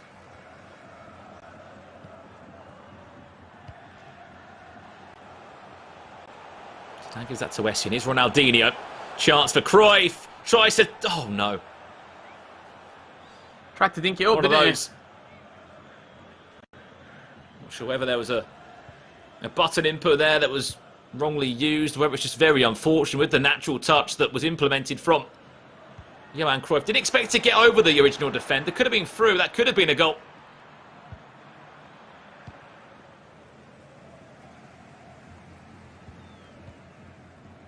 Chance then comes to nothing. 8 minutes left in this one. It looks like Devine will be remaining in the tournament. Unfortunately, it looks like it will be goodbye to Janino. As you said, this is the loser bracket. They both already had their first loss in this tournament earlier on. Into the pause menu will go again. This is the POV of Devine. One more change. Why not? Surely not Marcelo. No. Are we going to a 5 at the back? No. Just Marcelo playing Cam. First time he's actually been introduced in this whole eLaliga Santander Fan Cup. So, Marcelo, welcome to the tournament. And the Twitch chat has also just erupted with, "Hey, Marcelo, Marcelo, Marcelo, Marcelo," and lots of emotes. And also, yeah. So, I feel like this could be a potential inside joke from Devine and his audience, because Marcelo has erupted. He's a fan favourite. Yeah, clearly, he may have helped out Devine in a previous weekend league or qualifier of some sort. He'll come on for the last 7 minutes. That's what Ultimate Team's all about at the end of the day. Having those sort of personal connections with those players that don't always feature in your starting 11. Speaking of Marcelo in general, he's had a bit of a downgrade on his pace stat. Used to be sort of the left back to use.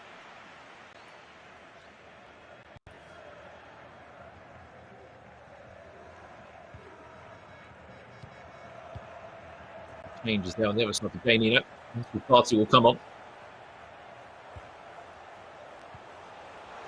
Too little, too late. Into Ronaldinho will go.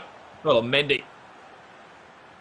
Back to Thibaut Courtois. In a case of just seeing his clock run out there. Really big tackle. That could also be a mistake. Ronaldinho will probably be offside. He won't. Wow. I don't think there will be enough time to find 2 goals in 3 minutes, but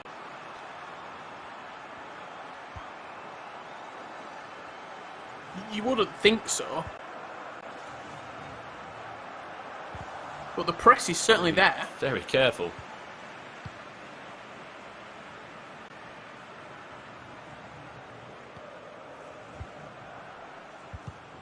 Yeah, there's just not going to be enough time. It will be commiserations to Janino. He may have lost his first game in this tournament, but bounced back on the loser bracket. Some really impressive scorelines. And that will do us it. Divine will book a place in the loser bracket grand final. Against Brusheks, he'll be one game away. If he can beat him, he'll set up a rematch against Timbers Rapid Bunny, who await to play still in the grand final. And it was one of those, Richard, in the end. Divine was just able to create a really good scoreline. A 3-goal cushion, was always in the lead, and it made Jay Nino naturally chase the game. He tried his best, leg number 1, ended it 3-2. And then Divine started the second leg so well, scored an early goal, and then continued that chase on again, which we've all been in those games. When you're constantly chasing a game, you can never play the way you want to, and it's so difficult to pull it back. No, absolutely. He was really struggling, and it was a tough ask for him to get back into the game. Divine moves on. We are joined by Kyle Walker right now, who cast his eye on that game. Kyle, what were your thoughts on the Divine victory? I mean, a Divine performance from Divine. I think I stole your line, Richard. I know you used it during the casting, but when we are looking at these two going head-to-head, he did seem to run away with it in that kind of first leg, but Richard, you said it, we've seen a lot of goals in the end of the first leg going into the second leg, and it must have been a little bit worrying going into it 3-2 when he was 3-0 up at one point. And Richard, what did you make of that? Because this second leg could have gone one or two ways. He nullified the threat in the early portion of this second leg. Look, we're 42 minutes in, and that was the first goal of the game. If you can sort of kill the momentum of your opponent, that's exactly what he did. He made sure that he didn't really have any chances, Janino. He didn't really have any opportunities. And as the sort of time dwindled down, Janino had to push more bodies forward. He had to get more people in the attacking third. It meant more opportunities to counter-attack for Divine. And he moves on into a guaranteed top 3 finish. Fair play, because it was a pretty tough game in the end for Divine, but he came out, you would say, unscathed. Just about, even with that final goal right there, Ronaldinho getting that goal to make it 5-3, but Divine was able to hold on to it, and he does go through to that losers bracket final where he takes on Brusheks a little bit later on. Brandon, when we are looking at these two going head to head, Divine coming off the back of that, he's going to be full of confidence and he'll be ready to go into that next game. Yeah, I think we are looking at some of the best players from this tournament. As Richard said sort of yesterday, we've got rid of some of the dead wood, or maybe those players that weren't up to that real stage, or sorry, the real level in this tournament. And yeah, we're most definitely looking at the best players. I think the key thing is, in this next game, Cole, both the players have suffered a defeat now, and it will be an elimination game between Brusheks and Divine. So can't wait for that one to happen. I'm looking forward to seeing how the draft process does play out. Divine does go through, and Jay Nino unfortunately goes home. He turns that console off, but before he does that, Joella is with him to see how he's feeling. Ah, yes, I'm sad to see him go. He put up quite a good fight, but today it just didn't go his way. Joined with me now is Jay Nino. Oh, I'm so sorry that it's ended this way for you. Yeah, I know. It was a hard game. Yeah. Listen, but he played well. I think he played better. Well, I was sorry to cut you off, by the way. I was going to say, towards the end of the first leg, you really closed the gap that Divine was leading with, What changed in the second leg, and why do you think that you couldn't sustain that? Was it just because you felt that he was playing better? I think he was defending really well. I tried to break down his defense, and I couldn't, but I had to be more patient. I think that was my mistake. And good game. It was a good game. He really played well, and I did everything that I can. That penalty kick, keep me thinking about, oh my God, that was a really bad mistake. But it's okay. At the end, the experience is all that we have to gain from this. I mean, you done such a great job as well. Don't ever forget that. And Divine was definitely not an easy player to go up against. If you could change anything about what went wrong in that match, what would it be? Would it be that penalty? Yeah, maybe that penalty and losing the first pick. I mean, Ronaldo Nazario is a really, really different player, and that's that's a key point. I mean, when he got Nazario, he got 5 goals, and Cruyff didn't perform that well. And listen, watching you on the player cam, you seem so calm always. Even from yesterday, you were so calm. You seem so focused, and you never stopped trying. How important is it for you to keep a level head when you're playing these matches?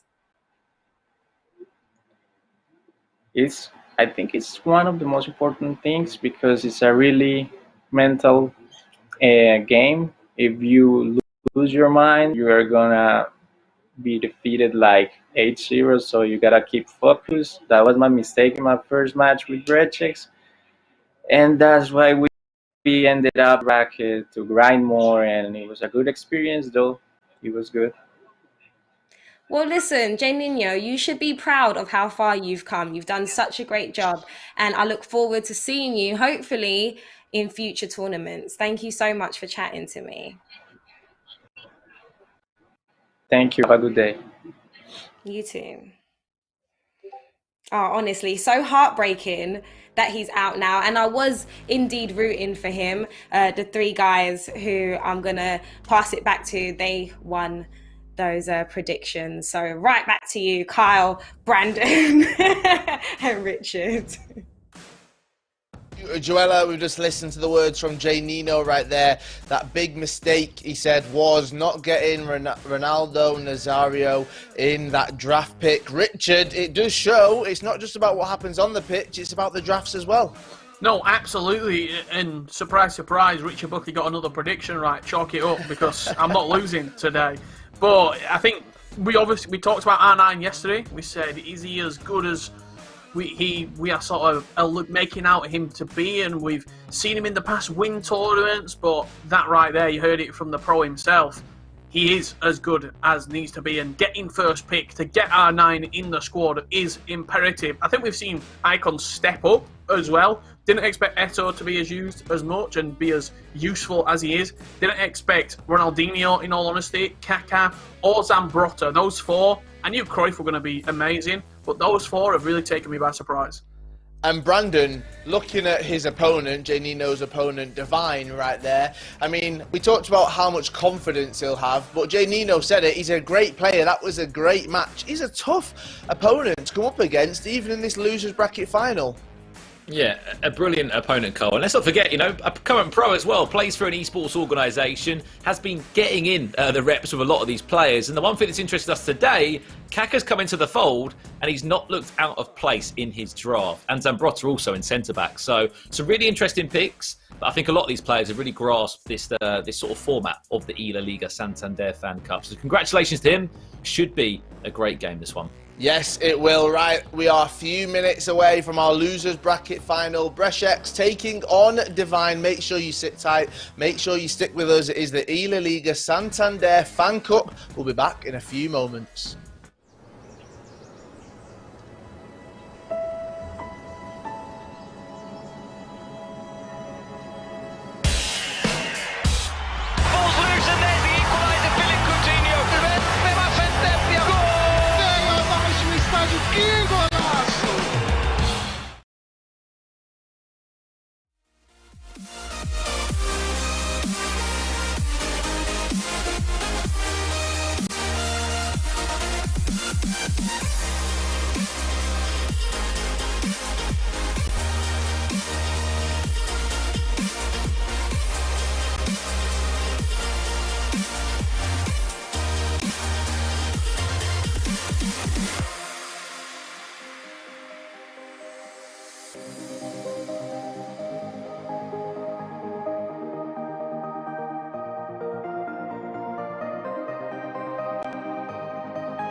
it's hard for me to let go. But I think that I'm finally feeling good again. So hard cause I loved you, but I'm finally feeling like myself. All of the wounds that were opened by you are now closing. I finally know how to live without hurting myself. I think that I am moving on cause I do feel less broken. I needed a sign, this is a sign that I'm healing. I'm finally healing from you. I'm finally healing from you.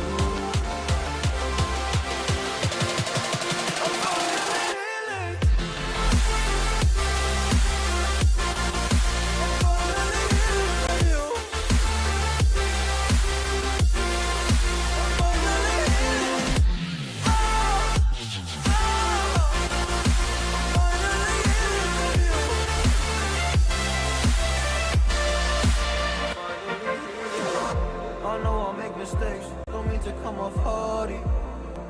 I'm just an imperfect person in this imperfect world, but I'm learning my way under this maze that I'm running through. Now when I think of you, I'm falling to your picture of you. You leave me alive, and now when I think of you, I'm fine. And all of the wounds that were opened by you are now closing.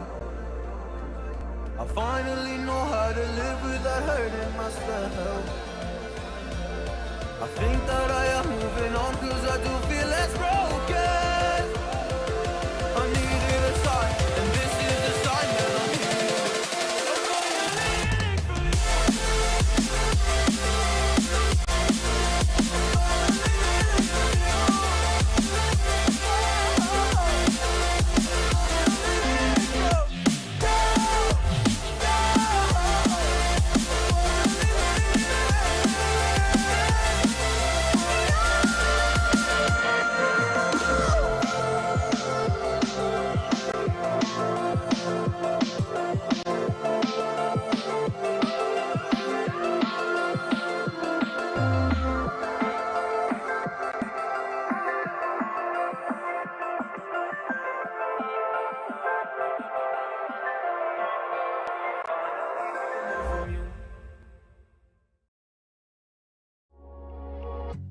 Midnight and city lights on the other side. You're calling me up at the same time. I'm in the daylight. You're calling to say hi, but your words they cry. If there's something that you need to say, I know it ain't easy living inside your brain for sure. You keep telling me that it's all okay, but I know, yeah, your silence speaks so loud. Your silence speaks so loud. And I hear you calling out, yeah.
Welcome back. It is Championship Sunday here at the eLaliga Santander FanCup North America Regional Finals. My name is Kyle Walker. I'm joined by Joella Noble. Joella, what a day it's been so far. 2 matchups left, and this one is probably one of the biggest matchups because the winner of the losers bracket final, they go through to the grand final, and it could be revenge for one of our competitors. Well, these are 2 very amazing players, and I can't call it. I know we've done our predictions earlier on, which I know you'll be asking about a bit later, but oh my gosh, this one is due to be a match. It is indeed. The 2 going head-to-head in that losers bracket final. Brešex taking on Divine. Divine hot off a win against Jay Nino, beating him 5-3, setting up this losers bracket. The loser is out of the competition. The winner, though, they go through to that grand final where our winner from the winners bracket side is patiently waiting. Rapid Bunny, after beating Brešex in the previous round, 5-4, so close. Brešex is going to be wanting to get that revenge right there. I mean, it's a huge opportunity for him. He's had a little bit of time, Joella, to relax a little bit. He has dropped down into that losers bracket. He will have learned a lot from that last game. Yeah, and he has played Rapid Bunny in the past, right? So it would be that whoever goes into the grand final, they're the ones, you know, that's going to play Rapid Bunny. They've played them before, so perhaps they would have done some market research. Perhaps they would understand his gameplay a little better, and they're coming with more fire. Now, 2 people's opinions that I value very, very highly. They know better than me. They know better than most people. It is Richard and Brandon. And Richard, I mean, he's the prediction master. He knows absolutely everything, it does seem, when it comes to those predictions. So, Richard, when you're looking at these 2 going head-to-head, Divine off the back of a huge win against Jay Nino, but Brešex, he wants revenge. Yeah, absolutely. I'm not going to give my prediction away yet. I'll let the tension build before I do prevail. It's going to be a spoiler, not a prediction, unfortunately, because I don't get these wrong. However, I think when you look at one player who's been making a great run through the losers bracket, one player who's dropped down, the first defeat can often send you spiraling downwards, and I think that might happen for Brešex. I feel as though momentum is certainly with Divine coming through the losers bracket. He's been winning and winning and winning. He's only lost 1 game, and he didn't even lose it. It was a draw. He lost on penalties. So arguably, he is the best player that we've seen so far, behind Rapid Bunny. Right, let's see how the 2 will line up. It is a draft system consisting of 11 foot items. 4 icons are permitted as well. And Brandon, looking at this one right here, something very, very interesting. No R9 and no Ronaldinho. Very, very interesting indeed, this one, because if I can't wait to see this next draft, but I mean, if I'm on the other side of this with Divine, I've potentially got Ronaldinho, I've got R9, I've got Zinedine Zidane, and I've probably got Zambrotta, which for him, he's going to be sort of smirking, and that's unbelievable, potentially what he's got. Let's speak about the team that Brešex has got, though. He's got Varane at the back, alongside Diego Carlos. Back 4 is solid. Puskas comes as one of those 4 options. Samuel Eto'o and Cruyff is there, but that's an interesting one. No Zidane, no Ronaldinho, and no R9. I mean, wow, looking at this, Richard, you're thinking, I wonder if Brešex had the first pick or the second. We can see who he's coming up against in Divine right here. It could be a masterstroke to not have R9 or Ronaldinho, or it could be a complete failure. Zambrotta, Zidane, Ronaldinho, a 96 rated R9 Ronaldo Nazario. Richard, what do you make of that?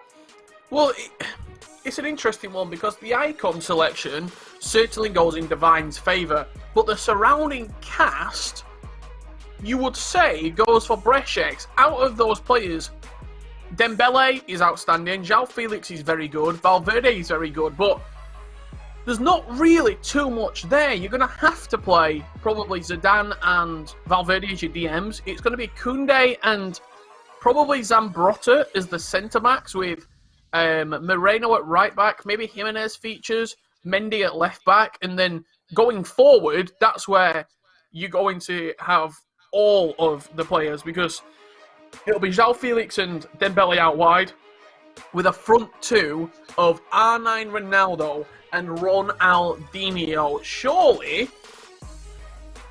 I won't be able to tell you who got the first pick because probably Divine got the first pick with R9 and Brešec just didn't want to take Cruyff, you would think, because R9 surely is always the first pick, but he just didn't fancy Ronaldinho.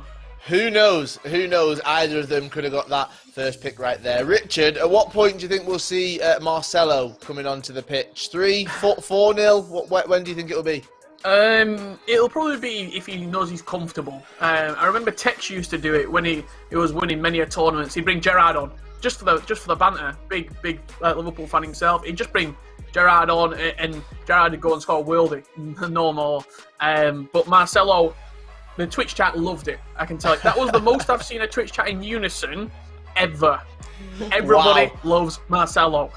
Everyone loves Marcelo. Brilliant. Right, let's get into our predictions. Richard, you said you didn't want to spoil it. You didn't want to cause any spoilers for anyone because you were going to get this right. You already told us what your prediction was. Earlier on today, you said that Divine would be going all the way through to face his housemate, Rapid Bunny. I followed suit. Brandon followed suit. But Joella, you've stuck with Brešec. You know I like to be a little rebel anyway, all right?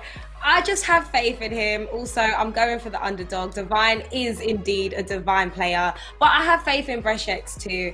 And I feel like he kept it spicy with that draft as well. So I think he's probably playing some mind games out here. Oh, anything could happen right now. The draft makes it much more exciting. Richard, we're seeing these two going head-to-head. The losers bracket final, I described it as probably one of the most exciting stages in the game because you're so close. I talked about it being at the mountain, being at the summit. They're so close. And Rapid Bunny, he's already got his flag at the top of it. These two going head-to-head, hoping to reach the summit of this tournament. Yes, the eLaliga Santander FanCup. Both of these want to be in the grand final. Brešec taking on Divine CS7. It's the losers bracket final. Richard, Brandon, over to you. Thank you very much, Carl. And yeah, here we go then. This is your loser bracket grand final. And I think, well, you said, Rich, sort of really comes into play here because Brešec takes his first ever defeat in the tournament for him to fall into this spot. He lost to Rapid Bunny in a very tight game. But in the end, Rapid Bunny was able to run away with. Brešec was actually winning in the second leg, then unfortunately did go down. It was a brilliant turnaround for the Mexican player. Could be an early chance here for Brešec with Puskas. It will be. Okay, we could be in for a great game here. Here's the drafts. We're super interested, but sorry, back to the main point. You said it perfectly for Brešec.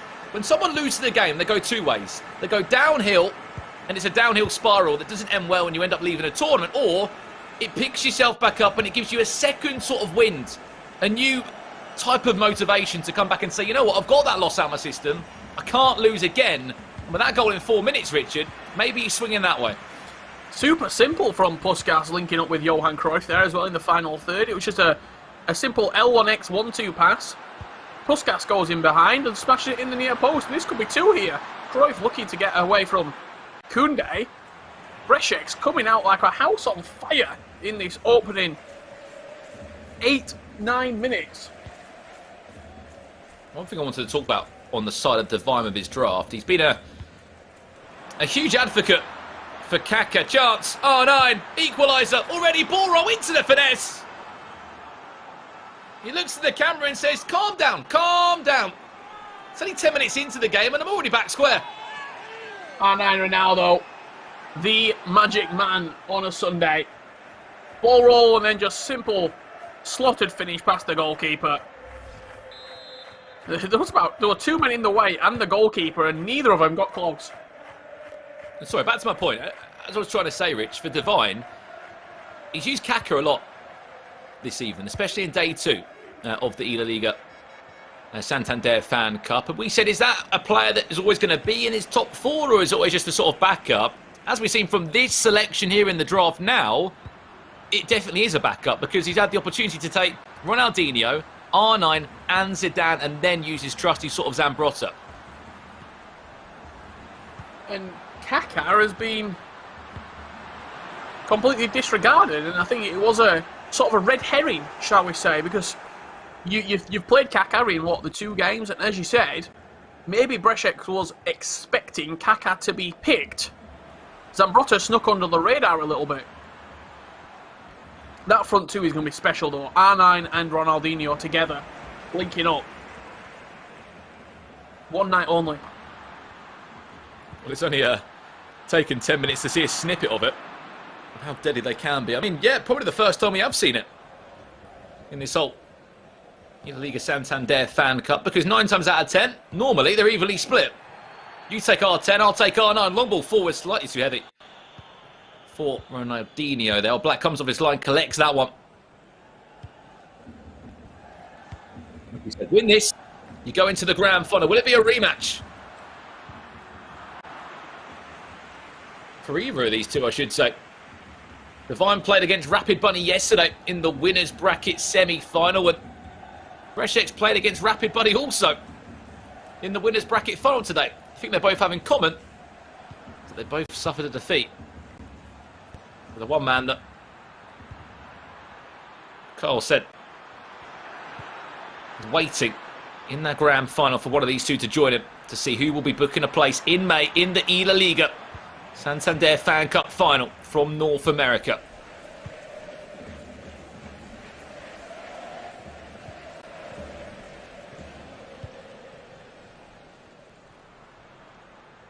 You also said with the drafts, Rich, is that you might have the icon picks, but the rest of the cast, the rest of the players around him, the defensive options might be slightly weaker for Divine. Here comes Messi. Chance now. Fabricius back into Cruyff. Never missing from there. Cracking finish from Johan Cruyff. One-touch football on the edge of the box as well. Messi into Eto'o. Eto'o back to Cruyff. And then smashed in the back of the net.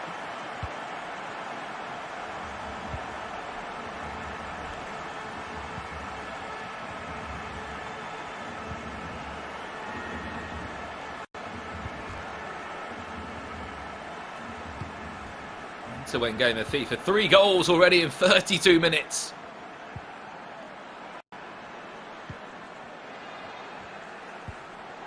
Between these two.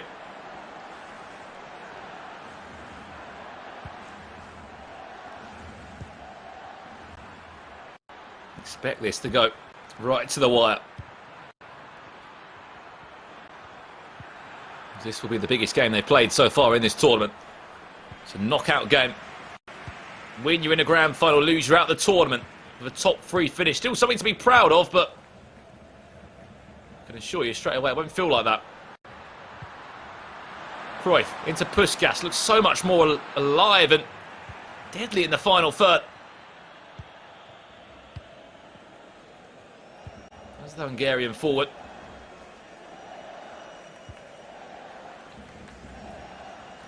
Going against the script a little bit as well this game. We thought that Brešek might come out starting slow after getting defeated by Rapid Bunny. Divine just off the sticks, beating Juninho 5-3. R9 turns, reverse elastico, still in possession, cuts back, goes on that finesse! It's not the only time he's had success with R9 in the box. It's that right foot, that trusty right foot of R9 that just caresses the ball into the right top corner. And he's been enjoying those finishes, Rich, on the edge of the box. He gets into space with R9. He's not afraid to shoot from there. Beautiful dribbling inside the box. Left stick, close control, reverse elastico, back onto the scoop turn, and then just hammered into the top corner. Like a bullet from R9's right boot. What a game we've got. Losers bracket final. 2-2 after 45 minutes And I mean, this is the 5-3-2 show at the moment, so it seems. For both of our players, both matching each other up with this formation. João Felix, of course, this can change in game, don't get me wrong, but João Felix in a right wing back. I mean, you've sort of got to match up the 5-3-2 when you play against it. It's one of those formations where if you don't match it, it will dominate you. But the fact that it's matched up the 5-3-2 and it feels comfortable playing in it, the personnel don't really matter too much. Yeah, I mean, we've seen loads of people drop into that 5 at the back, haven't we? Saw Essien come as a sort of central defender. We're seeing João Felix roll up his sleeves and go into right wing back.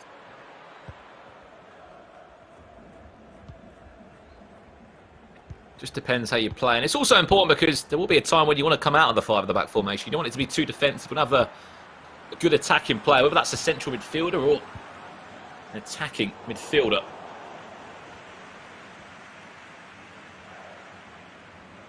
As we're seeing a very well-balanced game between these two. Ferland Mendy out of position into Ousmane Dembele. The ball then gets fired back into the left back. We'll go back for a free kick just on the edge of the box here. If this is for Devine, for a split second, I thought we were about to see another Samuel Eto'o outside the boot. Swaz free kick, but normally ends up troubling the goalkeeper. The angle was a little bit far out, wasn't it? You can see the expanding foam there on the ground. Expanding foam, but it's not expanding foam. The referee's foam. Could be a chance for Devine here. Goes for the bridge touch. Ends up to be a pass back to the goalkeeper. Nothing more.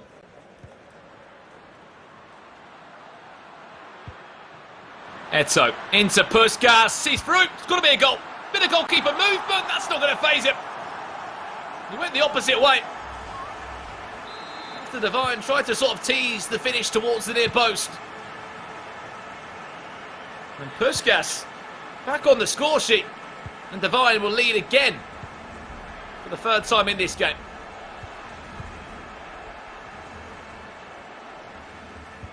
This is such a back and forth game. Brešec seemingly under the cosh and then just gets goals out of nowhere. His counter-attacking football has been impeccable in and around the box. Puskas, Cruyff, Messi, it's all one touch, it's all first time. As you said, it's all been brilliant. Eto'o back to Puskas again. Eto'o looking for another chance now. Down the byline, goes for the cutback. Puskas has been on fire. So Brešec in this game, and then General on Championship Sunday finds the back of the net. And I'll tell you what, credit where it's due to Samuel Eto'o there for making that chance happen. He went down the byline. It's one of those really difficult positions to defend because you can't dive into a tackle. You can't give away a penalty. You've got to be patient. You've got to guess the right way. Unfortunately for Devine, it's time to get into that tactical change. Does he stay with a 5 at the back? Was it a case of changing some of those player instructions now? Well, time for some fresh legs. Kappa coming on as the midfielder. Ousmane Dembele has been brought off. Still in the 5-3-2. Great work down the wing from Eto'o on the byline. Teasing back and forth. On the edge for Puskas, who just hammered it into an empty net. All the work done by Samuel Eto'o.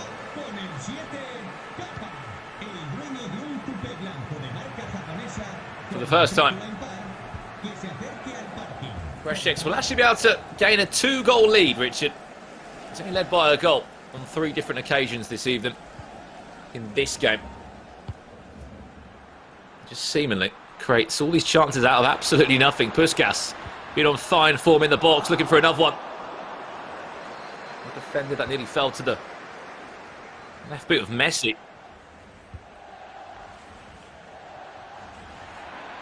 Another long ball forward. R9's going to be in the box. Can Ronaldinho pick him out? Cuts inside, goes for the left foot finesse. Duran does well.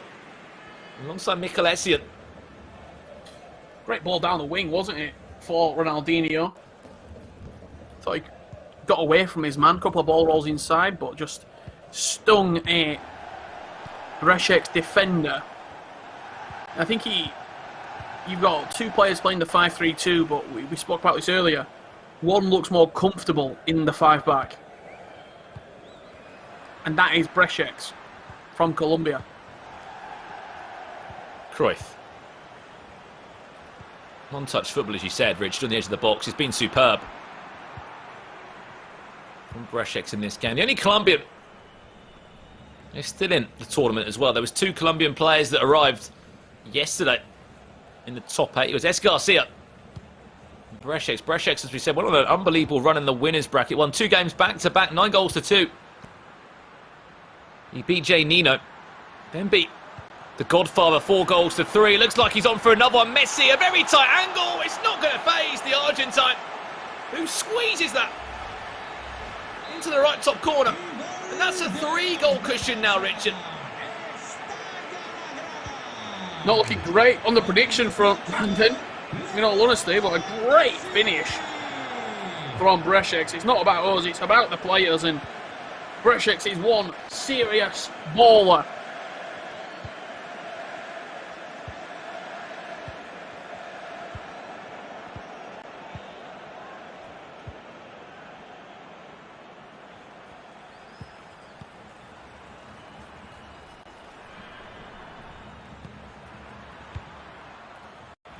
Oh no, back to Mendy. Dan and Valverde will...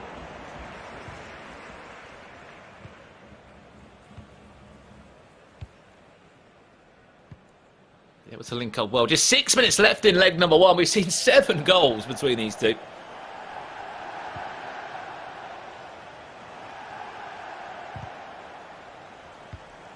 Not how you probably expected the split to go, though. If you told me there were 7 goals, I'd have told you it'd probably been a 4-3. Never mind a 5-2. Dominant performance.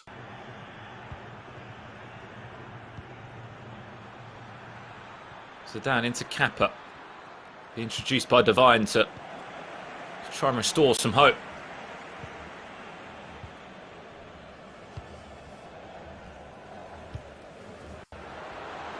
Long ball forward, Puskas. Surely not again. Close for the cutback. Had to be cleared away. So much success down that left-hand side, Rich. I know he was playing a fight at the back. We spoke about it earlier. You can find the gap in between the right back and the right centre back. You can cause so many problems. We'll go back for nothing there, just the full-time whistle. There could have been an offside. Puskas will get the match ball, and that's the best game of FIFA we have seen from the Hungarian icon there, Richard. 3 goals he bagged, and again, I've given this man a hard time. I'll lob my hands up. What a performance in that game. 3 goals scored, and a very, very well played. 5 goals to 2. Sensational performance from Puskas, but he played to his strengths. It wasn't necessarily a lot of skills in and around the edge of the box. It was quick, one-touch passing. These replays brought to you by Verizon.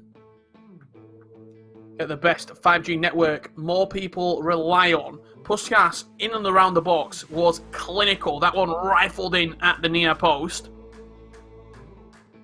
Long ball high up the pitch for R9. Divine answered back up to a point. Whenever he could, he was getting back in the game, but Brešek's just ran away with it, Brandon. He did, and one thing that you might notice about Brešek's, Richard, doesn't even batter an eye of this man. No big reactions, no sort of celebrations. It's all business for the Colombian. He wants to be in Madrid in May. That's what these guys are playing for. Once in a lifetime opportunity to get to Madrid for that grand final of the eLaliga FanCup. Well, they'll be joined with some of the best players from all around the world. We'll see a comeback that we did see on 2 occasions. There was R9. This is a great goal, by the way. Turns on that right foot. So much success from Divine on the edge of the box with that finesse from R9. And then this is where the gap started to appear, because it got to a stage for Brešek's. He was leading on 1, 2, then it became 3 occasions. And it was a question of, Rich, can he hold on to this lead or can he build upon it? For lucky enough for Brešek's, he was able to build upon it. Not once, but twice. Yeah, you saw Johan Cruyff linking up with Samuel Eto'o again. Puskas into Eto'o. And look at the work here from Eto'o on the byline.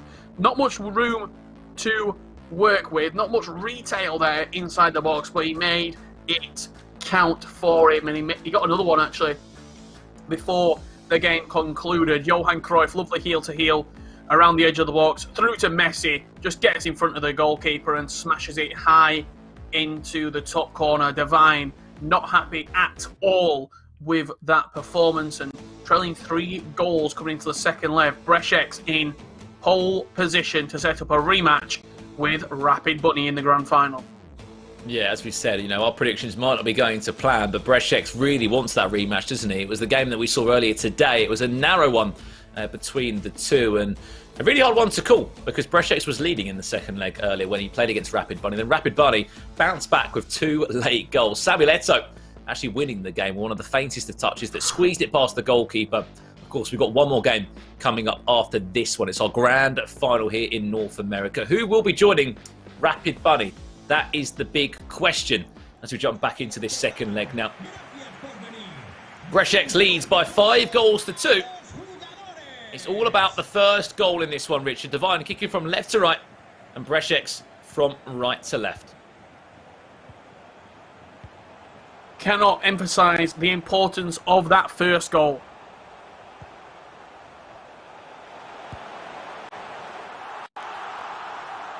Oh, wow.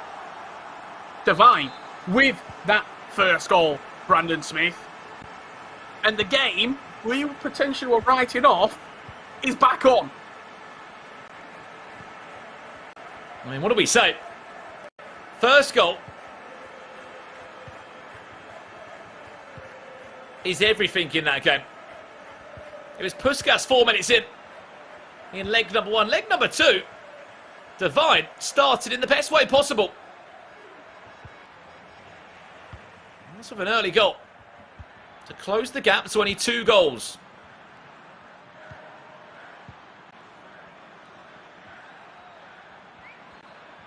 Messi does well. Cruyff does even better. Goes on his own. What a save.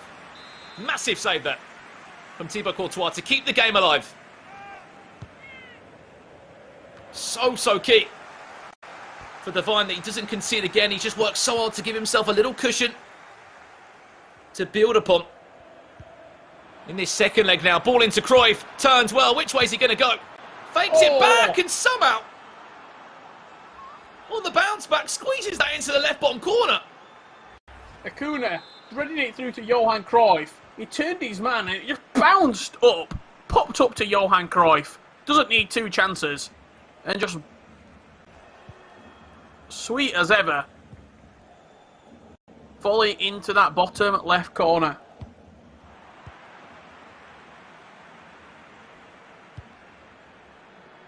Chance. Cruyff again. What a save. Think of that one. That would probably be an easier chance. Back to Puskás. Cruyff can't.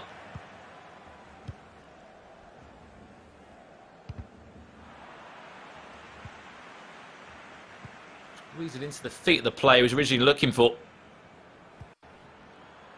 6 goals to 3. Brešeč leads in this one. He scores another one. A bold statement, but 4 goals. It's a big task.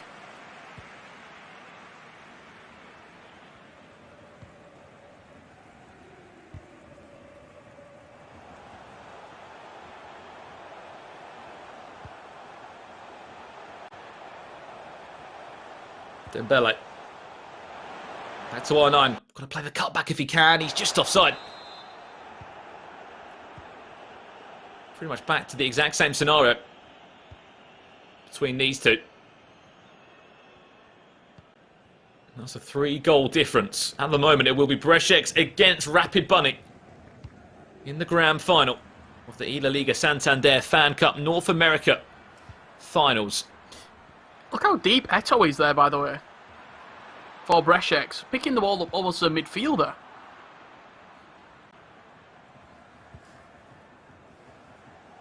I mean, if there's a fight with the back in motion, I didn't think Eto'o was part of that midfield 3, but unless I'm to be proven wrong, it's Ferland Mendy. You see the fullback bomb on. However, he's now going to be out of position. Chance for Brešeč to maybe Find a spot. There are 9. Into Ronaldinho. Turns his man. Big goal. Really big goal. The two Ronnies linking up together. And allowing Divine a way back into the game. We've seen changes here for Divine. João Felix switching with Phil and Mendy. And João Felix also being brought off for Porto. Phil and Mendy, he was looking at maybe putting him in midfield, but he's going to be Porto at left wing back and Mendy at right wing back on the side of Divine. João Felix being the sacrificial lamb, shall we say, to try and get back into this game. Important goal, though, from Divine there. Turned his man very well, did Ronaldinho. Left, I think he could have been. Essien. He's able to find the back of there. Speaking of that, Mikel Essien, he drops into the defensive 5. He'll be in the middle of the area. Certainly he can do a job. And for me, the perfect man for that sort of area is probably Laurent Blanc, because you can squeeze him into your draft. I know there's bigger players and maybe more prioritised players that should be involved. Lovely ball around the corner, back to Cruyff. Couple of step overs. Oh, wow. Again, the goalkeeper just gets something on that. Lots of pressure around him eventually to get himself out of that situation. But that press from Brešec is tough.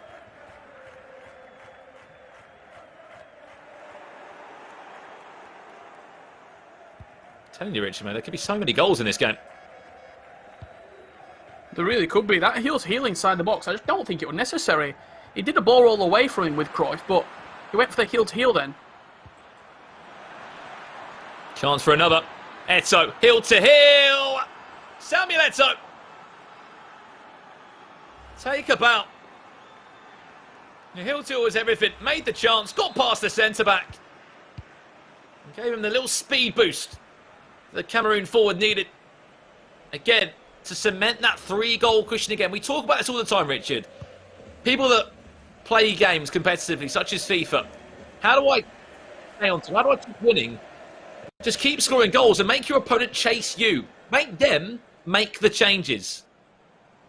Absolutely. Make people play your style of FIFA. If you predominantly run a 5-3-2, you can have your way up with your opponent if they don't change it. And if they do change to a 5-3-2, they also have to be comfortable in it. Acuna, in behind. Look for the sweat. Oh, game over. I mean, Richard, you couldn't have said it any more perfectly. Make them play your way.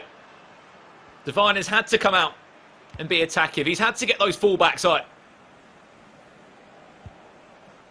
And for Brešec, he's up by 8 goals to 4. That's a 4-goal cushion. We've seen turnarounds happen before. Don't get us wrong in competitive FIFA, but Brešec looks very good. You said it as well. When a player loses for the first time in a tournament, especially in a double elimination bracket, it either motivates them or sends them on sort of like a losing spiral where they can't pick themselves up. They can't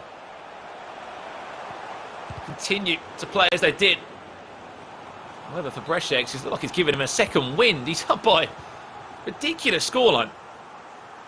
He wants that rematch, doesn't he? He wants that rematch with Rapid Bunny Brešec, and he's 45 minutes away, minus a catastrophic capitulation from setting up that rematch.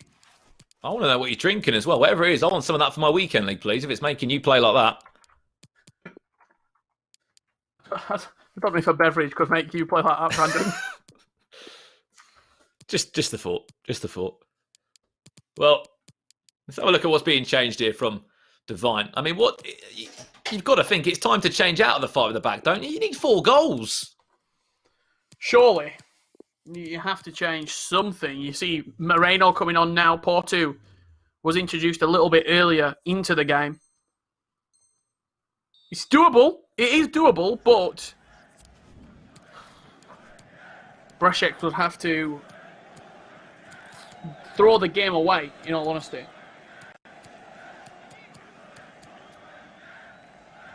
These are the little changes that you don't always get to see, the pros that Looking to change that depth. Get the players a little bit more higher. 4 goals needed in 45 minutes. You wouldn't say it's impossible, but it's unlikely. It's going to be a very difficult challenge. Depends how Breshek responds to. If Breshek scores again, I think we can 150% confirm he will be in your grand final, setting up that rematch against Rapid Bunny for a chance to book a place in Madrid.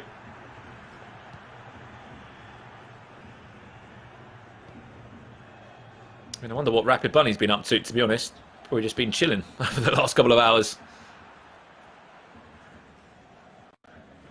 Couple of games of weekend league, maybe.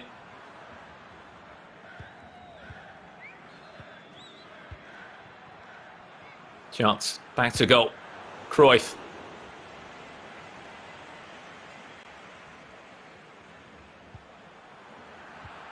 And pushed around Samuel Eto'o. Then give it to Cruyff. Sorry, that's Puskas in the central area there. We must say, that's looked 10 times better as a sort of out-and-out striker. Oh, without doubt. He's looked incredible as that out-and-out striker.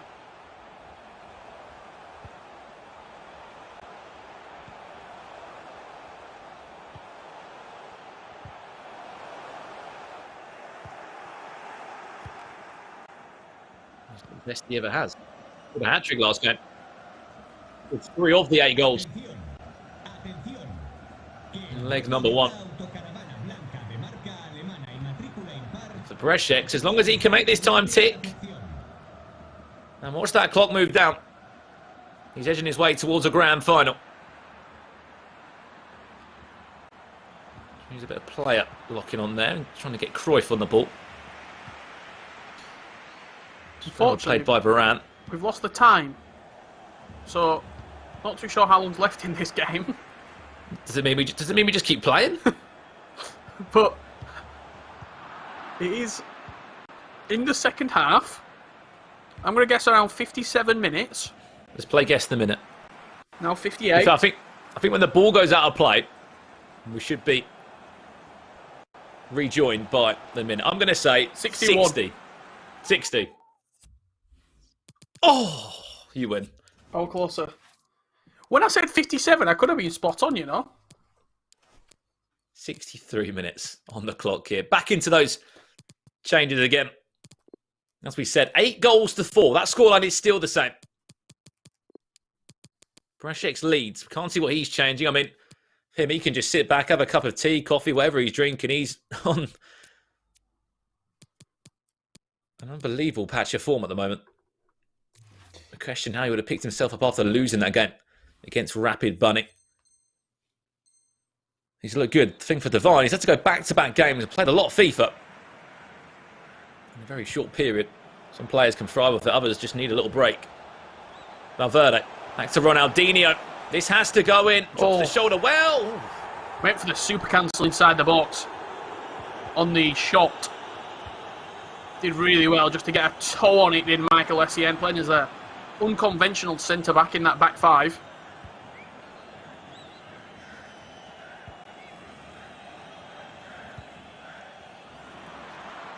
Another lovely ball forward. Carrasco on his own, acres of space, full of energy.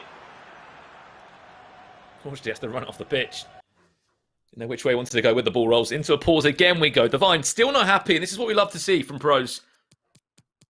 Change it, change it, change it until you can feel more comfortable. And this is what the best players do 9 times out of 10, Rich. Yeah, they do. They'll make changes in games where you feel like you have to do something. But looking at the personnel on the pitch, he's got Porto and Kappa as his left centre mid and right centre mid. You would have liked more offensive players there. You've got Moreno and Zambrotta as your fullbacks. I'm surprised we're not looking at a 3-back here with a back 3 of Zambrotta,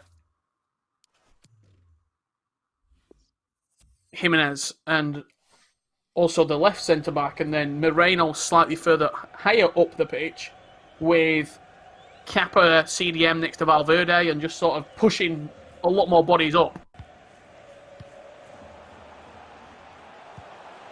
I mean, you can only appreciate that the fine detail that is going into the thoughts of these tactical changes for Devine. He's going to be offside there. It's moments like that that just sort of come back to you like, maybe it's not my day. 4 goals needed in 20 minutes. It's a lot of goals with not much time. Not much time at all, in all honesty. He's won the ball back there, high up the pitch, Devine. That could be a chance. For Ronaldinho. There you go. There's a goal.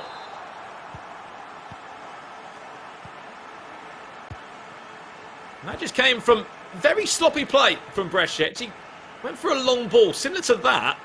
Out to the fullback. It was over here and went for a throw-in. Massive tackle there. It's all about how you can deal with the press. You can get out of the press, you can break the press to be in on goal without many defenders around you. Devine. Back to Zinedine Zidane.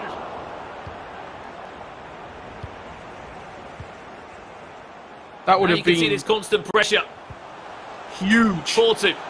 Back to Zidane. Lovely little composure touch there on the right foot. Defended well. Defender just got something on that.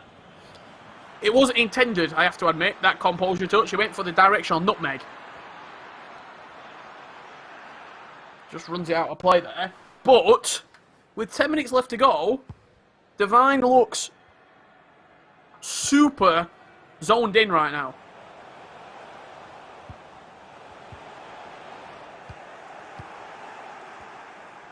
I mean, it's one of those. Those chances go in. Maybe it could have been on, but fortunately for Devine, it just hasn't been the case. That grand final we were potentially dreaming of. I should say that many fans as well are dreaming of that have been watching this broadcast live. They'd have been hoping that Devine could have made that grand final, made that rematch. Back to Zidane again. Loads of step overs, still just about in possession, and so many sort of red and blue shirts back. It made it impossible for Devine to break through that defensive line. So long ball forward. As much as Brešec has struggled with this press, Richard, he's a mixture of good saves and defensive blocks has been enough to at least stay in front by the cushion that he's got. Yeah, we'll probably say Essien's up for man of the match, in all honesty, Brandon. Johan Cruyff comes forward here to try and put some icing on top of the cake, went for the scoop-up chip over the goalkeeper. But Essien in that back five, sort of commanding that back five, he's been very, very good. Stepped out there, won the ball back for Brešec. This final is going to be very interesting. And there you go. We've waited to see a reaction from Brešec. There it is. Goal number 9. Gets us a little finger wag from the Colombian. It's thumbs up. He knows it's job done. And he knows he'll have a rematch against Rapid Bunny for the chance to be in the eLaliga Grand Finals. Commiserations to Devine, but it was one of those games that we always talk about, Rich. If you can keep on scoring goals and making it an absolute mountain to climb for your opponent, even if they score a goal, you go back and reply, you go back and score another goal. It just got to that stage where it was constantly a 3-goal cushion to chase, and in the end, Brešec run away with the game and gave us a thumb up to the camera and said, you know what, that's job done, and I'm in a grand final. Yeah, he had to chase it. He had to chase the game, and unfortunately, in the end, it just wasn't meant to be for Devine, and that final that we all dreamt about, it's going to have to wait for another day. Yeah, it is indeed. Let's bring back in Joella and Carl Walker to talk about that game there. I mean, it was one of those, Carl. He just kept on scoring goals, Brešec, and it became a little bit too far of a mountain to sort of climb and to conquer to get any way back into the game. It did indeed. After that first leg, you're thinking, oh, 5-2. Brešec has got this, but oh no, Devine tried to pull it back. He kept pushing and pushing. And at one stage, I thought, this is it. He's going to pull it back. But Brešec made it 6-3 in that first half of the second leg right there. And Richard, all that's left to kind of say about this is you got your prediction wrong, mate. Right, it had to happen at some point, didn't it? No one ever goes 100% in life. We all falter at some point. Well, I tell you, Kyle, it's a falter. It's not a stop. We are still motoring on, and we will get the final correct. You have my word. Oof, I like that. All right, I like the confidence right there. Joella, we're seeing this game now. It is a replay that's going to be in the grand final of the winners bracket final. And it looks like from these two games we're seeing now, Brešex, he's learnt his lessons. I mean, what I'm just going to say is that I need to gloat just a little bit, okay? You can't just ignore the fact that I got my prediction right for once. All right, so that dream match that you guys were dreaming of, it just has to remain exactly where it was in your dreams. I'm saying Brešex all the way. Oh, I mean, I didn't want to bring it up because I also got the prediction wrong as well. But, you know, well done. You brought it up. Congratulations on that one. I might follow you next time instead of listening to Richard Buckley. Brandon, when we're looking at this game right here, towards the end, Brešex, great game management, I'd say, because at one stage it did look like Divine was going to come back, but Brešex said no. He put a stop to it. Yeah, and the way he managed that game, and it's a question that many of us FIFA players have. I mean, I've been there. I try and see out a game instead of just concede. I mean, the best thing you can do is just keep on scoring goals. That's what Brešex did. Scored a goal every time that there was any chance of a comeback for Divine. He would just go and get that 3-goal cushion again. Then it became a 4-goal cushion. And it just gets to a stage where Divine, as we saw, like 6, 7 pauses. He's always pausing it. He's always trying to change something slightly. Naturally becomes so attackive, and then there's all these gaps in behind that Brešex can just pick off, and at that point, you know, it's game over. And unfortunately for Divine, it was a great run in the tournament, but that matchup unfortunately will not be happening, of the two teammates going back at it in the grand final. And Richard, I think you did mention it during the game, but you said that for Brešex, he kind of baited Divine into playing a certain way, and he fell right into the trap, Divine did, and that just meant that Brešex could continue doing that throughout the two legs. Yeah, not necessarily a trap, but you play a certain formation in the 5-3-2, and if you don't match that formation up, you sort of are letting your opponent potentially dominate and dictate where the game goes, the pace of the game. So he matched it up, but he made him play his way, and you've got to have a lot of confidence to stick with your guns. If I remember correctly, Rapid Bunny matched the 5-3-2 as well and just outscored it 5-4 in the end, and sort of just outworked him in that 5-3-2. It could potentially be a different story in our grand final. We'll find out very soon indeed. So Brandon, what impressed you most about Brešex's gameplay throughout those two legs? I think the one thing that impressed us the most, Carl, is that we looked at the draft that he had. You know, he didn't have R9, he didn't have, you know, Ronaldinho or Zidane, the list goes on. He had Eto'o, Messi played superbly well in that game. I mean, Puskás, you know, I had to put my hands up. I've given that guy a bit of a hard time in terms of looking for a big performance. The Hungarian forward bagged a hat-trick in leg number 1, and he was just such an influential part of the performance from Brešex. So I think the one thing that we have to say for Brešex is that man can deal with any icon. Throw him any icon that's half decent, he can make it work. So we talked a little bit about the draft before and how important that was. It was a slightly different draft for us, Richard. Think we'll see more of that coming into that grand final? Potentially, but I can potentially see as well the two best players that we've had throughout this weekend sort of picking what they feel is just their best team. I don't think they're going to really pick on what their opponent's doing. If Puskás is firing for Brešex, expect Puskás to be in it. If he doesn't get R9, Rapid Bunny, Cruyff and Ronaldinho will probably be making up those positions. It's going to be a tactical game between these two as well. Now, Joella, when we're seeing these two going head-to-head, it is a replay, as we've talked about. And Brešex, you backed him in the last round. He's going to have to adapt his game a little bit. But from that game we've just seen, he's able to do that quite quickly.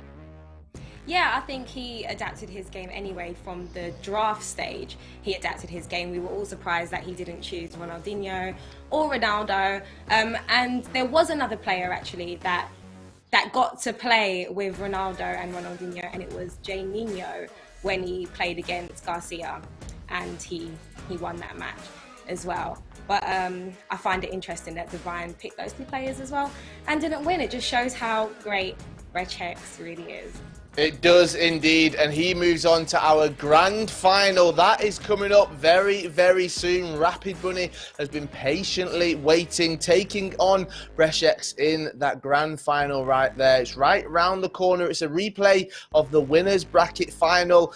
Back then, that one went Rapid Bunny's way. He won the first leg 2-1, and the second leg was 3-3. So hopefully there's plenty of goals to come. Make sure you stick with us. You've come through 2 days. It's Championship Sunday, and that grand final is on the way. We'll see you in a few minutes. Welcome to the next level. This phone paired with 5G ultra wideband, wow. The new Samsung Galaxy S21 is here, and it's on Verizon 5G ultra wideband, the fastest 5G in the world. Available in parts of many cities. It's not just a great network. It's ridiculously fast. Stream your favorite shows in Ultra HD. I'm so excited about this. Streaming is crystal clear. Select unlimited plans get the Disney Bundle included and Discovery Plus on us. Yes. Switch and get Samsung Galaxy S21 Plus 5G on us. Only on Verizon.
Choice to make a little mockery, it won't do. Further down the line, still surrendering, trying harder to forgive you. Candlelight has gone out. Some will win and some will lose. Nothing much else to say. Thought I was searching for something. Door has closed, not a sound. Take a look as I am now. Still I smile but don't speak. Will you please slow down?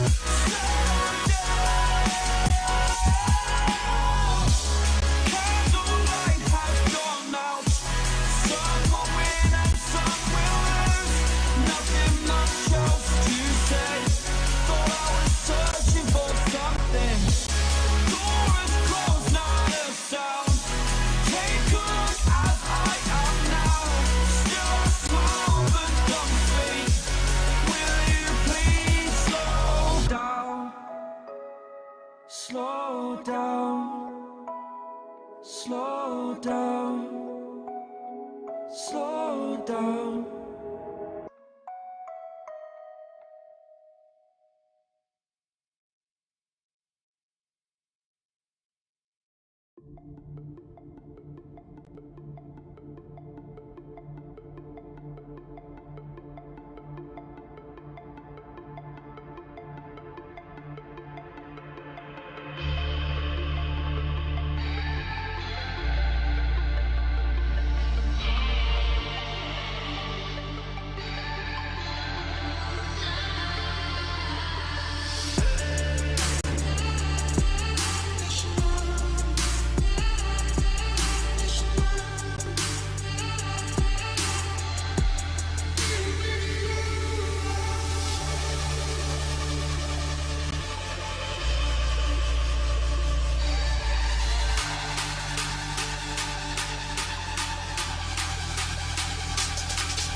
Heaven just knows what it was.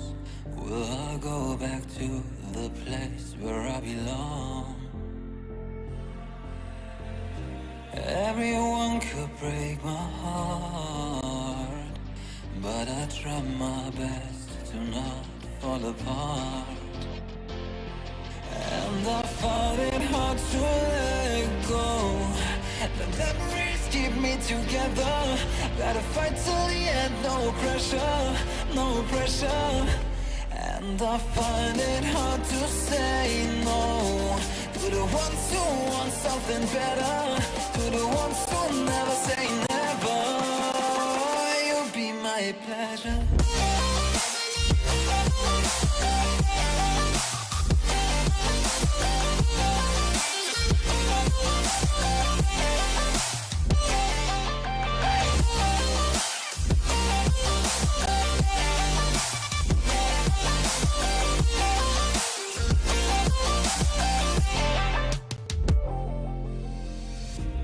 I got nothing to be scared of, because where people live, there is always love. I know the answers in my heart, so I'll try my best to not fall apart. And I find it hard to let go. The memories keep me together. Gotta fight till the end, no pressure, no pressure. And I find it hard to say no to the ones who want something better, to the ones who never say never. Will you be my pleasure?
Hello and welcome back to the eLaliga Santander FanCup. It is the North America Regional Final. My name is Kyle Walker. I'm joined by Joella Noble. Joella, it's grand final time. It's a replay of our winners bracket final. Brešecs hoping to get revenge on Rapid Bunny. These two going head to head on a scale of 1 to 10. How much are you looking forward to it? Probably around like a 20, 25 kind of vibe, you know. Brešecs, you know, has an opportunity now to take on Rapid Bunny and potentially win, coming from the loser bracket. It's exciting times. It is indeed, and we want you guys to get involved with the show. And Joella, they can get in touch with us, can't they? Yes, guys, please do let us know your thoughts. Let us know who you're rooting for. All of that other good stuff, predictions and all of that. It is hashtag eLaliga Santander FanCup. Yes, so make sure you get on your phones right now. We want to see you not just in the Twitch chat, but also on Twitter as well. Now, a little bit of an explainer about what is to come. All right, the grand final sees Rapid Bunny, who's made his way through from the winners bracket. This tournament is double elimination, so you've got to lose twice to go out. So if Rapid Bunny wins the first matchup over 2 legs, he wins the whole tournament, because effectively coming through the winners bracket, he's 1-0 up already. However, if Brešex can force a grand final reset, a bracket reset, then he has to win the first game, and for him to win that tournament, he has to win the second game over 2 legs as well. Now we can see the winners bracket right here. This is how those players have made their way through. Rapid Bunny taking on the Mighty Ped. Then he faced his next opponent before that winners final right there. Brešex 5-4. It was so close. And Brešex will be hoping to get that revenge right there. He's got a second shot at that in the grand final, which makes it super exciting. We talked about the players dropping down into the losers bracket. They've made their way up. Someone has to do it. Richard, Brandon, join us here in this conversation. And what a replay this could be. 5-4, Richard, in the last matchup. Will we see the same again? Potentially so, or potentially the curse of the grand final could come out and we could get maybe a more tighter affair. Typically the tension builds up a little bit more, the sort of magnitude of what you're actually playing for does tend to rampen up in the grand final as well. But the question is it going to be revenge or will it be a repeat? We'll find out. We will find out indeed. And Brandon, for you, these two going head to head, do you think they both deserve their places in the final? Yeah, it's a shame there's not 2 spots on the line to Madrid, in all honesty. These two have been absolutely fantastic over the last 2 days. The difference is one player's not suffered a defeat yet in Rapid Bunny, but for Brešex, although he has suffered a defeat, he bounced back. And I mean, what a way he bounced back. He won with a ridiculous scoreline, 8-4. And I can't wait to see how the drafts are going to be looking, because let's see who gets the big boys, who gets those big icons, R9, Ronaldinho, which ways are they going to go? Right, let's have a look at those draft picks right there. There is a draft system in place. 4 icons allowed, 11 FUT items to include in your squad. This is Rapid Bunnies right there. And Richard, I have a feeling he's had a little bit of input from his housemate. Yeah, absolutely. You see Divine sat behind him there. Just having a quick look at the squad. The 4 icons of choice: Sen, Ronaldinho, Cruyff and Zambrotta. Sen potentially playing at centre-back if he does decide to do so. Acuna alongside Messi, Koundé and Oblak. Casemiro can also play centre-back as well if the opportunity arises. And then 3 foot freeze attacking players. You've got Kappa, Dembele and also the main man Alex Moreno. Quite a good squad. Not the best that we've seen in the draft format, but not the worst either. A very good team. Cruyff and Dino being the standouts. Right, Brešex's team is coming up next. And Brandon, looking at the icon choice on this one right here, Ronaldo, Puskas, Eto'o and Blanc as well. What do you make of that? I mean, what don't we know about this sort of bromance that's been formed between Puskas and Brešex? I mean, those two have been able to form some sort of special partnership. He scored so many goals in the last game, did the Hungarian fool. He does bag R9. Samuel Eto'o has also been the start of the weekend in the eLaliga Santander FanCup. You look across the rest of the team as well. You know, he gets that Varane pick, he gets Ferland Mendy, Thibaut Courtois in goal, Emerson out in at right back. I think that'll be Blanc that probably does go back into centre half there. A very good team. Well, sure, no, Diego Carlos is there. My apologies. Laurent Blanc should be in the midfield, depending if the 5 at the back is played. And that's the big question here, to be fair, Carl, because we saw Rapid Bunny last time he played against Brešex. I believe he matched him up at a 5 at the back. We know it was a very narrow game that finished 5-4. Is the 5-3-2 going to come back out in action for the grand final? Because as we know, it seems to be the formation to use at the moment in competitive FIFA. And Joella, these two have already gone head-to-head once, so they're both going to have an idea of how the other one plays. That game ended 5-4 after 2 legs of FIFA, so now they will have learned everything they know, and they're hopefully trying to expose their opponent. Yeah, I feel like there's a lot of tactics that went into both of their draft picks. And also, we saw Divine in the background there giving his friend some pointers because he did suffer a loss at the hands of Breshek. So I'm looking forward to seeing how they go about this. It's going to be interesting. It is indeed. Right, we'll jump straight into our predictions, okay? And once again, well, maybe we should have listened to you, Joella, on this one because you got it right last time, but myself, Richard and Brandon have all gone for Rapid Bunny. Maybe that's because he's gone through that winner's bracket, but you said you like an underdog. You've gone for Breshek, and for you think you can force the bracket reset. I think he can. I don't think he's the underdog anymore either, to be honest. He lost that one game with Rapid Bunny, and he's just been killing it ever since. And I feel like he stands a real good chance. I'm not saying Rapid Bunny is no good, by the way. He's also amazing. He is indeed, and with those two going head to head, we'll see who becomes the king or queen of predictions. I'm going to say it, Richard, your crown could be under threat right now. If Joella manages to get this one correct, we've got to give her the predictions crown. Do you think that'll happen? Potentially. Anything could happen in FIFA, but I know that even if I don't have a crown, I am still a queen. And I'm out there representing for all my homies, Kyle Walker.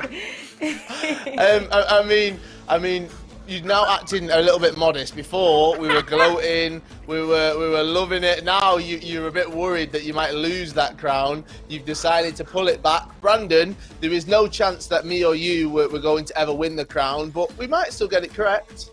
I think we've just got to enjoy our weekend, to be fair, Carl. I think Richard's always taking the centre spotlight, isn't he, on the predictions? So we better let him enjoy it. But no, to be fair to him, he's guessed right pretty much, I'd say 95% of the time this weekend. And I mean, I'm learning. I'm sure next weekend in South America, we will be a little bit better ourselves. I don't think so. I'm sorry, mate. I'm not too sure on that one right I tried.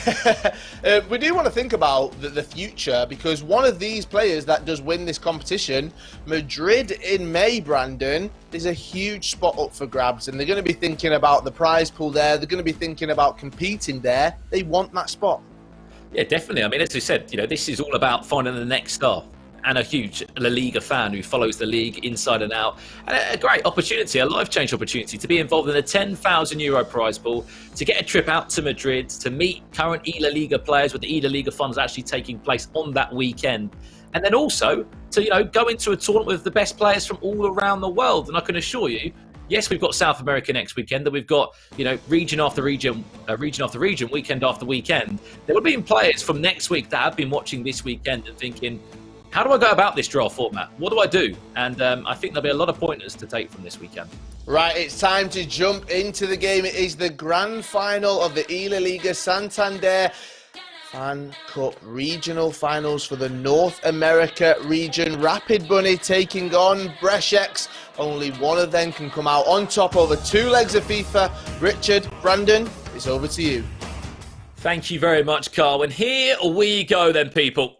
This is the moment that we have been waiting all weekend league for.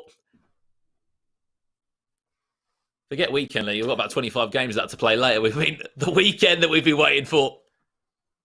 Your grand final. Rapid Bunny against Breshek. Potentially a moment and an opportunity to change your life. You win this tournament, you'll be off to Madrid in May.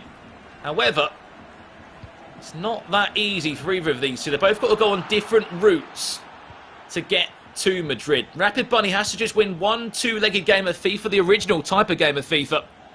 On the other side for Breshek, he has to go back-to-back in 2 individual 2-legged matches because he's gone into the loser bracket, Richard. So technically comes into this one with a slight disadvantage, but Rapid Bunny has not lost a single game in this whole eLaliga Santander FanCup. Yeah, it's simple for Breshek. You win 2 legs of FIFA, you then force the bracket reset, and you're right back in it. That winner's bracket advantage is no more. Puskas, early chance here. Samuel Eto'o! Smashing the back of the net. And Sammy Eto'o puts Breshek 1-0 up early doors. And as we know, Breshek needs to win 2 games, as you said. Each of those games made up of 2 legs. Rapid Bunny yet to taste the defeat, but Rapid Bunny has not played a game of FIFA in about 2.5 hours in terms of on the broadcast. When he was building his draft, you saw his teammate in there and roommate in Divine helping him build that draft and building in that team. He might not have R9, he might not have Puskas, he might not have Samuel Eto'o. However, he could be 2-0 down it. Back to Puskas! And what a start for the Colombian in this grand final. He knows it's a long old road to Madrid. 2-0 up. Fenat Puskas and Eto'o on the score sheet early doors. You got Puskas, Eto'o and R9 all playing in the attacking third. There will be goals scored.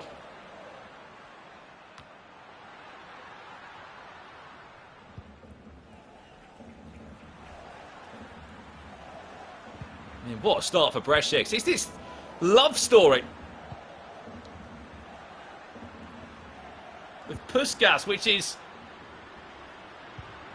a bit of a honeymoon at the moment between these two. He could be on route to book him. Not just not winning this tournament, but a ticket to Madrid for those finals in May. And it can sound so ridiculous. Yes, Rapid Bunny would of course been playing some weekend league. You'd like to think playing against some fellow pros. When you're out the loop of a tournament, you've had a bit of time to have a break. It can really phase you. Here comes Puskas again! Full of goals! Is this man 3-0 in 22 minutes? What on earth is going on? This is the grand final, Richard Buckley. What a start! And you look at that team right there, that screams a good 5-3-2. Emerson, Carlos, Blanc and Varane with the beautiful left wing back in there as well. In the hands of Rapid Bunny, it's Phil Mendy at left back. Eto'o in midfield alongside Llorente.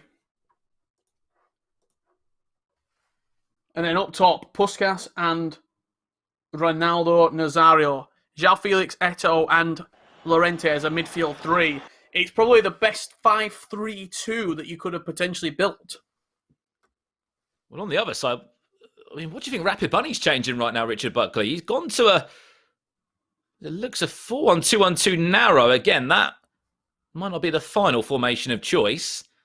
It's good to see he's made a change because clearly, you know, he's 3-0 down in a very, very short time period. It's about time you make a change, at least adapt and try and fight back. Otherwise, next thing you know, you could be 4-0 down. And we saw that last game. Brešec is already knocked out someone from Timbers Esports, and that was Divine in the last game, and it was an 8-4 scoreline over the two legs. This man wants to knock out another one of those players, alongside sending this game into a bracket reset. I know it's early days, but what an early start from Brešec here. 3-0 up in 23 minutes. Puskas could be on for a first-half hat-trick. Incredible scenes in this game so far. It is a long contest, though. We do have to remember that. Plenty of time for Rapid Bunny to turn this game around.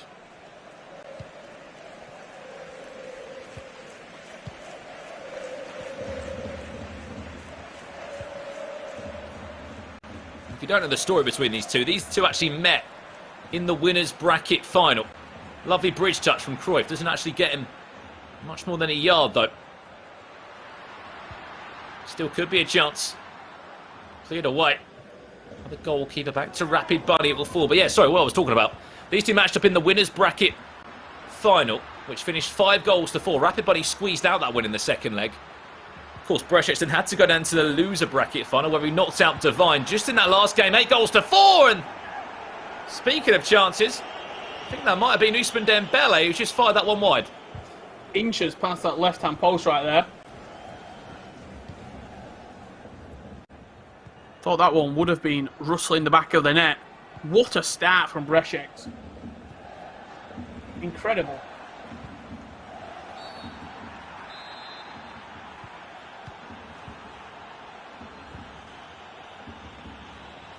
Player that was heavily involved last year in the competitive scene. Qualified for FUT Champions Cup Stage 3 in Atlanta. If you're a hardcore FIFA esports fan, you'll No, that tournament. That was the only EA major that he has made. On the other side for Rapid Bunny, player that's been involved in the scene for quite a long time. Me and Richard have had the pleasure of commentating on it before.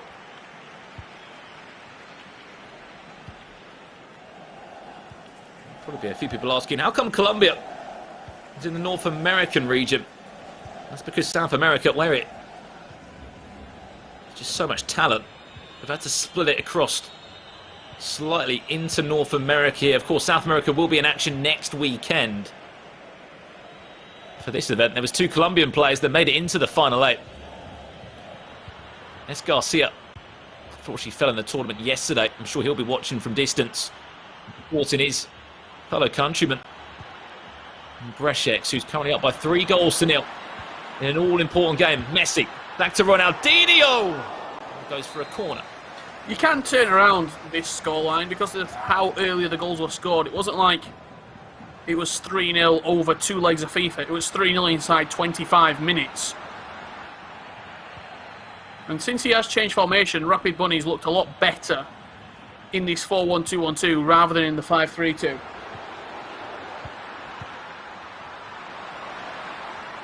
Chance. Dembele.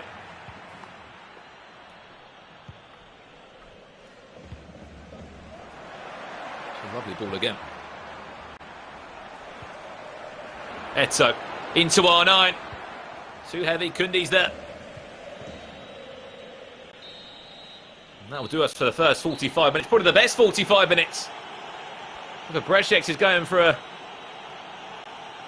cup of tea or a coffee top up. I mean, whatever he is drinking, it's been working well for him today. Up by 3 goals to 0 in 45 minutes. A perfect start for the Colombian, Richard. I mean, he knows what he has to do. The best thing you can do if you're in this situation from the loser bracket, just focus on a game at a time. Win the first 2 legs, and then it's a clean slate. It's all to play for. Then pretty much your grand final starts then. No, absolutely. I think the early start, you have to look into it and say it was an incredible start to the game. But he only had 37% possession. He's had 4 shots, 4 on target, scoring 3. It was a blitz. It was a blitz of play in the opening half. And he got those goals early. If this is, you mentioned it, Brandon, at the start of the game, believe it or not, weekend league. If this is in a weekend league game, you're probably forcing a rage quit. If you score 3 goals inside 20 minutes, you're probably winning the game. But over 2 legs, it's not a safe scoreline, as crazy as that sounds.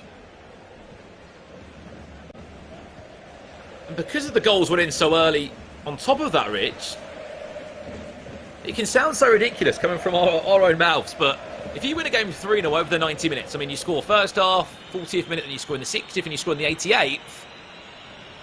So different compared to if you go 3-0 up in 25 minutes, you've suddenly got to hold on to this lead. Not just for the next 45, but then another second leg too. We've seen so many players, not just in this eLaliga Santander FanCup, but in a handful of tournaments in our time, especially on FIFA 21. But that scoreline is not safe. It sounds crazy, but a 3-goal scoreline is not safe across a 2-leg game. 4 or 5-0, however, then you're starting to get into the safe zone. Chance.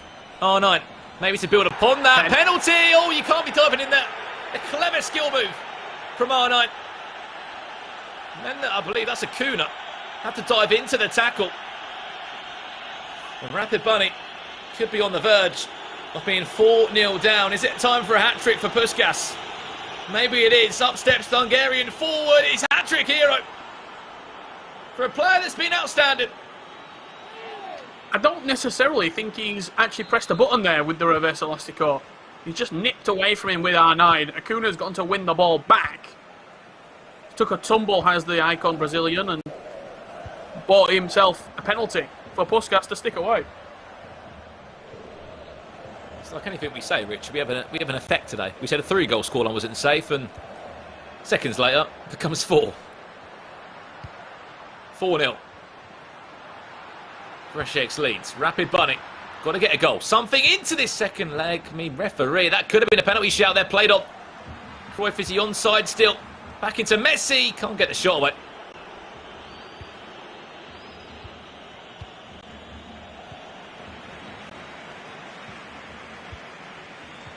A tough situation to be in.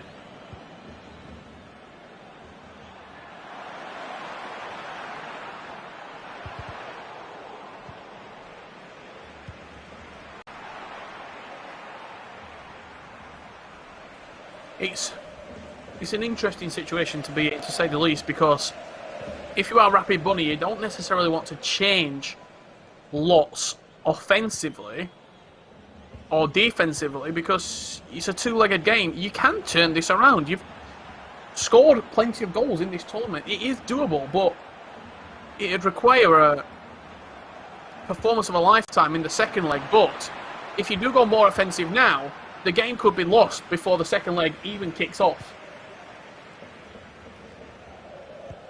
Yeah, it's a real difficult one to work out. You should sort of change your tactics. You know, on one hand, you go out and you press and you have a high depth, potentially leaving some serious holes at the back. On the other side, maybe you could bag a goal or two. We'll keep it as it is. Maybe bring on some fresh legs shortly. Even a goal would be something to take into the second leg. The worst thing that can happen here is Breszek gets a fifth, maybe a sixth. Keeper's been teed off his line. On over the hill tour into the reverse elastico. Still with it. Rolled into Oblak.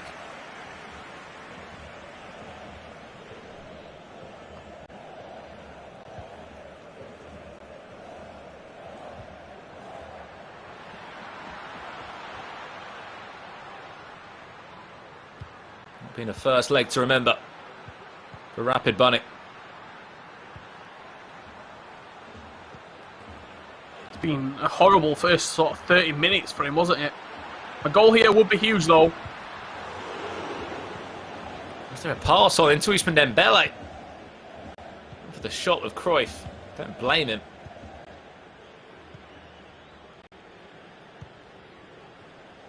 Could have passed it sideways. Little square ball into Ousmane would have been very desirable. Player lock there, just getting a little bit muddled up.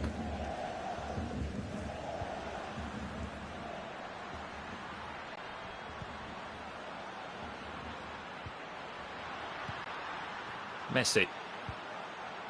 That's a Kappa. Cruyff.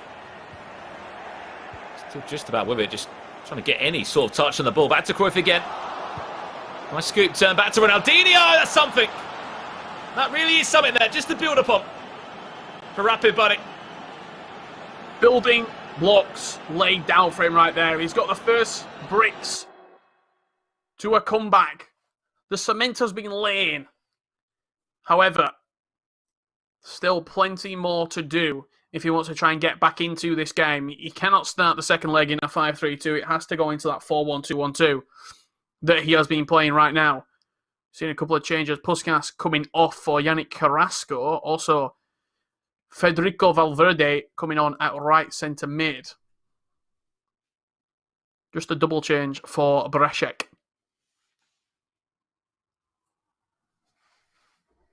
He believes that's all the changes that he needs to make. First goal he's conceded in this game so far. This is your grand final, if you have just tuned in. Only one player can book that trip of a lifetime to Madrid for the eLaliga Santander FanCup finals in May. Still a second leg to come up in this game. 4-1, Breszek leads.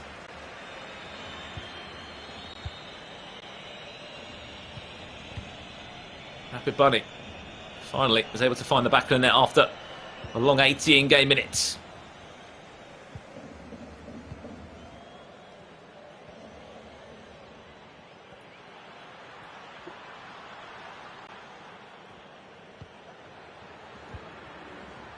Essien. See Ansu Fati brought on there for Rapid Bunny as well. Could be a chance for the Spaniard to maybe make an impact on this one. Goes for a little scoop turn. Wants to let into Ousmane Dembele. Came too textbook, too easily readable. Did not cause a problem in the end for Breszek. As we said perfectly, you're looking at the 30th player ranked in the world on the PlayStation 4 from Colombia. against the players 18th in the world from Mexico. Let's have the Global Series ranking state at the moment.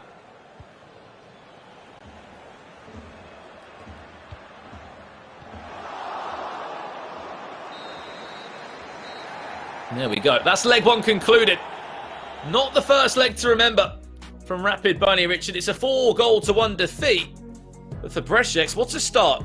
Of course, we'll be disappointed that he conceded the goal, but you can't be disappointed with that first half that we saw. What an unbelievable start from the only Colombian that remains in this tournament. This is our eLaliga Santander Grand Finals. And, I mean, we could be on for a bracket reset. I know there's still another leg to come up here. But Brzeziec, as we know, if he wins the next leg, Richard, and wins the tie overall, we go to a bracket reset and we do it all over again for 2 legs. Yeah, absolutely. I think you're going to see the early goals here. 7 minutes in, Puskas linking up with Eto. Great first-time fake shot there and just smashed into the top right corner. 3 minutes later, João Felix gets on the ball into R9 Ronaldo. You're going to see the run of R9 just peeling off his man there. Simple one, back into the mixer for Puskas. He could have passed it first time, actually, into Eto as well, just watching that chance back there. Rapid Bunny not happy whatsoever as that went in. And 20 minutes into the game, went from bad to worse as Ronaldo picked it up on the edge of the box into João Felix. Puskas smashed it in at the near post. Yeah, brilliant start. I mean, by that point, it was 3-0, and then it got a little bit worse in the nicest way. There was a chance here for Rapid Bunny. This one was with Messi. Back to Ronaldinho. A great save there. Pulled that one away. And then there was a penalty. It was a harsh penalty. There was like a reverse elastico, she said. Probably didn't press any buttons. Puskas bagged himself, I should say, a hat-trick within the first leg. And then a late chance here, late into the game. It was about time that the Rapid Bunny had an opportunity back into the game. The ball was bouncing around in the box. Eventually, there was a goal for Ronaldinho, and he enjoyed that one because it doesn't look like much of a goal in the complexion of that game. But you have to remember, this is an aggregate scoreline. That's not a 4-goal deficit now. It's only a 3-goal cushion for Brzeziec, which, as we know, could easily be turned around if Rapid Bunny comes into this second leg, Richard, feeling very good, scores the first goal, builds up this momentum patch. Next thing you know, we could be seeing this game turned around because these two have already played in today's bracket, and it was a 5-4 victory for Rapid Bunny. What do we have in common from that game?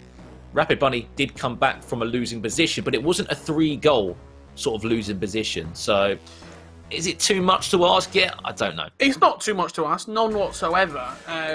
You also look, the final goal of the game fell to Rapid Bunny, so he's got the sort of taste of a goal in his mouth. Potentially he can move on and get back into the game, but it's going to be a huge ask if he was to turn this game around. A bracket reset is looking very likely indeed. We've not done this over the 2 days, but I can see the Twitch chat right now. All I'm looking for is a name. Who do you think is going to be the victor of this tournament? Is it going to be, I'll go Bunny or Brech? Bunny or Brech? That's all I'm looking for. I'll make it simple for everyone. Or Rapid. Rapid or Brzeziec? Who do you think is going to be victorious? We'll try and sort of read the chat and see where we think the people think the game will go. Yeah, there's been some incredible viewers watching over this weekend. As we said, this is going to be a really fun process, the eLaliga Santander FanCup. We're back again next week for more action in South America. Then we continue our run, Richard. We go across to Asia, to Europe, and the tournament just continues to get bigger and bigger because all we're looking to do is find players from all around the world. Yeah, absolutely. Just having a look now, a lot of people backing Rapid Bunny. Bunny, of course. Bunny, no doubt. Everyone fancying a little bit of Rapid Bunny to turn this game around. The game only seconds away from getting underway. I cannot wait to see if the comeback is doable. Yeah, I mean, it's one of those, isn't it? It's a 3-goal cushion, which, as we know, in competitive FIFA can be turned around pretty easily. I mean, for Brech, what's he got to do? All he's got to do is come out and score a goal. He's back into a 4-goal cushion there, Richard, and I believe 4 goals for Brzeziec is pretty good. I mean, before we know it, we could be into a bracket reset within seconds. If he starts the game as he started the first leg, it's game over, really. If he comes out flying, gets a couple of goals, it really is all she wrote, and Brzeziec will be forcing that bracket reset with all the momentum in the world. Yeah, I mean, it'll be an unbelievable statement from this man. As I said, only 2 Colombians made it into this eLaliga Santander Fan Cup. He continued his run. And also, there's something in it, Rich, because at the end of the day, Brešex lost to Rapid Bunny in a winners matchup. And I think we've all been there, especially against fellow pros. You would have learnt a lot from that game. But for him, he's thinking, I want to get my revenge. And there's no better revenge than a bracket reset and to beat him in a grand final, to then send me to the eLaliga Santander Fan Cup finals in Madrid. So there is the opportunity there. Yeah, absolutely. We are going to be joined by Kyle and Joella right now to get their thoughts at the halfway point in this grand final. Kyle, is the bracket reset going to happen?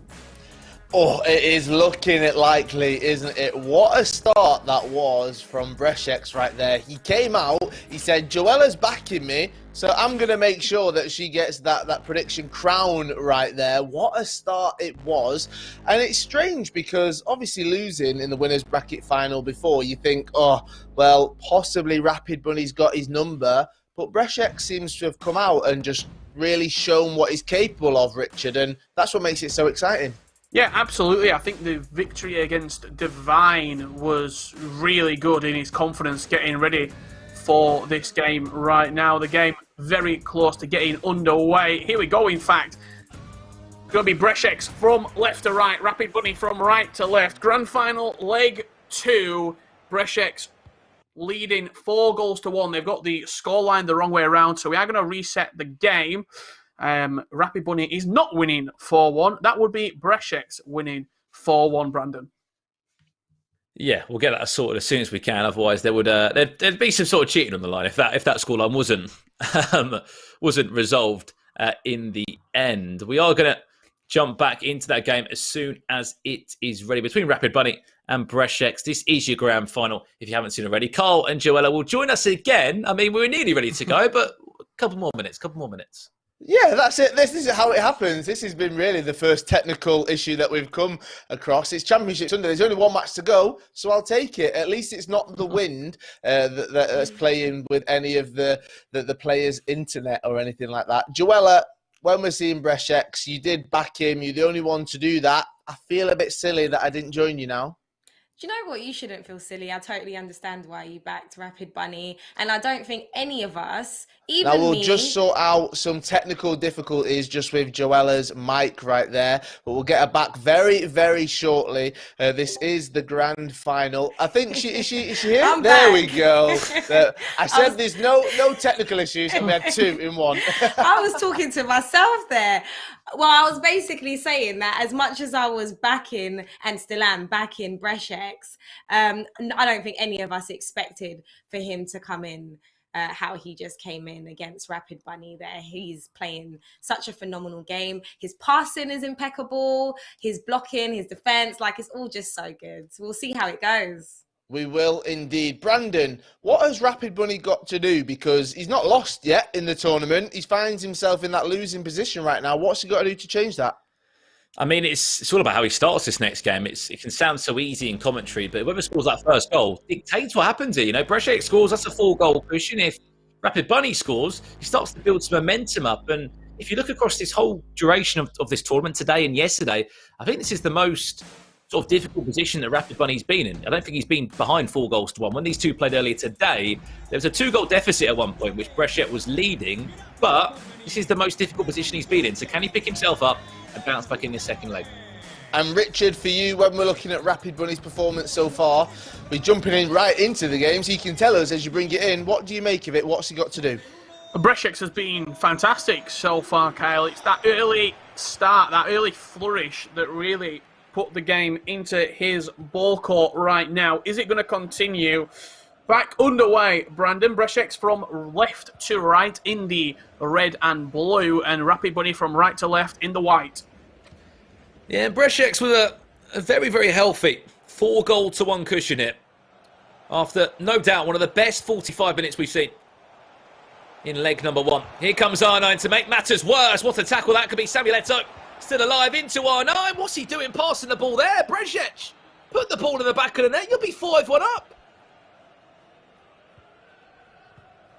That is incredible. Not sure what happened. for Brešek right there. He cannot take his foot off the gas, though. That's the main priority for him right now, because Rapid Bunny, if he gets a goal back and makes this 4-2, he will back himself 1,000% to turn this game around. First goal is important, depending on which way it goes. And also, if Brešek was to win this game, Richard, this first leg of 2, in terms of the series, I should say, win the first leg of games, that's going to fill him with so much confidence to go and do it again. Chance, Rapid Bunny, well blocked by Ronaldinho. Lovely little pass around the corner, well defended again at the back.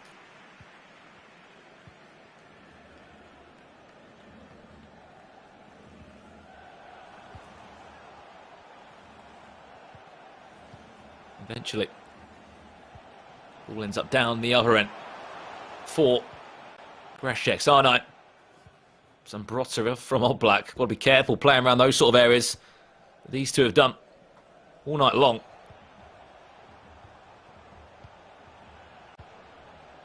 Puskas. Back to Ronaldo. Here's Samuel Eto'o. Lovely bridge touch around the corner. It could be 5. Oh, no. It won't be. Still on. How on earth did that not find its way into the back? And there's 2 lifelines at the back at the moment for Rapid Bunny. A last-ditch tackle, and was it good goalkeeping? Was it deflection? I think it was a block on the line. Body is on the line for Rapid Bunny. Brešek will be thinking, okay, I've had 2 chances now, and I've not scored. What is happening? Chance. Moreno out for a corner. This is what I mean. These are the moments in the game, Rich. You don't score, but you start thinking, oh, wow, is this going to turn on me in a minute? Am I going to start conceding? Here's Cruyff. Estienne. There, even though it'll be a good effort on goal. Messi back to Cruyff. Still with Cruyff again. Doing everything he can. Down the byline, it's so tough. Cruyff.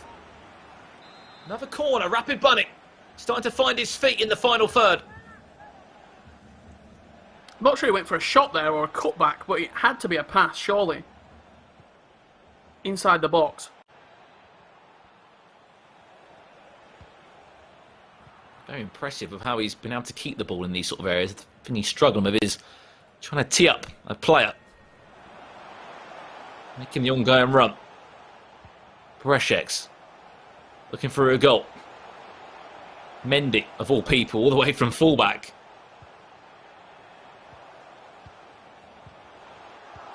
Eto'o, no way through. And we'll go back down the other end. An end-to-end start. Quite frantic first 30 minutes.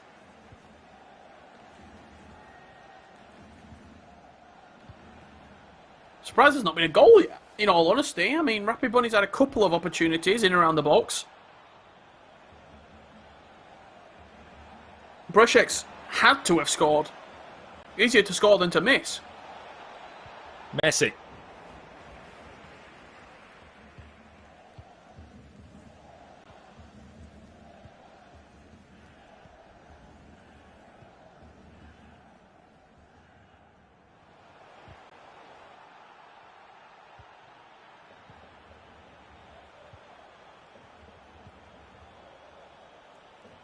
He will. On the back of the net first out of these 2. So tightly contested these first 34 minutes. We're nearly at halfway. So Brešek will be massive for a confidence booster. 45 minutes away from a bracket reset. Messi. Back to Cruyff. Bridge touch. Cruyff again. He just can't get around the ball.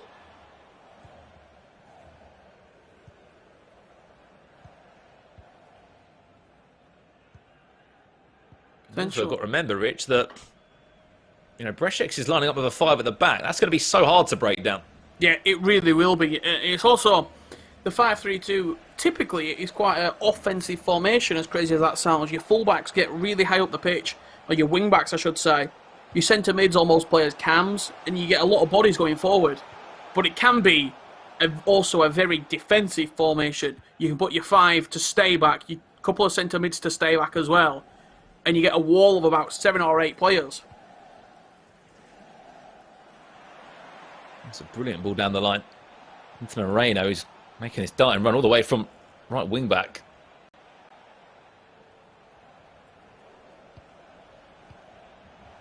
Messi. Back to Dembele. Patient build up here. He's so good at getting to these areas. It's just where can you go after it? Where are the gaps? Could there be a through ball there if he just gets himself on side? Dembele. Can't turn his man. Well defended by Brešec again. He's 45 minutes away from a bracket reset. Is it going to happen? That is the question. Or will we see potentially the comeback of the tournament from Rapid Bunny? It's going to have to be a rapid response if he wants to try and get back into this team. Probably talking to Divine there as well. You would imagine. Little nod of the head from Rapid Bunny.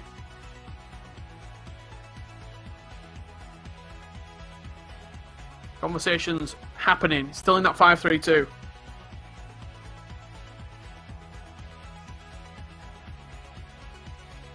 Well, it's even bigger, this task. Now, whether that's Divine in the room of Rapid Bunny speaking to it. Saying, come on, you've got 45 minutes here. Turn this game around, set it to extra time potentially. Don't get me wrong, if you lose, there is still a second chance. There is still an opportunity to put this right.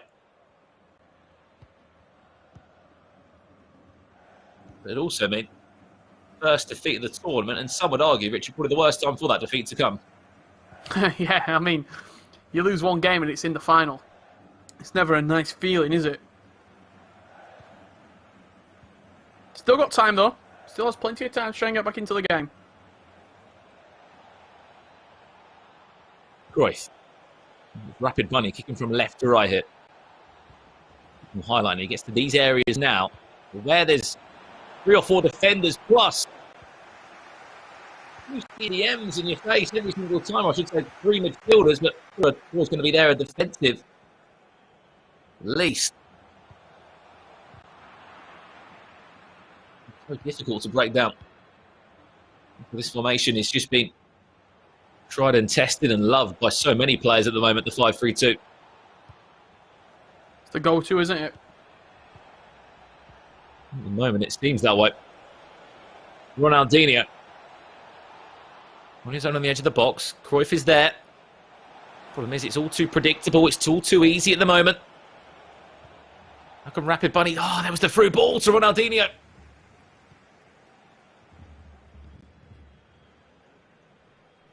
Chance goes big, and then we go back down the other end now for Brešec. There's the ball back. Nice press from Ousmane Dembele.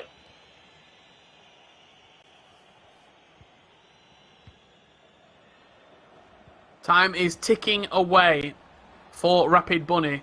It seems like he's been pending Brešec's half in this second period. Cruyff into Ronaldinho! It's been coming. Wake up call! On the 58th minute, Richard Buckley, Ronaldinho, the hero, scored the only goal in the last match, and for that one, a wake-up call after a lot of pressure. It certainly has been coming. The ball keeps getting around that area, and it's always been the question, where does that ball end up? There's never been an ongoing runner. There's never been a hill-to-hill or a bit of skill or trickery to open up a pocket of space. It's been very difficult to break down. However, you try. And eventually, it will pay off. The Rapid Bunny, it's a way back into the tie. 4-2 he trails. But he has got plenty of time. Oh, loads of time left to play. And you can just see the bottom face cam there. Brešec has got closer and closer to the monitor as this game goes on. He's actually out of vision right now. He's concentrating that hard.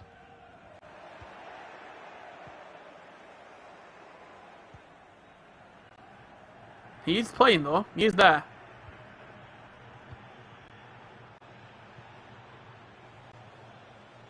Don't blame him. It's such a big game.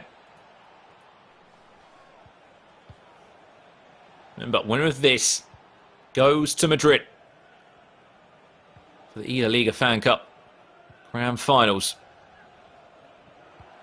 Rapid Bunny looking to find a way back. Dembele! If he'd have powered that into the near post, I think like he was asking for, could have been a chance right there for Ousmane Dembele. So offensive though, Rapid Bunny in this second half. See all the white shirts high up the pitch. Essien having to do a lot of tracking back in midfield. He's been pending his half, in all honesty, Brandon, but you know what that means. The counter-attack possibility is always there.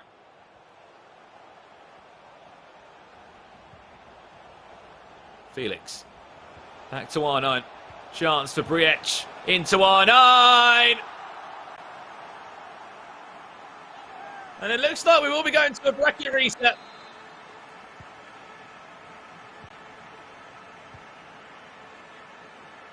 Do this game all over again.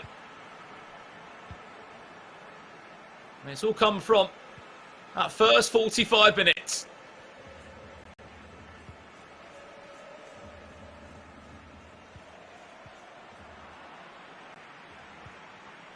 Not even the first 45 minutes, the first 20.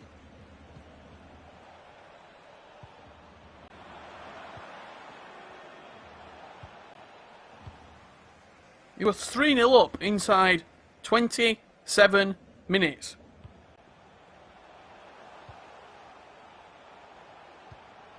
And it goes to show, yes, this might be a two-legged game of FIFA, but if you can start well, if you can score early goals,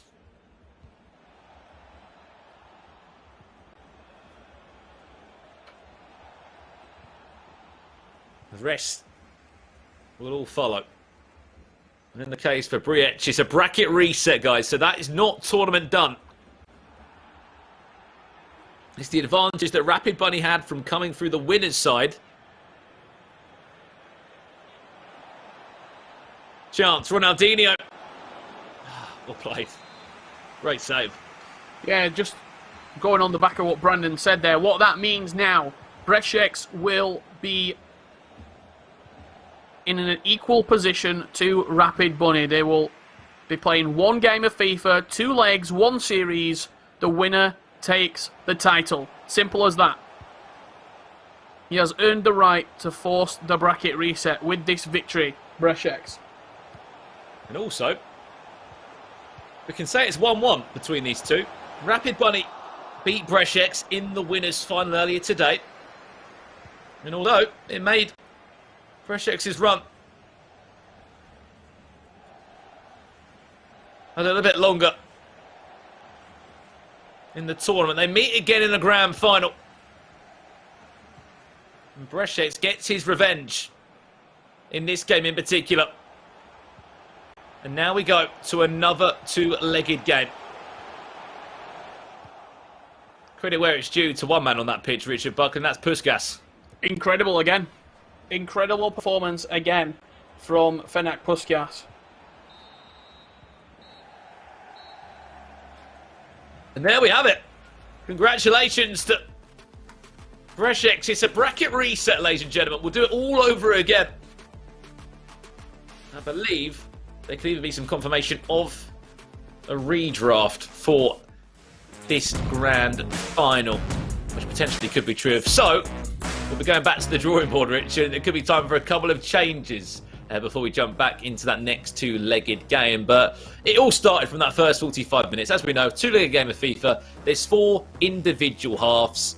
First 45 was incredible. I know we're looking at the second leg here of the highlights from the game. Rapid Bunny was on top for a long period. He kept on getting the ball in the right areas, just really struggled to find that piece of trickery, that piece of magic, all that sort of ongoing runner, which he only could find on one occasion. Yeah, absolutely. It was the run there from Ronaldinho. He had another chance here with Ousmane Dembele. No cutback was on. He went for the near post shot. If that goes in, maybe it's a different story. But Ronaldo linking up with Sami Eto'o back to R9 on the 1-2 pass and rifled into the bottom left corner, meaning that Brešec is victorious in game number 1. What that means? It's a bracket reset. We will go again. Game 2 will be loading up very shortly indeed. We will get confirmation of what that means in terms of the draft. So let's welcome back in Kyle and Joella. Kyle, what a performance there from Brešec, and resets the bracket. He does reset the bracket. Let's go. Grand final, baby. This is what we want. This is the energy we're bringing right now to that stream, because Brešec He looked unplayable that second leg, the first half of it, 0-0 the first 45 minutes. But in the second leg, in that second half, it was 1 apiece. So he's managed to reset that bracket. He's going to be full of confidence even after dropping down into that loser's bracket on that side of it. And Joella, your man that you've said's going to win the tournament, well, it looks like it could be true. I mean, you know, I called him up in the break, had a quick word, told him what I think he should do, and clearly he's listened. This is really what we want from the grand final, really. You know, it makes it a lot more exciting, and anyone can win at this point. It's a reset. It is indeed. Now, one moment I do want to talk about in that game, Richard. Brzeziec could have made it 5, but there was some on-the-line defending that the save, they just threw their bodies in front of it all. What did you make of that? Yeah, bodies on the line, and it's moments like that where you are the offensive player, you're leading 4-1, that doesn't go in, and you think, oh, we could be in for a little bit of a disaster here if those chances aren't going in. But he kept composed, made sure that Rapid Bunny didn't get hold of the game. He was in control of the game, Rapid Bunny, but he wasn't creating golden chances. He wasn't creating anything clear cut in the final third. But in the end, that early money in the bank, shall we say, that he got in the opening 30 minutes in the first leg paid dividends. It did indeed. And Brandon, when you're looking at Rapid Bunny's performance over those 2 legs, he never quite got going, only managing to score 2 goals over the 2 legs of FIFA right there. Why were there no goals? Yeah, it's a tough one to really sort of call back and question, to be fair, Carl. We saw it more in the second leg. It was a case of kept on getting the ball in the right area, but with this 5 at the back that is so hard to break down, especially when we saw Brzeziec bringing back those midfielders as well. You're having to get past like 5 players with the 3 centre-backs and then a couple of midfielders on top. You know, you've got 2 in there, a little bit more defensive. So hard to break down. Got in the right area so many times, but just struggled to find either the heel-to-heel or the elastico, the la croqueta, or a through ball to any player. And it became just so difficult. But the thing that I want to look into is the fact that Rapid Bunny won a game early today against Brzeziec. Brzeziec has just won again against him now. What does this put? You know, what does this set up this final game? It's going to be an interesting one. It is indeed. 2 legs of FIFA to come, the grand final, and this time, Joella, the winner, they take home that crown right there. They are crowned champion, the eLaliga Santander FanCup North America Regional Finals. We're going to get our champion, and this is what it's all about. This is the super exciting bit. 2 legs of FIFA, 1 champion. Yeah, there's no reset on this one. This is the last match. So whoever takes it is you know, going to the grand final. They are in Madrid, which will be coming very, very soon. Right, make sure you do stick with us, okay? We've got Rapid Bunny taking on Brzeziec. The winner takes the crown. We'll see you in a few minutes.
Yeah. MD, JPB, it's only right, baby. Yeah, why you mad? I got a bad bro. Name hot in these streets, no Tabasco. But I'm so stubbed, that's a fact, yo. And if you think I'm frontin', you can run it back, yo. Go on, run it back. You know that I run it. Everything you wanna do, I already done it. And I got your little boo telling me she love me. I got this one, that one. Damn, it's gonna be a long night. Yeah. You know. I said, damn, it's gonna be a long night. Yeah, let's go. Look. I told Shorty drop it for a real one. Go ahead and pop it, let me feel some. Do it for the boy with a bag now. Movie star money making everybody act out. I don't lie to these women, if I want them then I tell them. Don't get fly for these women, I was born with these propellers. All my haters cannot beat me, so I call them acapellas. See, I'm only getting better, you only get jealous. You know that I run it. Everything you wanna do, I already done it. And I got your little boo telling me she love me. I got this one, that one. Damn, it's gonna be a long night. You know, I have this one, that one. Damn, it's gonna be a long night. Yeah. MD, JPB. You already know, baby. Yeah. I said I already done it. Everything you wanna do, I already. You know that you know that yeah. I said you know that yeah. Damn, it's gonna be a long night.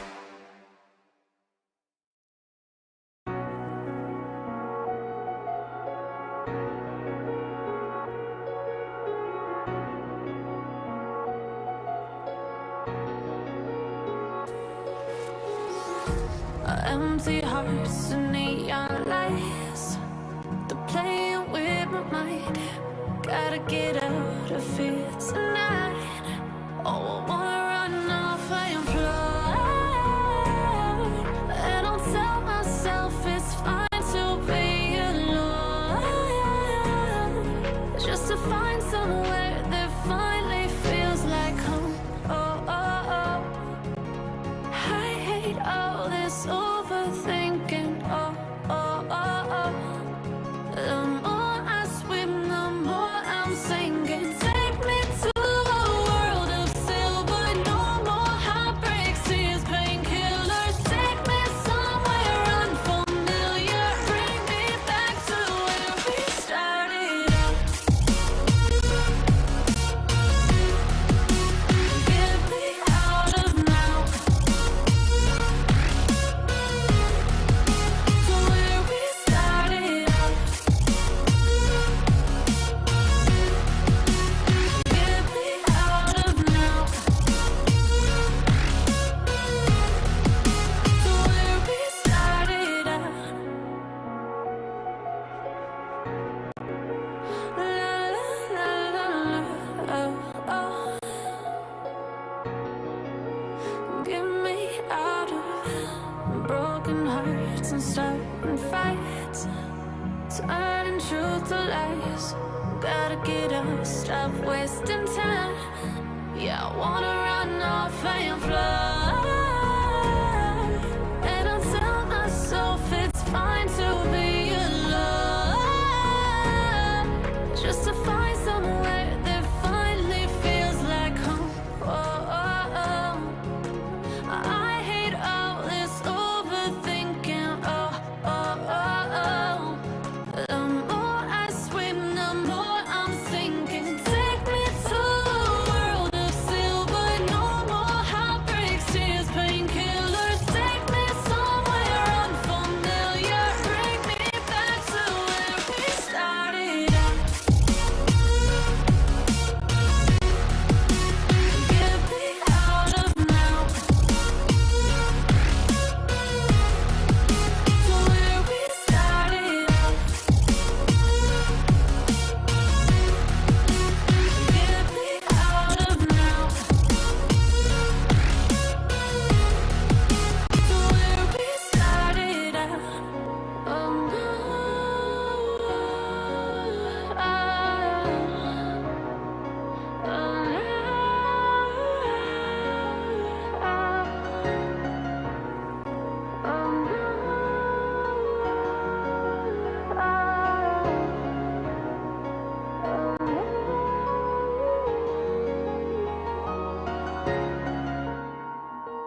same. Yeah. For my broken heart, no remedy. But maybe if you stay, we can get away with it.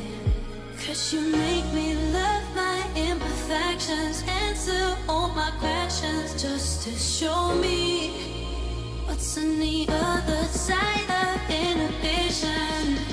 No apologies, my baby. I do you do 'cause I'm feeling so good. Ooh.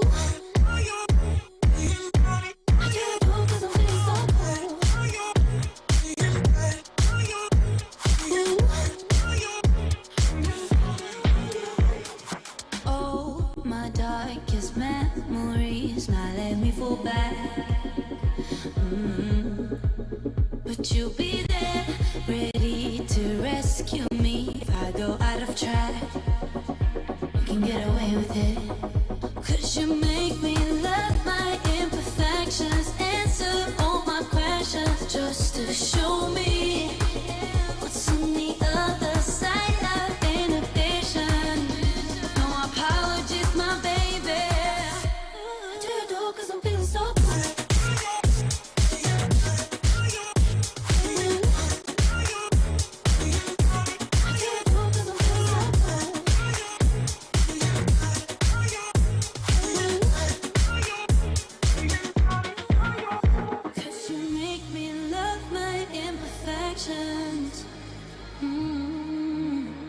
Yeah. What's on the other side of inhibition? Ooh, I do you do 'cause I'm feeling so cool.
Hello and welcome back to the eLaliga Santander FanCup.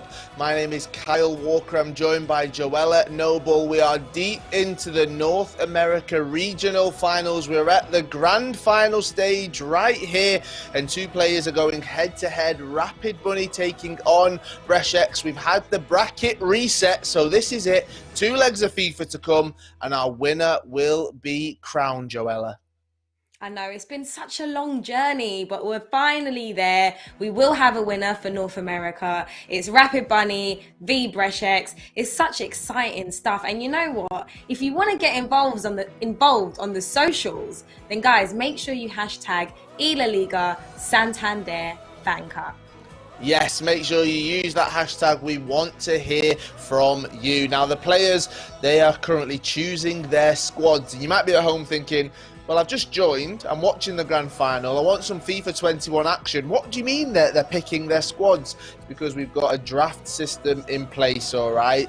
None of those players can have the same foot items in-game. They're allowed to pick 4 icons, 11 extra foot items as well, and we can chat all about their draft picks a little bit later on.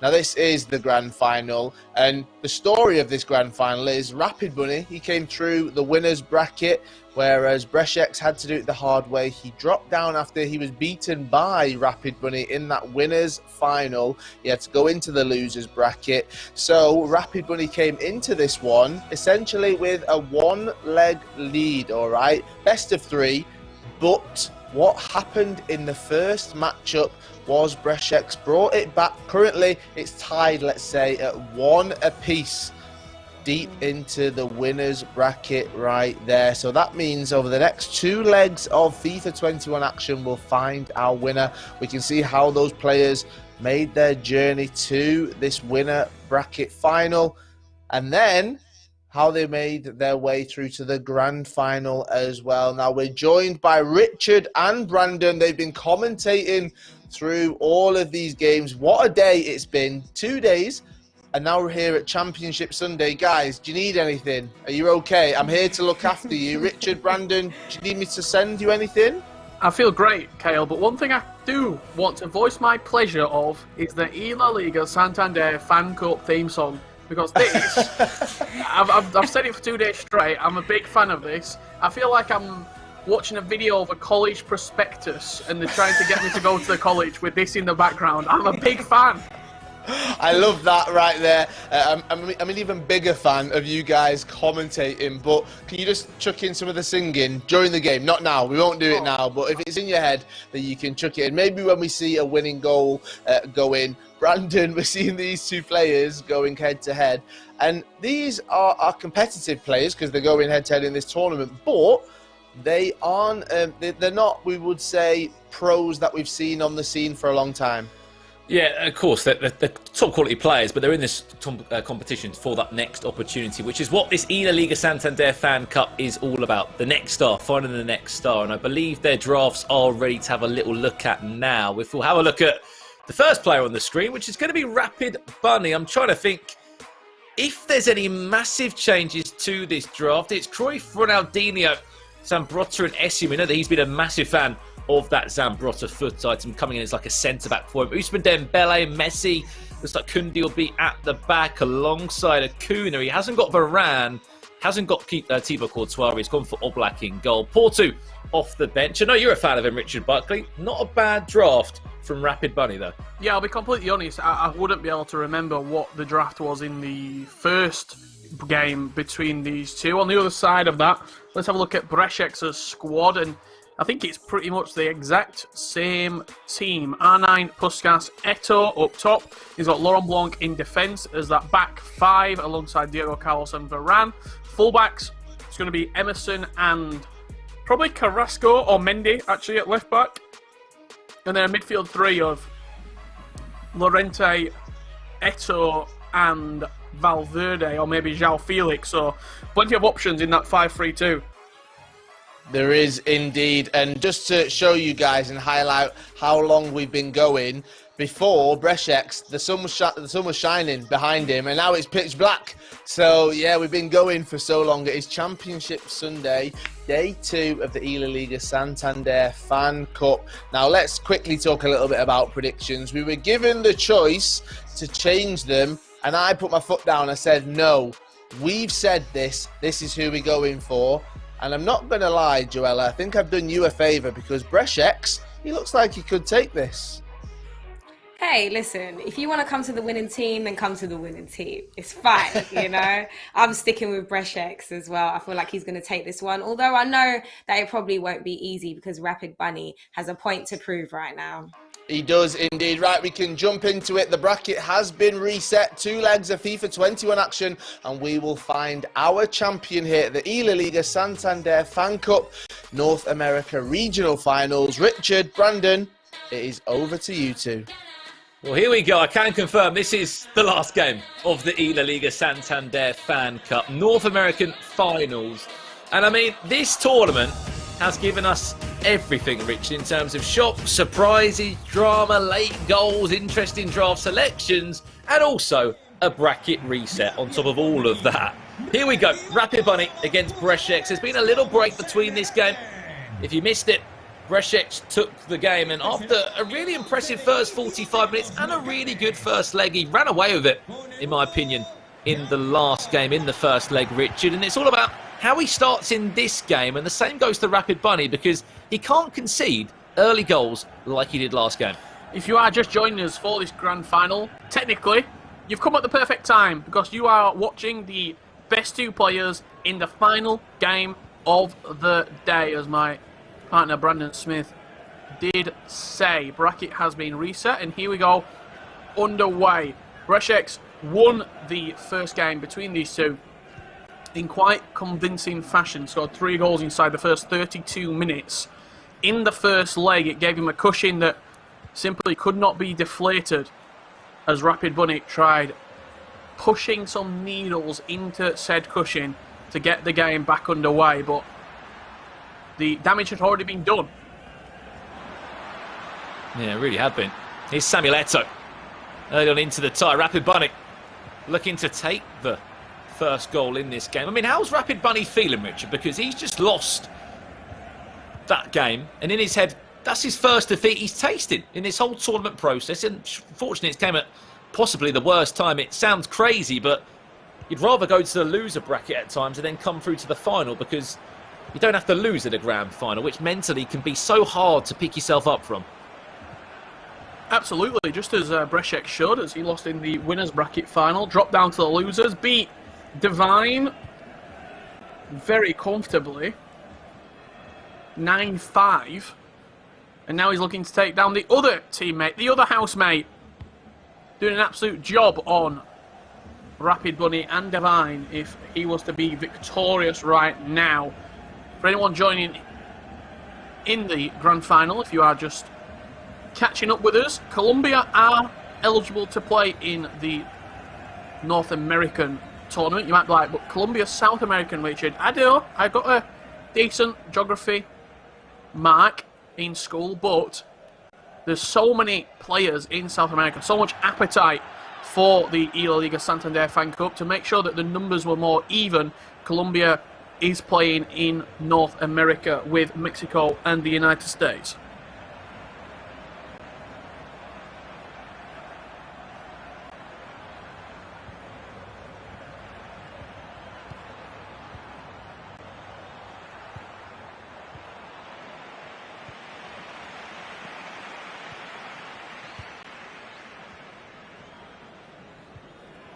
Yeah, and I mean, speaking of the tournaments that we have coming up here, Richard, we got an unbelievable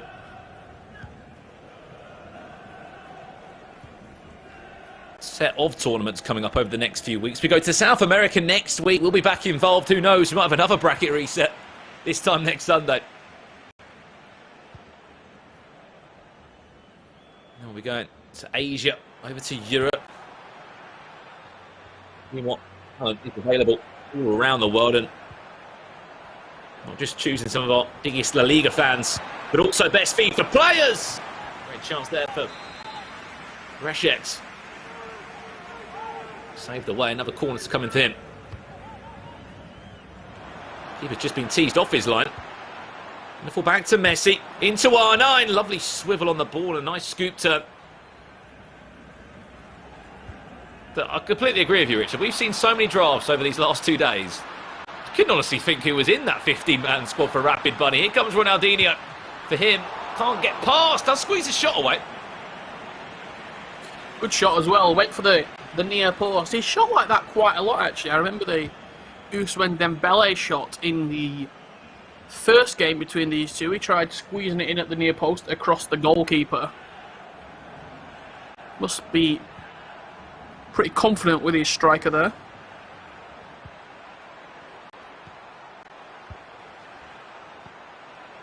Just down the other end, back to R9. Lovely scoop turn. Messi nearly runs into the ball. Back to Messi again. It's a great save eventually by Jan Oblak.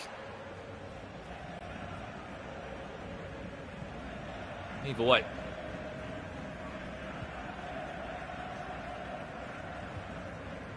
Chance comes to nothing in the end.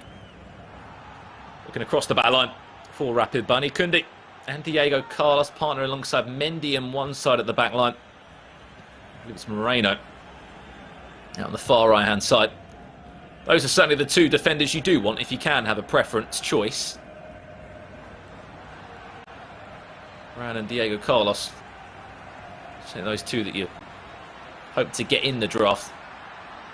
As we've seen, players like Zambrotta might be a fullback by trade, but can also just slot into a centre-back role. On the other side, it's... I should say it's Varane. On the other side, it's Varane and Laurent Blanc. Yeah, what a defence that is. Varane, Laurent Blanc and Diego Carlos, I think, as a back five. As the three centre-backs in there for Bereshek. You see how high the wing-backs are in this five-back now. Emerson on the right, and just look at the bottom of the pitch. So high up the pitch. That's how he plays this five-back, and then the three centre-backs are all just chilling there, really. Llorente, back to Puskas. He's been so influential in the grand final. Little dink towards the back post. R9 was there. So was the defender of Rapid Bunny. Such a nip and tuck game this. Very hard to call. Last chance off the half. A through ball round the corner. Ronaldinho in a bit of a battle with Varane, who comes out on top. Varane does. It's a deflection off the ball, and that should just about do us for the first 45 in-game minutes here between these two. 0-0 the scoreline. Not the same half that Bresches had in the first leg. I mean, by that point in the first leg, what was he? 3-0 up back in leg number one? Yeah, 3-0 up inside, what, 30 minutes? Bresches, it's much tighter game. In this second series, you see the stats at half-time. Nothing at all to separate the two. 5-3-2 of Bresches, so Acuna left wing-back, Emerson right wing-back, and then that back three of Jimenez, Blanc and Varane. And from what I saw there, 5-3-2 of Rapid Bunny also, Diego Carlos alongside Koundé and Zambrotta, with Eto playing centre mid next to Valverde and Kappa, Mendy left wing back, Moreno right wing back, and then Ronaldinho and R9 up top for Rapid Bunny.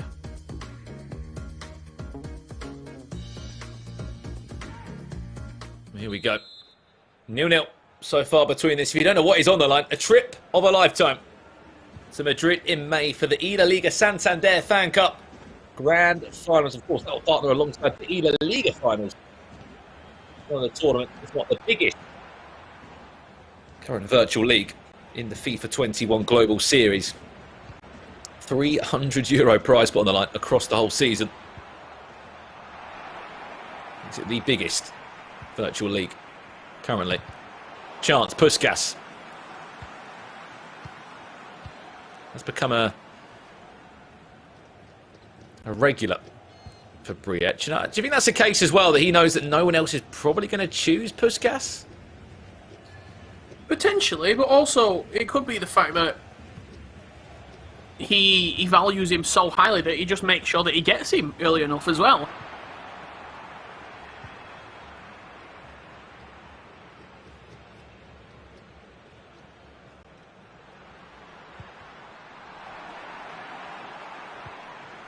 I mean, everyone's had that type of play. I mean, for the likes of Divine earlier today and Rapid Bunny, they've been loving Zambrotta. Don't get me wrong, he's not the flashiest of sort of an attacking icon. Of course, more defensive. Still a very good player. With centre-backs lacking in La Liga, as we've seen. He fits in perfectly, and Richard said it earlier. So many icons that we haven't seen that have played in La Liga. It opens up the question. We're talking next week, Rich. We're going to be back again How many more are we going to see? And it would be intriguing, Brandon, if the selection process varies from region to region. Do South Americans maybe value Rivaldo a little bit more, or Raquelme? Chance, back to goal, no!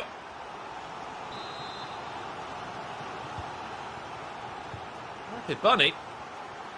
Actually lucky that went out for a corner, because before he knew it, he could be run that into his own goal.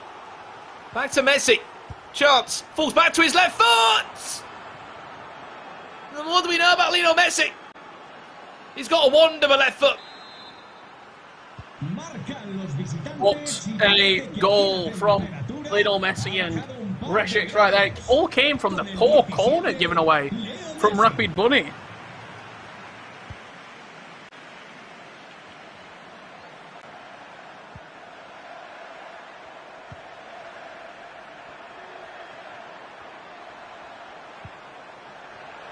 Messi, still with it, back to Puskas. Looking for a second. Defended. Yeah, don't be wrong, it was a very interesting bounce back there. Fell back to the left boot of Messi.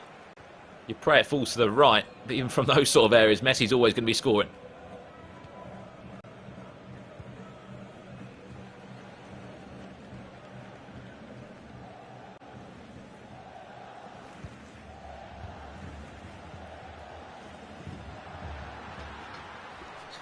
Even Lionel Messi, we've not seen him used as much as you would have assumed coming into the tournament. But he seems to score big goals in the big games right now. Rapid Bunny, I've just had a quick look at his stamina. A number of his players absolutely shattered. Ferland Mendy at the bottom of the pitch. Just have a quick glance at his stamina when we come back up on Ferland Mendy.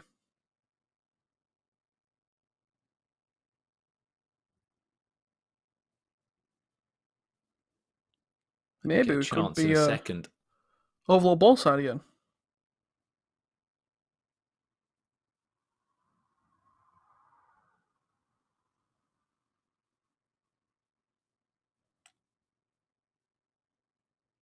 Let's have a little look then. 20 minutes left in this game. Let's see. That's going to play. Remember, there's a second leg, so it's an aggregate scoreline that carries over.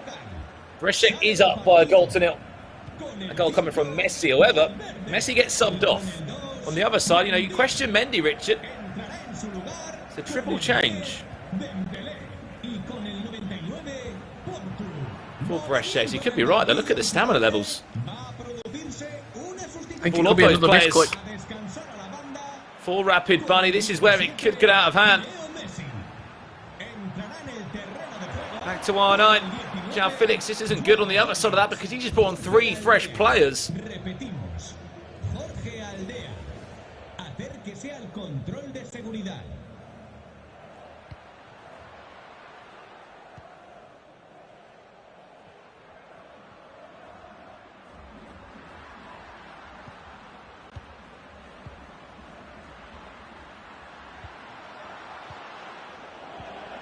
To be honest, if I'm Rapid Bunny, with this stamina problem, I just want to get out of this game, even at 1-0. Ronaldinho. Back to Cruyff. See how quickly that stamina's dropping. Eto's got nothing left. Chanced into Ronaldinho. Another brilliant block.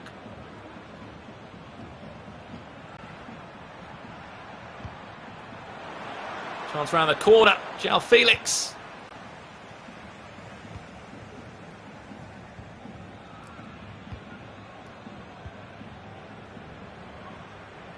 Game's still so open. Technically these two are 1-1 in matches they played. Played in the winners bracket earlier today. Maybe our 3rd game of the day. Rapid Bunny won 5 goals to 4. It was a very, very different story in the last game in our grand final. Here's another chance to make it 2. Breszek back to R9. Puskas round the corner. Could be a chance. Shoulder, he tries to. Find a way through.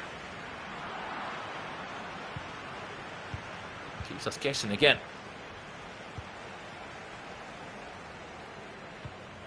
You got to think, Brandon, Rapid Bunny got smashed in the first leg, let's be honest. There was a 45 minutes to forget. And now he's losing again, coming out of the back of the first leg. Mentally, do you start to think, what's gone wrong?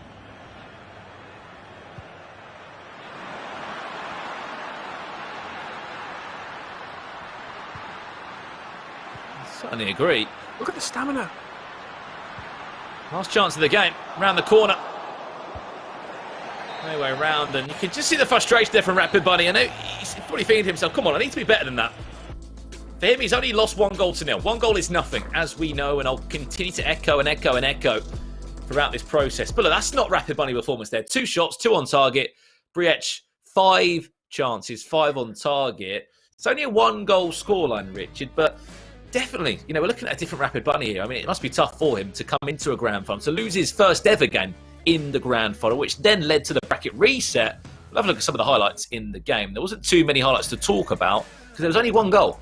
Yeah, it was a short corner, played into Jimenez on the edge, believe it or not. We found Lionel Messi making that inward darting run from right to left. Got quite fortunate with the corner, but slotted it in. The only reason that corner was even given because he made a mistake with his goalkeeper and dribbled out of play, meaning that it was a freebie of a set piece, and boy, did he take it. Lionel Messi, a little fortunate inside the box, but as it bounced back up to him, no mistake from the Argentine. No mistake at all. And as we said, one more leg in front of us here. Whoever wins this is the first name in the hat. And let's talk about the opportunity, Richard. The chance to go to Madrid for an eLaliga FanCup final alongside the eLaliga final itself. €10,000 on the line. An opportunity of a lifetime to be surrounded by some of the best FIFA esports players in Spain too. It's a great opportunity, and I think it's a great initiative that has been put together by La Liga and Santander.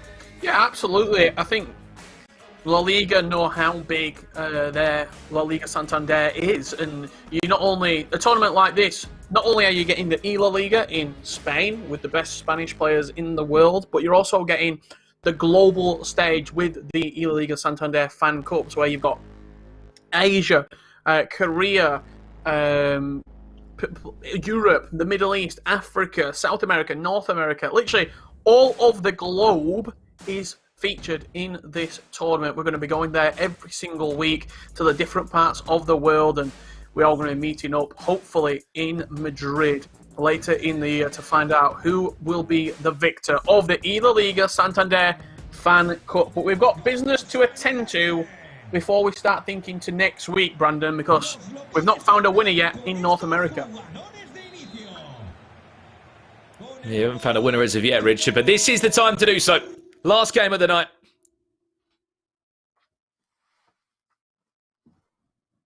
And early changes to come in straight away.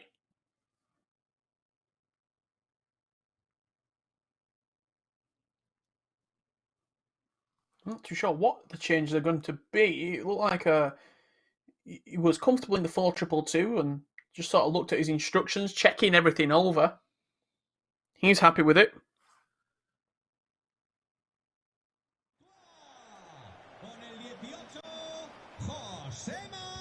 And this is it. Put every game behind you. This is the grand final. And it's been a tournament to remember here in our first weekend in North America.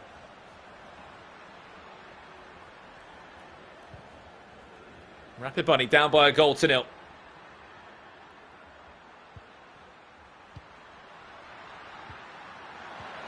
Chance early on into R9.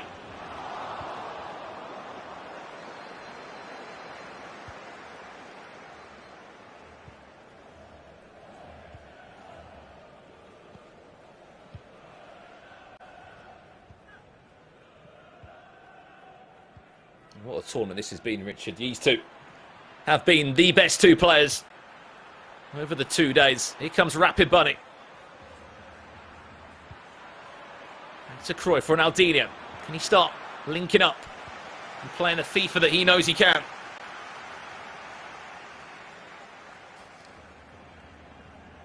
One thing that we've spoken a little bit about is where these two actually sit currently in the world. On the Global Series rankings, 18th in North America, Rapid Bunny sits, and that is across the whole of North America on the PlayStation 4. While for Briech, he sits 30th on his rankings. The Colombian player into Lorente. Was waiting for Puskas to make a little darting run round the corner. It was a good opportunity, wasn't it? The 1-2 up top, I thought it could have proved vital. Not seen too much of R9 in this series so far from Brešec.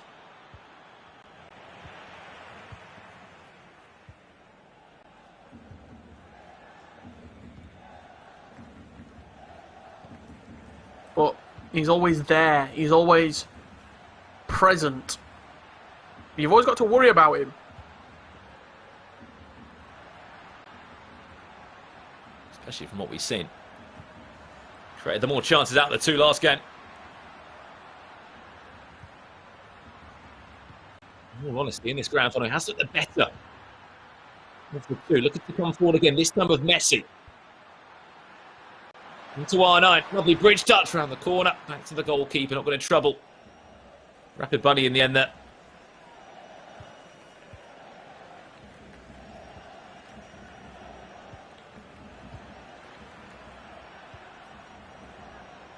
That time starts to dwindle down. It's all about who can keep the composure, keep the calmness, but also not lack conviction. Chance. Ronaldinho. Lovely. Elastico.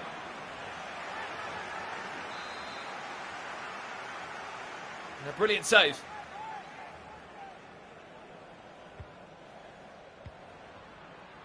Corner. Played short. We've cycled all the way across. It's a capper of all people. Actually gets a start in this game for Rapid Bunny. Into Samuel Eto'o. Eto'o, can he tee up that finesse? Wants to drop the shoulder. Still can't break down. It's defence. Brešec.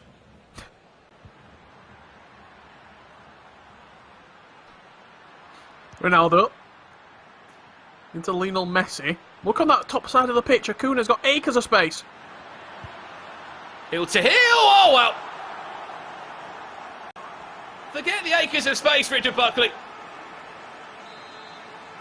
Oh, no, Ronaldo. Only needs himself and the ball at his feet. He can do the rest.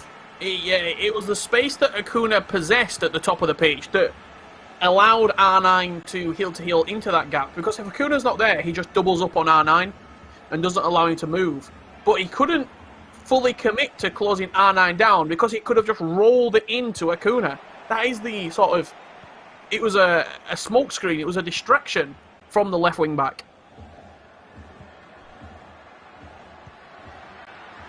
Two goals to nil. Brešec does lead. Chance. Puskas! And it's 3. This grand final has been a nightmare for Rapid Bunny. At the moment, he's living it. Anything but Rapid in this final. It's been a slow Bunny, a stuttering Bunny, maybe even an injured Bunny. He's missing an ear. He's hopping around and he's struggling. He's bleeding out right now because he is throwing away a winner's bracket final advantage. We say it so many times. Yes, this double elimination is so good in terms of it gives you a second opportunity, but if you're that player that's gone relentless throughout the whole tournament, has not lost a game, to lose in the final, it's the worst time to lose. You start down yourself in leg 2.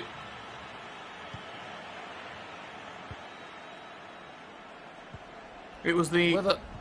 Go on. So, whether for the Brešec, it's a situation for him where he took a loss early on, and now he's got revenge in the sweetest way. He has dominated from minute 1 to minute 127. We've played 128 minutes in 2 games of FIFA, and he has been on top in both. He's not faltered once. Acuna, back to Puskas. Messi and Steele, back to Puskas. He'll try and go on his own. Back to Messi. Still the chances there. Puskas, goal! Offside. Just offside is Puskas there as the ball came back into him. It must have been just on the line.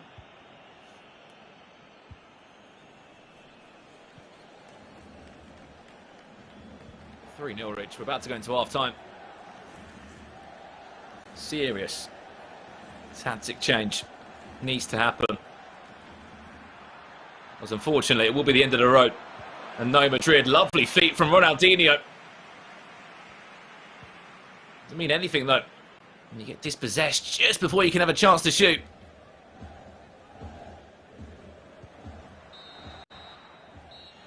"45 minutes away from booking that ticket to Madrid. It's the Colombian. What a first 45 minutes it's been. Something's got to change from Rapid Bunny. He's really struggled.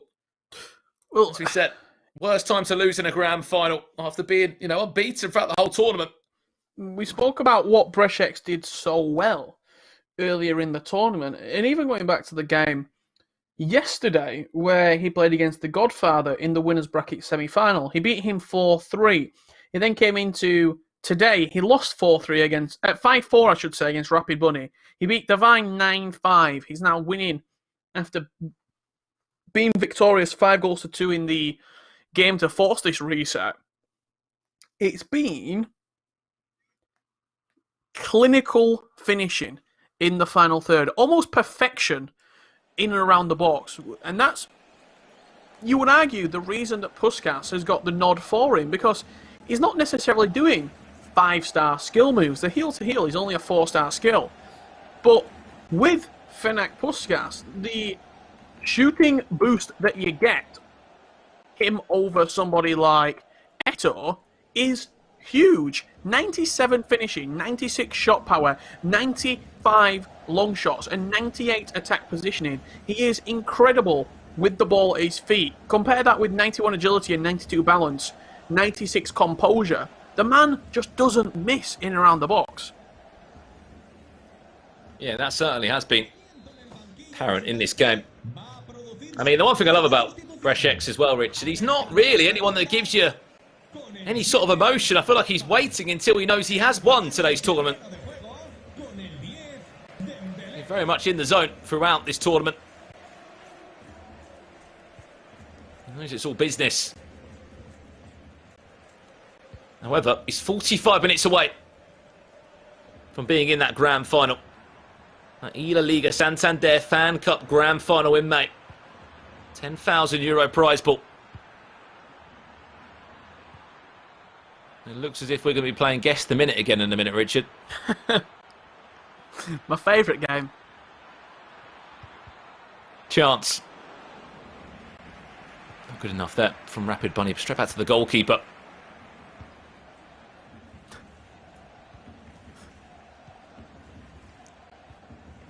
Three-goal cushion. A wild Kyle Walker coming to my ear and saying minute 52. That's his guess. Unfortunately, he went a little bit too early because the rules of the game is you have to guess when the ball goes out of play. I think we're going to be around the magical 60s again. I think we're about 57. Chance for Cruyff. Back to Eto, back to Cruyff again. Chance for Rapid Bunny! There we go! I'm going to guess 63 minutes on the clock. 65. Who won? Oh, wow. 56 minutes on the clock, where it was Porto to smash past the goalkeeper. 3-1 the scoreline. Rapid Bunny still in this game. Of all people, Porto to step up and say, come on, switch on. He's still in this game.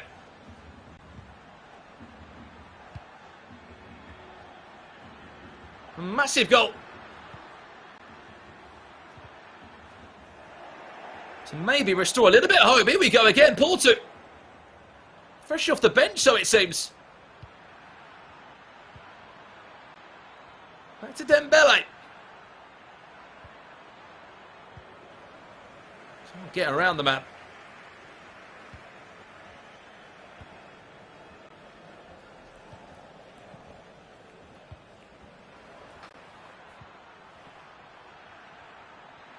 Ronaldinho. Again, I don't know if it's just me, but that stamina looks low on players like Ronaldinho in midfield. It's in the red now. Maybe team press after possession loss potentially. Certainly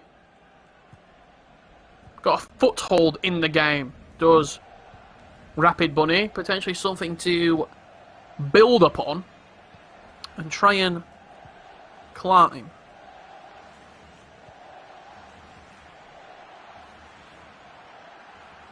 Dembele still. Back to Ronaldinho. Chance. Ronaldinho!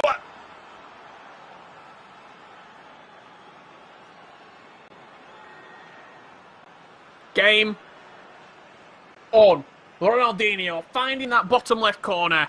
Beautiful strike on his left foot. His stamina might be low, but that doesn't mean a thing. And although it might be 2-2 in this game, Richard, he is still a goal behind. 3-2.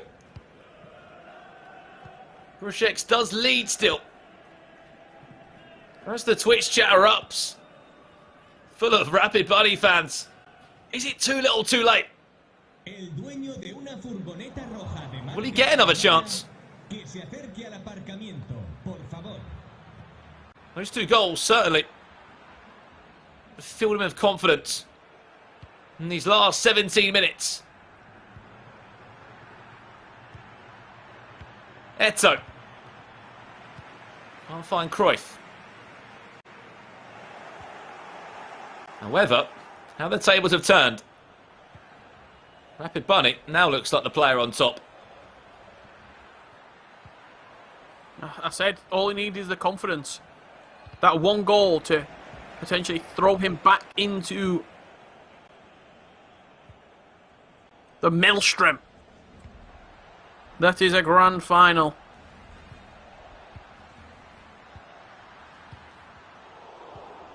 He's giving the ball away at every opportunity, Brushex. Brushex gets a goal. That is game, set, and match. However, Rapid Bunny might want to send this game into another 30 minutes. Pause coming in now. We are looking at the POV of Brushex. What does he want to change? A 5 at the back still remains. Has he brought any substitutions yet? He's got Hazard, Carrasco, Torreira on the bench. It's going to be João Felix that comes on into the central midfield. I mean, that says enough when João Felix doesn't even start in your game. I mean, you've only got 2 out-and-out attackers to pick from, though, in regards to the 5-3-2. If you're playing it, unless you're playing João Felix as a wing-back, you're not going to start him as a striker because you have your icons there. And you're also not really going to play him as a midfielder when you have Messi in there because Messi offers you more than João Felix as your creative mid.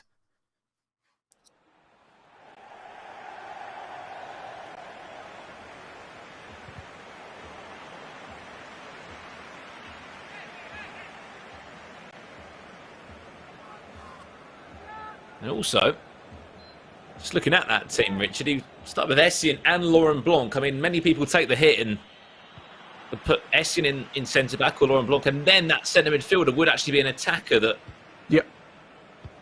yes, would be out of position, but the latter stages like now, he's already on the pit. Here's João Felix. Look how high that defensive line is from Rapid Bunny. Prioritising defence, isn't it? Taking Laurent Blanc.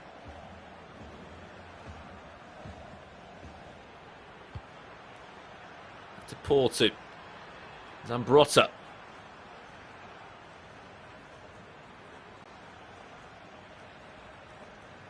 Try to wait for that final opportunity, potentially.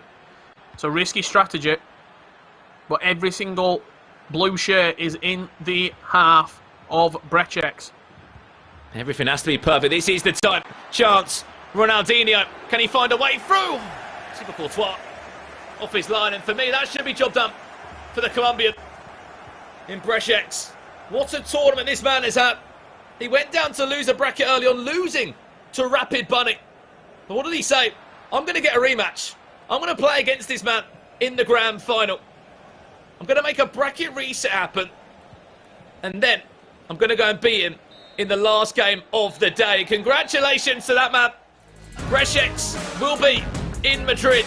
He will be your eLaliga Santander FanCup champion in North American. Wow, Richard, he's deserved that. Sorry, he did it the hard way. He's taken my breath away. That was Brešex right there. The North American champion. What a performance. Very rarely do you see someone force a bracket reset.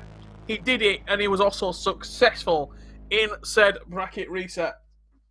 And rarely do you see Richard Buckley choke on a grand final. I mean, I hope he's all right. So, you all right? I just got a tickle. I got a lump in my throat seeing Brešex lift the trophy. There you go. Congratulations to the Colombian. I mean, how does that stir the pot as well? Because Colombia were invited into this region. We'll bring on Joella and Carl to talk about the grand finals. We have our first name in the hat in Madrid for May. But Colombia came into North America, Carl, and I mean, they didn't just come in to take part. They came in to take over. They did indeed, and Brešex might have done it the hard way, dropping down to that loser's bracket, but he climbed up the mountain. He saw Rapid Bunny's flag up there. He said, oh, no, we're going to swap that for a Colombian flag, and we have our champion of the eLaliga Santander FanCup North American Region Finals. Richard, are you okay? Are you all right, mate? I'm good. Now, when we are looking at these games, there was a bracket reset that was forced, but here we're seeing that reset right there. And Brešex, he looked very comfortable winning that first game, and then into the second game, well, we saw more of that, Brandon. Yeah, we really did, Carl, and it was a brilliant start, in all honesty, from Brešex. He went up by 3-0 on an aggregate scoreline. Rapid Bunny then did get a goal back, and we were like, okay, is he building back into the game? Is he building back into the chance? Ronaldinho here, fantastic trickery in the box, got himself on the left foot, and ensured we were in for sort of a grand slam finish. He kept a knock on the door, Rapid Bunny, but it was just a little bit too late in the end. It was indeed. Joella, we've got to come to you. We all should have listened. You went against the grain. You backed Brešex. And look at that. Predictions champion right there. That's me. Just call me Richard. I mean, he's done such a great job. Really, he just said he wanted to make it more entertaining. So he put himself in the losers bracket and then came out on top in the end. I do really feel it for Rapid Bunny, though, because you could see the emotion following that loss. He was so disappointed in himself. And Brešex, like what we could see of him, it just looked so calm and collected. Richard, I don't think that household with Divine and also Rapid Bunny are going to Colombia anytime soon. I don't think they want to see any Colombians ever again. No, absolutely. And just as we've passed into Championship Monday, it's a Monday to forget. Worst possible start to the week ever for those two players. Brešex haunting them, not only beating Divine in the losers bracket final, but then a double over Rapid Bunny in the grand final. Fair play to Brešex, deserves all the accolades coming his way.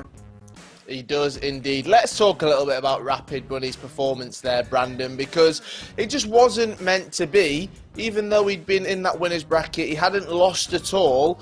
Everyone, well, us three, I should say, thought he was the favourite going into this, but it just wasn't meant to be. It sounds crazy, Carl, to talk about this, and we said it in our commentary. Sometimes it's good to lose before the grand final, because if you lose in your grand final, as we saw, it can throw you off because you've got this feeling of being invincible when you go into a grand final. Like, no one can haunt you, no one can get near you. Yes, you've got a second life, which is great, but it's the worst time to lose a game. We saw that from Rapid Bunny. He lost the first game across the two legs. Felt like maybe he came into the second leg a little bit not the same player. And then when we started seeing him back to his best in leg number 2 in that recent game, it was just a little bit too late. Yes, a fantastic tournament for him. You know, he looks like he's in for a great year again in North America. But unfortunately here, it's only going to be a second place finish in the eLaliga Santander FanCup.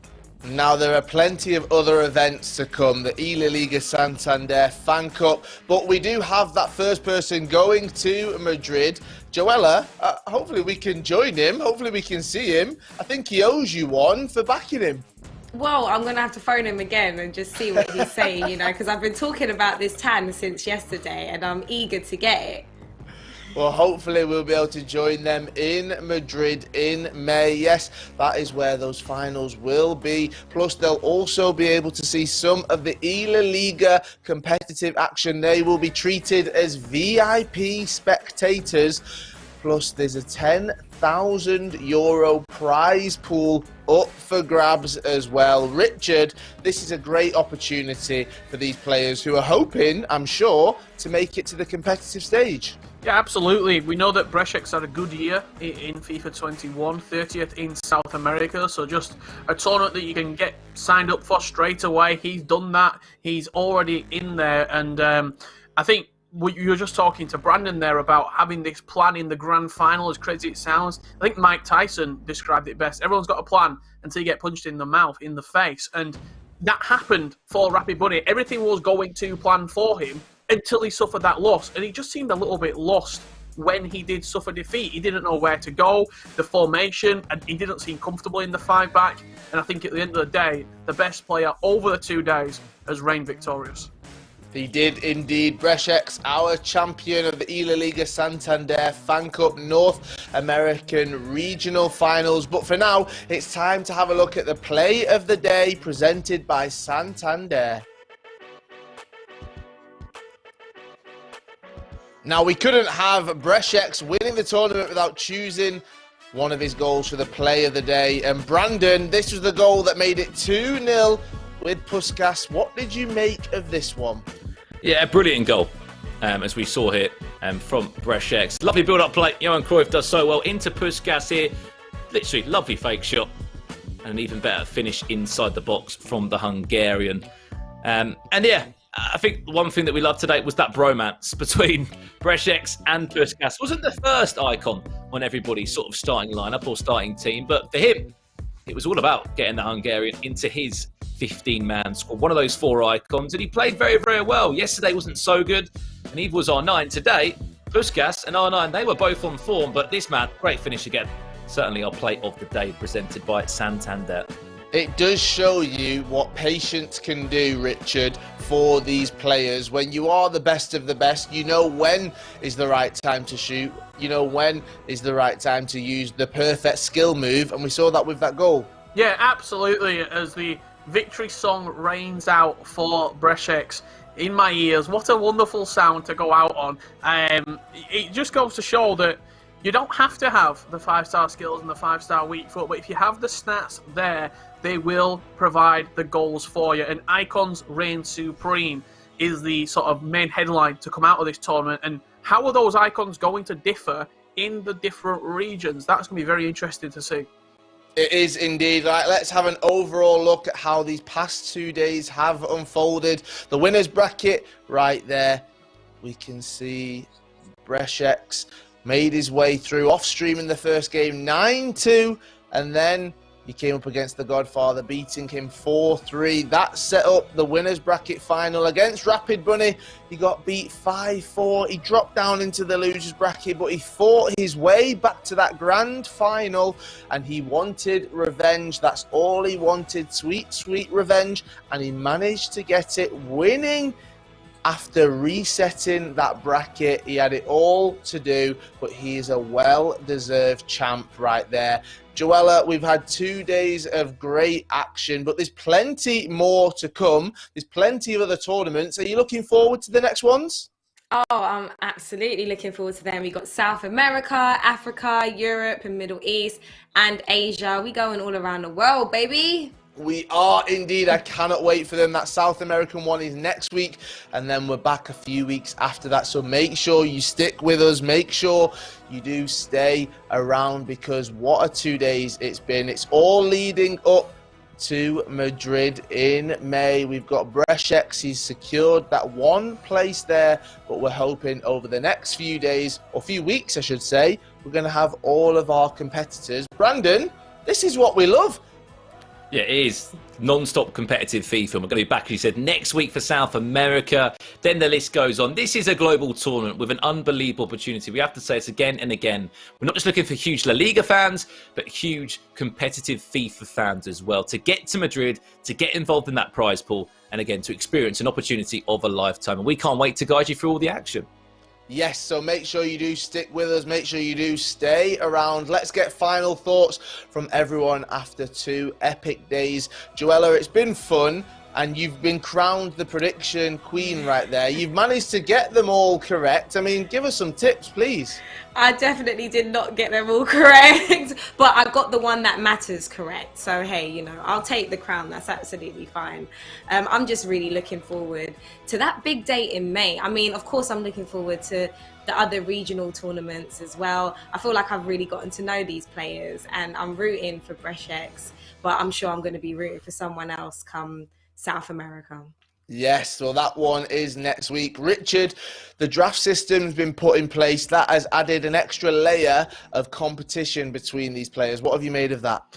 Yeah, I didn't, in all honesty, know what to expect from the draft coming in to this tournament. But I think one thing that sort of took me by surprise is how many icons played in La Liga, and also how many different FUT items are there. And this is going to vary throughout the rest of the tournament because more promos will be added. By May, none of them players we saw today might even be in the draft because there'll be better items by May. So it's going to be a completely different scenario every single week, and I cannot wait to follow the journey. And Brandon, final word from you. 4 icons that have stood out today. Eto'o, R9, Ronaldinho, Cruyff as well. Who's been your standout? I think R9's back in the prime position, Carl. We were crying out for it yesterday. Today, he's overshadowed R10, in my opinion. I mean, Puskas was great also, but R9, it was all about R9 today. And, you know, as Richard was saying, you know, next time in a couple of weeks, you might even see a couple of Team of the Year items make it into this tournament. Maybe a Team of the Year Sergio Ramos could be one of the centre-backs of choice. Can't wait for it to unfold. Let's do it all again next week with South America.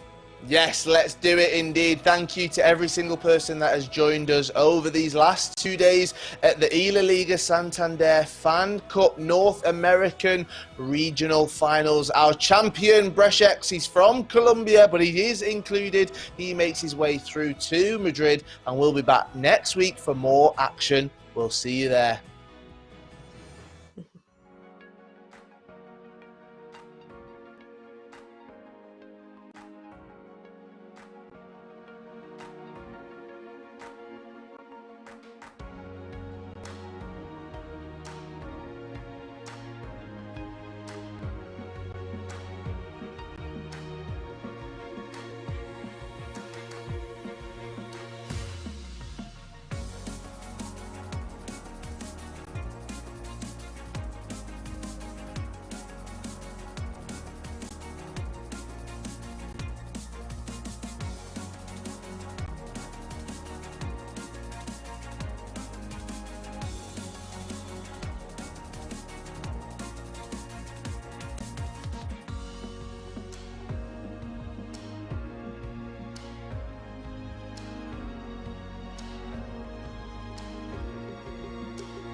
It's hard for me to let go, but I think that I'm finally feeling good again. So hard cause I loved you, but I'm finally feeling like myself. All of the wounds that were opened by you are now closing. I finally know how to live without hurting myself. I think that I am moving on cause I do feel less broken. I needed a sign, this is a sign that I'm healing. I'm finally healing from you. I'm finally healing from you.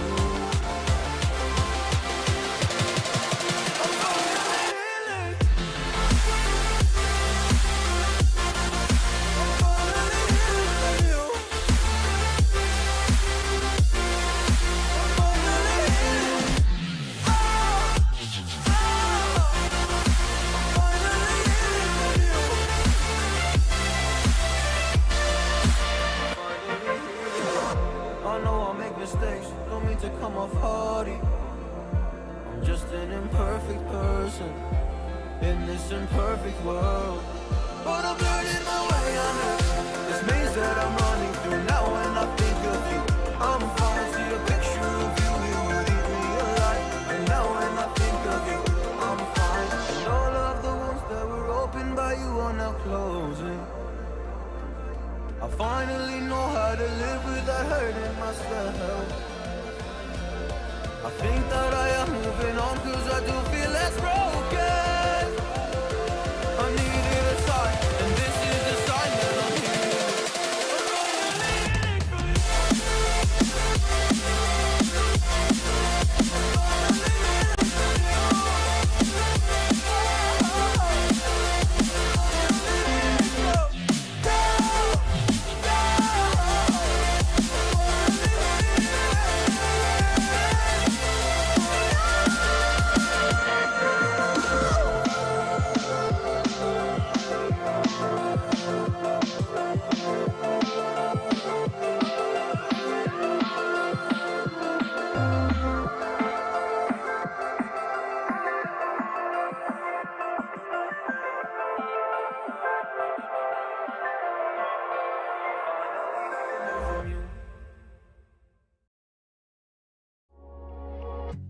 Midnight and city lights on the other side.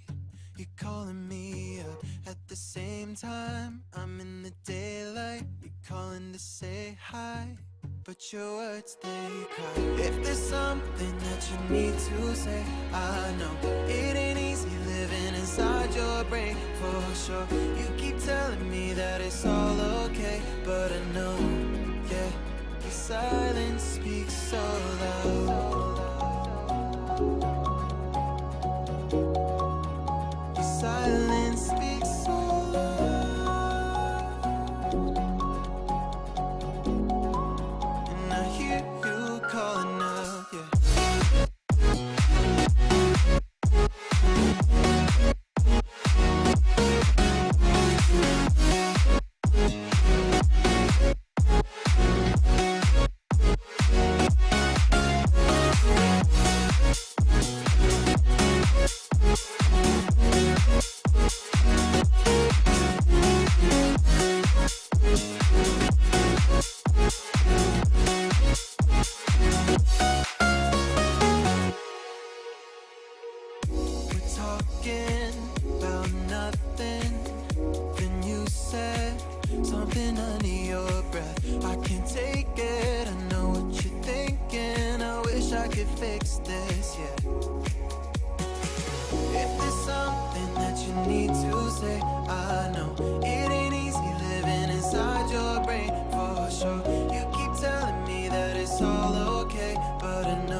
not straight.